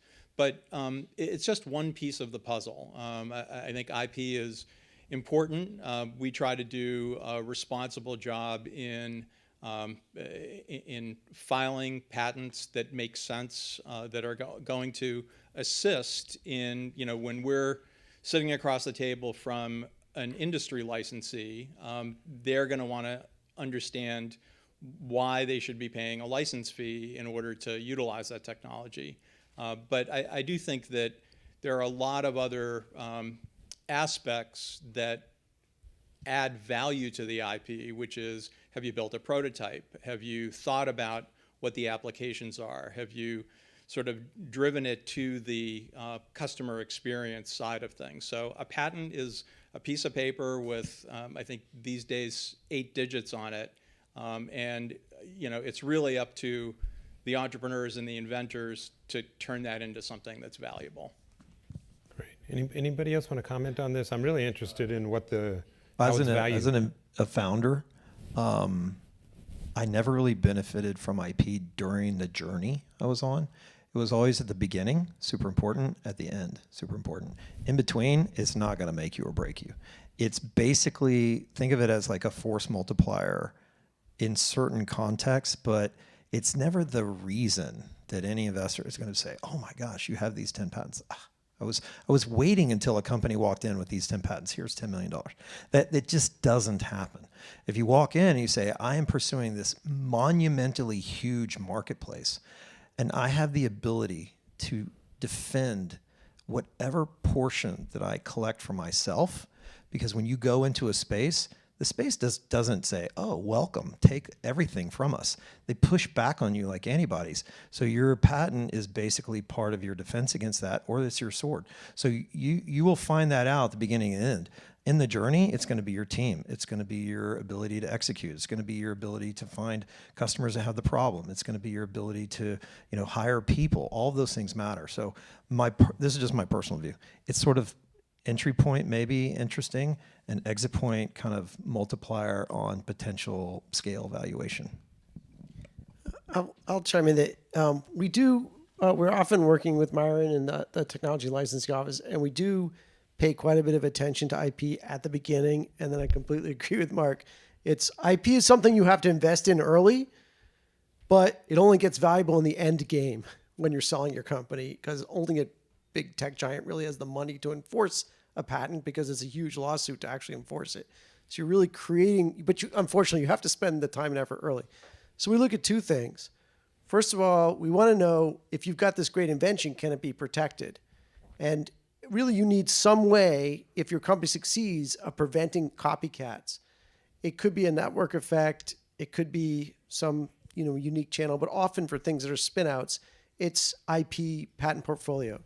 So we'd like to know that you actually have the ability to get that and that you have a license. And Myron's smiling at us from across the way saying, yes, I'm going to give them the license because we don't have a company without that. We also look the other direction, which is defensively, which is called freedom to operate. And that is a question of whether someone else, maybe there's a rival research lab across the country doing similar work, and actually they filed their IP before you, and it takes a couple years to see what patents result. We might not be able to get good patents, or they might be able to have a patent on something else. And one of the big differences between a company view of IP and a licensing office view of IP is that for Northeastern, it's very important they get at least one patent so they can block other people from using the technology. So if you imagine a car, as long as you can patent a car engine, you could stop the car industry. So that's what they need. But if you're an entrepreneur and you want to sell cars, you need to not only have your own patent, you need to have nobody else have a patent. So you need to have a source of tires without infringing on someone else's patent, and a source of, windshield wipers, and like everything that goes into your product, you need to have a way to ship it without infringing someone else's patent. So that's called freedom to operate. And maybe not at seed, but certainly in the early stages, we're going to take some real time before we spend millions of dollars, make sure you can get all the way to market with a complete product without being held up by someone else who can sue you with their patent. Great. Okay. And one last question on the value side, Stacy, is there's all these examples of companies that go out and raise $60 million, $120 million valuation, and they're going to grow like crazy and become that unicorn. How do you value the companies that come to you from the research environment? That's a great question because valuations have changed drastically in the last year and a half. So it's extremely hard to value a company, and in general, we do a boilerplate, and we also just see what the market will bear. So it's incumbent on the founders to try to get multiple offers, and if you can't, we will just offer you something that we think is fair, and that's going to be, if you're doing a $2 million raise, then the boilerplate is that's going to be, the $2 million is going to be 20 to 25% of your company for that first round, like a seed round. So it would be $2 million and your company is valued at $6 million pre-funding and $8 million post-funding. So that would be actually a pretty typical deal right now. And it's fine, and it gets you going. Go ahead, Myron. I was just going to ask, do you find that valuation is something that people agonize over? Is it something that they shouldn't agonize over as much? I mean, what's been the sort of... Generally, the advice is don't agonize over it. I totally understand. We've all been there, agonizing over it. But generally, the advice is just you have to wear two hats. So you have to think like a founder and a CEO and a technologist for many of you, and a marketing expert, but you also have to think like a shareholder and just always have that shareholder hat on and just take the deal that you think is best for your company. And if you're successful, the company will grow so much in value. And even if you get sort of diluted in that process, the board will be motivated to throw more shares to you to keep you happy if you're doing a good job. So there's a lot of mechanisms that come into play to keep things comfortable and fair. The hardest thing is just a down round. And so that's where it gets sort of tough. There's definitely a bunch of companies going through that right now because of the change in valuations. And a down round is one where the company's now worth less than it was at the last investment. Right. So you may have had a $90 million valuation post-closing on your last round of $20 million. And now someone's coming in, and I know a company that's happening to right now, saying, nope, you're valued at $70 million now. So you just on paper lost $20 million. So that's equally tricky. This is very much the right way to look at things. I have an oddball way of looking at it. Well, I'm going to invert the problem. I think it's wrong for the founder to say the valuation is, it's a number, and a lot of you come from schools and classes, you get graded, and like, so it's a number, and every entrepreneur sort of looks at that number and says, oh, it reflects my value, or it's something about my company's value, or maybe to reflect the discounted net present value of all the future cash flows. No. Here's the inverted way to look at it. It's all game theory. See, we know you'll give up 20 to 25% of your company to get the cash you need. We know that because it's happened thousands of times in history. And we know, therefore, that the dilution of the seed round will be 20 to 25%, because that's what always happens. Sometimes it can be like up to 50% in bio if you're doing something really risky, or maybe it's 20% or even 15% if you're doing that. But basically, it's going to be 20 to 25%. So actually, your valuation is completely under your control. It is a function of how much cash people are willing to risk. And if they're willing to risk $3 million, your pre-money to give you a 20%, it's going to be $9 million. If they're willing to risk $30 million, your pre-money is going to be $90 million. It really comes down to what is the correct risk to take? And if you are able to do a lot of the research work on understanding the customer, the path to market, not just the technology, but the whole company, and you're able to attract a terrific team, the perception will be that there's less risk, and this is further along, we can write it a bigger check. We can do a $5 million seed instead of a $2 million rate seed. And guess what? Magically, you are going to have a $20 million valuation. So it really is, it's not the opportunity or you per se, it is the readiness of your venture to accept big amounts of risk that defines your valuation. I'd like to add, because I think that's perfect to bring in the word risk. A lot of people think venture invests independent of risk, and it's just not true. What Russ is saying is like the signal of the risk that you are bringing to the venture capitalist is embedded in the dollars that they're willing to give you. And then that becomes to sort of roll that up to figure out where the equity is going to go out the door. So most times the founders come in from the equity side. They obsess over percentages. They obsess over. So I can give you $1 billion valuation if you like, but I'll own everything about the company in terms of the features of the rights that I get in my stock. So I'll give you $1 billion valuation if you want, but that doesn't do you any good as somebody who's actually trying to grow value and run the company. So what I'm saying is that the mechanics of how all of that works is understood when you think about the investor side of the equation, which is risk driven. So if I have a certain amount of capital and I can put it into 10 companies, I'm going to look at what is the probability or what are the sizes across all those. If I'm a power law theory guy, everything has to go 100x because everything goes to 0 or 100. So I need to have one deal that pays 10x across the fund. Does that make sense? So I don't even know if you guys have heard about this, but I would look at venture economics and understand, why does somebody write a $3 million check? And what is the risk that your firm brings? Deep tech, very risky. Why? Takes a long time. Markets aren't always developed. Risk is up. It's hard to get $60 million. However, if you have a $100 billion market in a moated tech that you have demonstrated traction, that I can calculate the velocity of that growth, I could write you a $100 million check.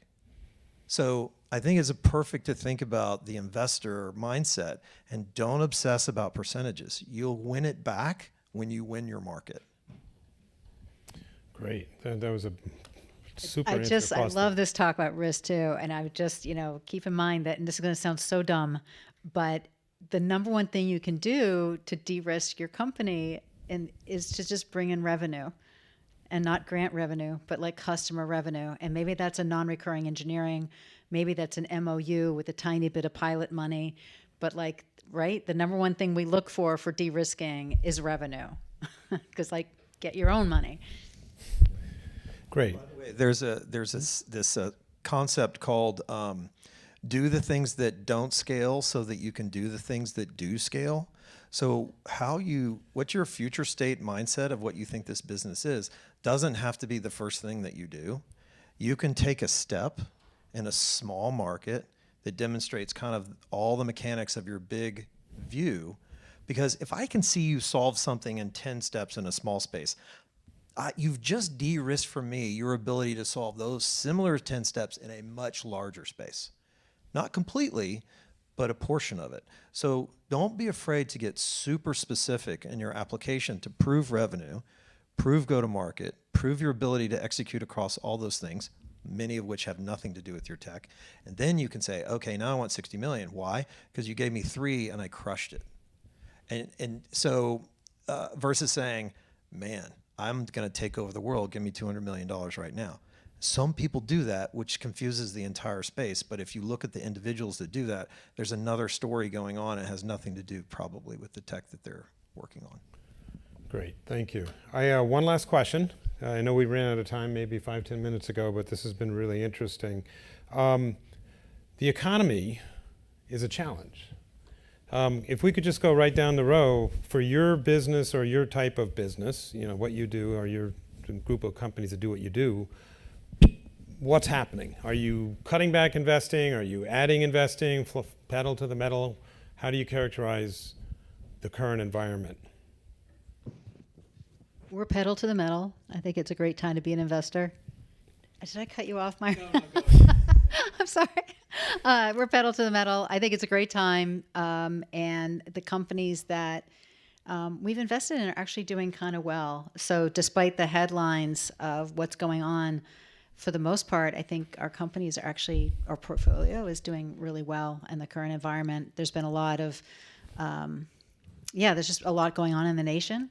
And the nation's busy and working, and so I think it's hard times, but it's good times. All systems go. Okay, I'm an optimist. One pedal to the metal.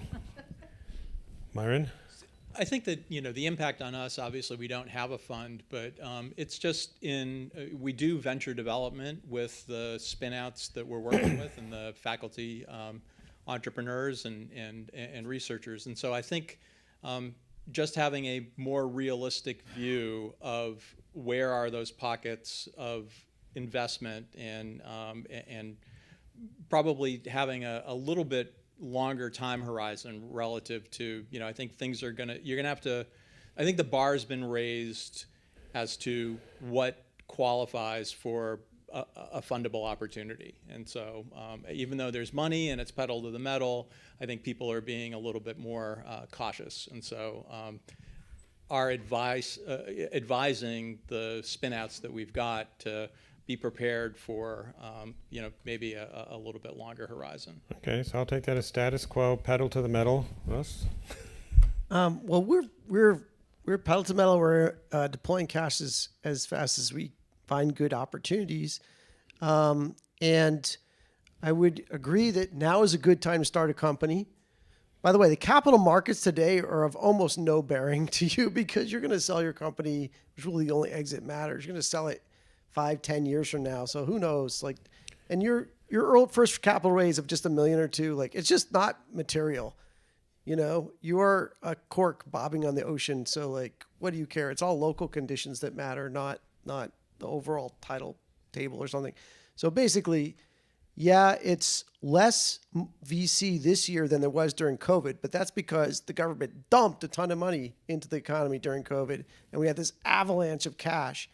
The activity level is much lower than it was 2 years ago, but it's still at like a decade high, you know, other than that. Yep. So there's still plenty going on. The tech companies have let loose of a bunch of talent. I think the input costs are low. So it's actually a great time to found. I agree with Myron that if there's a little tendency right now, it shades toward doing bigger seed deals than before. People kind of want to have like industrial strength seed stage startups. So they would rather write a bigger check off a more complete team and something a little further along. And so the bar is a little bit raised harder, but then when you get over the hump, you're going to get a bigger check. And I think it will, I really think if you've got a fundable prospect, there's plenty of cash out there and you shouldn't worry about it. But if you don't have a fundable prospect in the past, you might have run across some, you know, random person who would fund you. Now it's less likely. Yeah, I'll add to that first-time founder teams are definitely having a challenge because the investor is looking for this kind of more senior mindset because they tend to weather difficulty better because they've seen it before. Third-time founders are sort of the most de-risked if you think about what happens in a difficult marketplace. So that's great for us that are older. You kind of walk in the room like, yeah, I've done this a couple times. And the VC's like, whew, okay. But then they have other issues, which is mindset and, rigid and openness and all that. So you have to, it's not all, like upside. I would say from an execution perspective in your company, like sideways is the new growth. Like if you can not lose ground, you're gaining ground when everyone else is losing. And I would take it even further and say, if you can give away your stuff, add potential customer to a near field opportunity in the future, you can compound that when the markets turn. So you can capture market in ways that will pay later. So if you walked into a venture fund and said, hey, yeah, the market's down and nothing's working out, but we've added these opportunities and they're legit opportunities, that's going to be an indication that even when things are not going great, that the future is looking good for you. So I think individually, VCs are looking at more the fundamentals of the business versus the space that you're in. And the good ones are going to understand that you will eventually get through this. So they want to know, why are you special? Not why is your market special? Whereas maybe in a more frothy time, it's like, oh, I'm going to put money into this category and I hope it all works out. I'm going to put it in 10 companies. Whereas now it's like, I'm going to pick one and they're going to be amazing. Tell me why you're amazing. And I'm already going to want to go on that journey.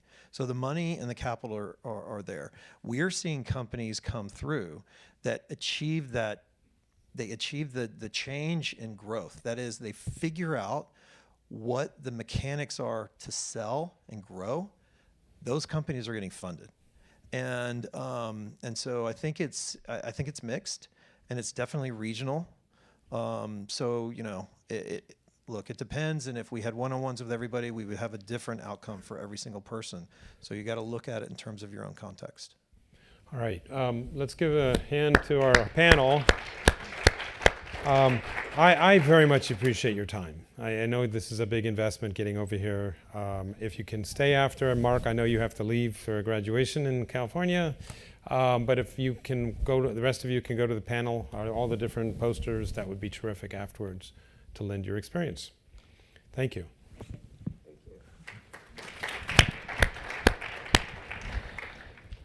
All right, since I know I might have gone a little bit of overtime here, there are two common ways that companies end up commercializing their tech. One is licensing to their IP to industry, and there's companies that are here that could potentially become licensees. The other one is spinning out businesses. I think I saw there's 6 different spin-outs in process. There's probably a few more, depending on how you count it. We're going to hear from 4 of them now, and these are all companies where you have researchers who somehow have managed to do a night job. They're superheroes in the evening and researchers during the day, not that researchers aren't superhuman. It's a very big commitment to go down this path, and there's a lot of energy, a lot of passion around this. I'd like to invite up Z-Touch, and then we'll just work through this list. Each of them is going to give you a quick overview of their business so you can see what has been accomplished.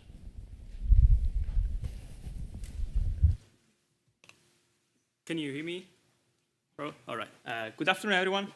I'm Salvatore Doro. I'm a research assistant professor here at the Institute for the Wireless Internet of Things. And today I'll be introducing you to our spin-off, Z-Touch Networks. So before going into explaining you what Z-Touch does, let me take a step back and explain you how Z-Touch is born. So as an institute, we are really focused and committed in taking wireless networks and bringing them to the next level, making them more efficient, less expensive, and more intelligent. So over the years, we have been developing solutions that leverage AI to take those networks and bring them to the next level, controlling the policies of the networks, how the networks are being executed, how they are being monitored, how they're being managed, and how they deliver services to users. So across the years, we have developed a bunch of different solutions that make it possible, for example, for operators to specify an intent at a very high level, possibly in a human natural language. And then we have developed technologies that understand that intent, converts that into something a machine can understand. We have developed AI that it controls intelligently and efficiently the network itself. And then we have developed orchestration tools that automatically takes the intent that is being converted into a machine understandable format and selects the AI and the services that are necessary to meet that intent, depending on that specific traffic conditions, and bring them to the deployment. So this started in some research that we have done in 2018. It started with 4G, and then we have keep going, 5G and beyond. However, this is a technology where, if you're familiar with cellular networks, that's a very closed market. There is minimal room for improvement in terms of embedding AI directly in the cellular world. However, the opportunity comes now with Open RAN. Open RAN is basically opening the cellular network domain. It's bringing AI, cloud-based deployments, and a network that is fully customizable. So, you know what? OK, now the technology that we have developed can be all combined to create a product. And the product is what we call Z-Touch. In terms of who needs Z-Touch, we have identified what's the market. We believe that the market that is tailored for Z-Touch, especially in the early stage, is private cellular networking. Private cellular networking is a market that is extremely large. We're talking about $6.1 billion by 2030. And this is only for the software segment. So that's a very specific segment, but the market is very large. And the reason why we're targeting private 5G is because those networks, that's where Open RAN will be actually be realized for the first time. And why are we targeting private 5G and not operators? Because operators, they know a great deal of 5G networks. They know all the details how to operate them. Private 5G customers, they have no idea how to operate a 5G network. They're used to use Wi-Fi. Wi-Fi is a simple solution, very cheap, but it doesn't give you all the same performance and mobility support as a 5G network. 5G network solves those problems, brings all the performance, comes with all the customization that you want to support different services. However, it's very hard to understand, very complex, and very hard to customize, specifically for private 5G customers. And that's where we see the value of Z-Touch. Taking, we like to call it bringing 5G services with Wi-Fi simplicity. And that's what we believe it's the value proposition of our solution. So basically, Z-Touch is a product. It's a end-to-end product. We like to think of Z-Touch as a product that sits on top of the different components of the Open RAN, radio access network, core network, edge services, RAN intelligent controllers, service and management orchestration. And Z-Touch brings all the logic that is necessary for, at first, private 5G customers to express intents. And then we take care about selecting, creating the AI and onboarding the AI so that those intents can be realized.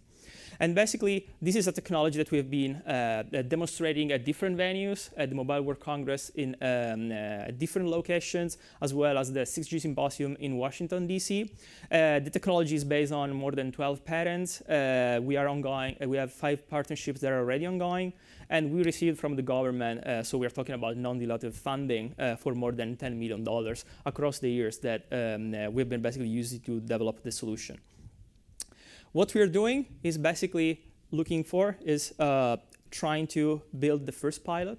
And we're targeting specifically private 5G, the market, because that's, as I said, it's going to be the early adopter of the private 5G of the Open RAN paradigm. And this will give us the opportunity to demonstrate the technology, which is already a prototype. As we've shown, like, we actually have a solution that is working. And this will give us the opportunity to raise funds. The funds will be used primarily to increase the team, specifically focusing on the software engineering part so that we can scale and advance the technology. This will give us the opportunity to start scaling up and go into start looking into the market of greenfield operators, because these will be the operators that will be starting using Open RAN ahead of time. And this will basically give us the path towards commercialization. And if you're more interested in all the details about how Z-Touch operates, how Z-Touch looks like, and how it is easy to control a 5G network using the AI that we have developed and all the intelligence to orchestrate the AI, you can stop by. We have a poster. We also have a demo. And if any question, you can also email us and interact offline. Thank you.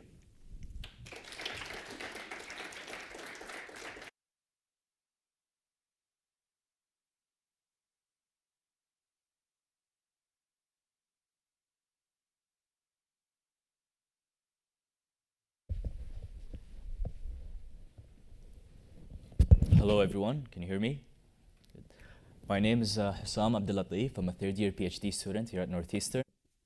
Today, I'm very excited to pitch to you guys Terranova, a startup with the vision to reach terabits per second wireless point-to-point backhaul links. So Terranova began as a research project within the Institute, supported by the Air Force Research Laboratories. And our group mainly focuses on unlocking the terahertz frequency band for ultra-broadband communication. And we focus on solving the many challenges and obstacles in the terahertz frequency band to be able to communicate at ultra-high speeds and low latencies. And some of those challenges present themselves whether they're in the electronics, channel characteristics, or even signal processing techniques. Within that group, I have been working on a specific subset of that research in which I was working on developing a communication platform that can access the terahertz frequency band and communicate over multi-gigahertz of bandwidth. This project began back in 2019, and within 3 years, we have been successful in developing a working prototype that consists of both hardware and software that communicates at the terahertz or sub-terahertz frequency band and communicates over 8 gigahertz of bandwidth. And we quickly realized that the solution we came up with was one of a kind and truly innovative, especially given its low cost and low power consumption, its high reconfigurability capabilities, and the fact that it can be easily deployable in the next few years. And with that in mind, we went ahead and we submitted a patent on this technology and began the commercialization process of this technology. So when it comes to our solution in particular, we envision our solution to be able to reach around 100 gigabits per second in the next year or so. That's wireless speeds. And be able to communicate to up to 500 meters in terms of communication distance while keeping the cost at under $10,000 per radio. Our main customers will be internet service providers, and we'll be competing with existing solutions such as fiber optics or millimeter wave wireless solutions. Some of those solutions might not be the most practical when it comes to specific circumstances, such, for example, extending coverage to rural areas or in 5G small cell deployment where there's a huge amount of 5G base stations being deployed, and fiber optics cannot be the most practical solution to connect all those 5G base stations. It is expected by 2026 that the backhaul connectivity market should be able to reach around $15.5 billion, and we're confident that we can tap into that market and compete with the existing fiber optics or millimeter wave solutions. In terms of commercialization process, we have been successful in securing 4 patents. 2 are pending at the moment, so in total we have around 6 patents. We're in the second stage or second round of interviews with Mass Challenge and Accelerator here in Massachusetts. We have also conducted different demos in different venues, such as the FRL workshop, IEEE Infocom conference, and the 6G symposium in DC. And we're almost done with company registration, which will help us in our next steps.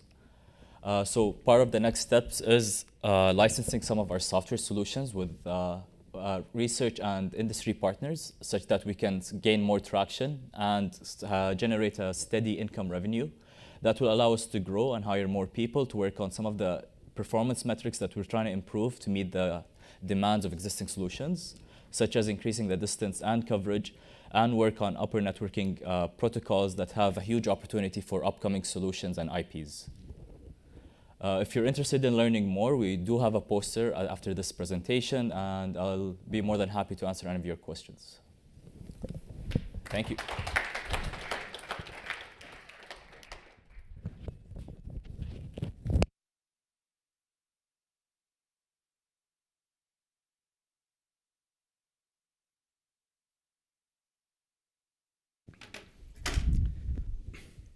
Hi everyone, my name is Yusuf Naderi. I'm excited to talk about commercialization work that we are doing as a part of Deep Charge with Kaushik Chaudhary and also Ufuk Munkuk here. Imagine a world free from wire and dead batteries. Picture a reality that you can easily charge your devices by just setting them on any surface. At Deep Charge, we are not only imagining this, we are actually bringing this to the life. We have developed the next generation of wireless energy infrastructure that not only is a technological advancement, but it is a paradigm shift. It is open, secure, sustainable, connected, and all above highly efficient. And I'd like to talk about the story here. Do we have the, where is the, there. No. It's right there on the edge. Yes. Okay, good. Great. So our story and journey started at Genesis Lab, next generation network and system lab here at Northeastern, where we dream about a world that we can transfer energy over the distance, and we made it happen. This sparked our first breakthrough, which was distributed RF-based energy beamforming. Then we actually listen, learn, and pivot by talking with the customer and observing the market over the time. And our experience led us to basically do an exciting pivot, which going toward the magnetic resonance-based energy delivery, a software-based magnetic resonance energy delivery, which we found is a sweet spot to solve the real problem of a real customer. And throughout this journey, we basically have laid out the groundwork of about 9 family of the patents, which each of them is a step forward to realizing our vision. So let's talk about problem. Today, when we look at the energy infrastructure and device charging solution, there are 3 categories of the problem that persist. First, the existing solutions are just ineffective. From portable battery to adapter to a Qi wireless charger, this solution brings frustration, inconvenient, low charging speed, and limited mobility every day to all of us. And I think all of us resonate with that. But that's not the whole problem. There is the current solution, second, is they are disconnected. We have these individual units, chargers, adapters, that they are working independently together. That lead to lack and poor energy monitoring and management, lack of energy optimization, and also very high cost of the maintenance of this system. Let's talk about sustainability. The existing solutions are unsustainable. Looking at the one example, this is an adapter that all of us working. This adapter generates significantly electronic waste that result also to the carbon emission. The other big issue is that the best Silicon Valley adapter, they have an 85% efficiency, which means that we are losing 15% efficiency per adapter. And now the number of devices, just you multiply. This is a huge energy and unsustainable way to do it. So how to solve this? Actually, to solve this problem, we needed to come with a multidisciplinary solution that brings the best advanced state-of-the-art in wireless communication, IoT, power electronic, and machine learning. So let me tell you how the system works. We have created intelligent module that I have here, and actually I would invite you to come and see basically the demo. The energy tile, these are a different module. They easily install on their existing infrastructure and surface. They create a network together. They intelligently sense and charge devices, any type of devices over the surface. We charge all of the existing common off-the-shelf devices, from monitor to laptop to tablet to phone. But the software is as important as the hardware here. We do an energy optimization. We do basically energy monitoring and delivery, and provide the API access for other systems to integrate. So this is very important for seamless integration.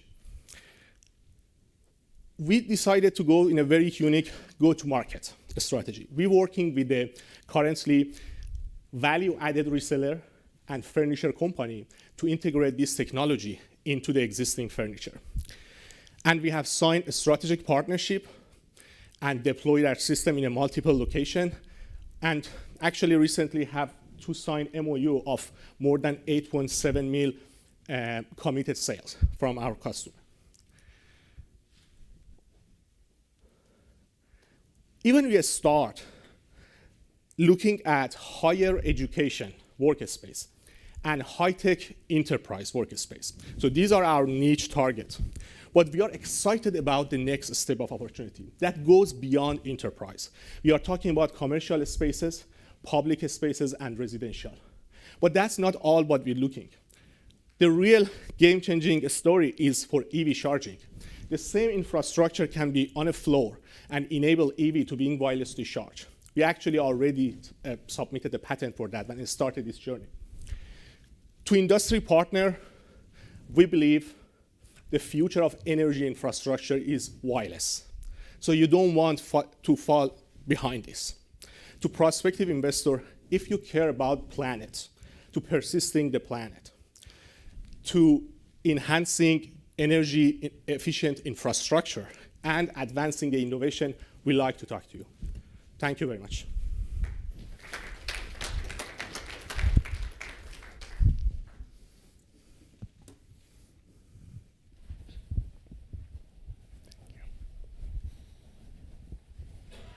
Hello, can you hear me well? Hello, this is Emre Can Demiröz. I'm a research assistant professor here at the WIoT Institute and co-founder of HydroNet. So HydroNet is the company that's focusing on bringing the internet underwater and empower it with AI-driven software-defined technologies. And I will tell you why this is important and what would be the implications of such technology. The problem that we're trying to solve today, if you want to connect devices in underwater, and assuming that you don't want to use cables, which could be time-consuming and expensive, then you have a problem. Because the radio frequency waves that we are using in our daily lives in Wi-Fi, Bluetooth, 5G, they're not working in underwater because radio frequency waves are absorbed by the water. And it's just the physics. Today, because of that, our seas and the oceans, which constitute 71% of the surface of our Earth, is unconnected or mostly unobservable. Today, there is no 21st century wireless underwater internet. There is no software-defined modems in underwater. And most of the technology today is constrained by the speed, range, and the reliability of the existing technology. So in a sense, we are unable to sense, monitor, or collect data in real time and make intelligent decisions based on that.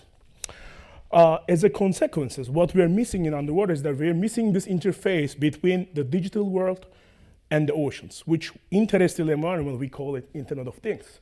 So today, we cannot talk about Internet of Things in underwater. To address that, what we're building is a software-defined underwater networking technology, which is using optical, ultrasonic, and acoustic waves to realize Wi-Fi and mesh-like networks in a plug-and-play fashion in underwater. This is our basic building block that is a fully programmable in-water communication, in-water sensing, and in-water AI processing module that we call it HydroNet modem. But as I was telling, we're not only building a modem and a point-to-point technology, but we are building a holistic networking technology. So we can actually create what you can call a underwater Wi-Fi on the left-hand side. We can create mesh-like networks to connect devices in a plug-and-play fashion. And we can also support high data rate links in underwater to create links that can stream video, which is not possible with today's technology. And by the way, this is just not a research anymore. It's actually working. We have tested in swimming pools, we have tested in Boston Harbor Marina, and we have tested in the Narragansett Bay with Naval Warfare Center at Newport. We have just concluded a DARPA SPR Phase 2 program, and we were successfully completed that program that we were invited to do a demonstration in the US Navy exercise in Trident Spectre, where we have actually shown a video streaming from the bottom of the ocean to the surface of the ocean. And actually, I have a short video here that is from that recording that is in Boston Harbor, that is streaming a video from the bottom of the ocean to a surface node. And besides that, we have a pet fish here that is living right next to our modems all the time. This was streamed to the YouTube. And actually, right now, we have an active link here that you can see it on my phone that is streaming from the bottom of the Boston Harbor. So this is basically, we can bring data from anywhere in the ocean to the fingertips in your phone that is connected anywhere. And this is actually gonna create that Internet of Things for underwater. But why this is important? What are the markets that can get impacted and we can actually be an enabler for? Obviously, as the internet created many new applications that nobody could conceive before, we believe HydroNet will create a lot of different enabling technologies for blue market economy. Some of them are including environmental monitoring, offshore equipment monitoring, that could be wind farms or oil pipelines, aquaculture, which there is a huge seafood deficit of US that is around 70 billion that we can address it with data-driven aquaculture. There is a huge and growing market in defense in underwater vehicles, and there is smart ports and shipyards that HydroNet technology can be an enabler. Overall, before I would like to wrap it up, I will tell you a little bit about what is on the horizon. So we are about to get another DARPA program, another in continuation SPR. We are currently also in talks with VCs for Series A funding.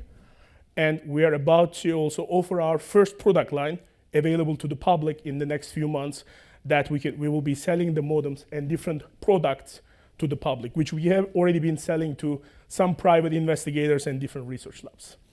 Thank you very much.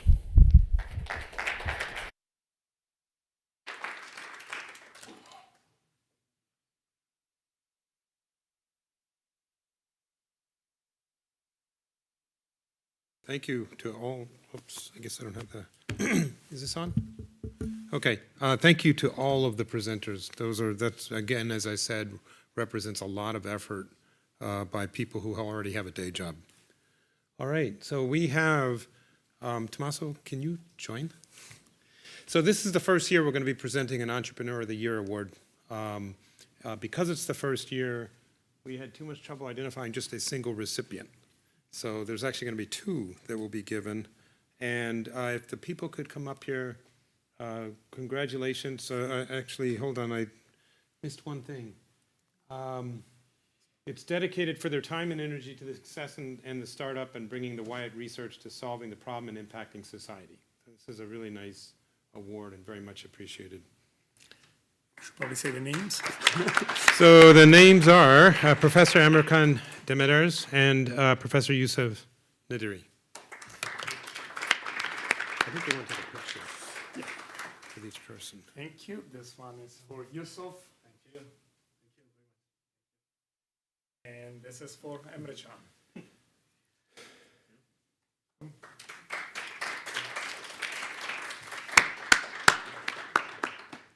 All right, thank you very much. So this is the end of the session on entrepreneurship, and I know we're heading into the poster session. Please, let's go over there. Let's spend time, give lots of feedback if you're industry to the researchers, because your feedback on real-world applications could be very valuable, and vice versa. Researchers, please give lots and lots of information to industry. Thank you very much.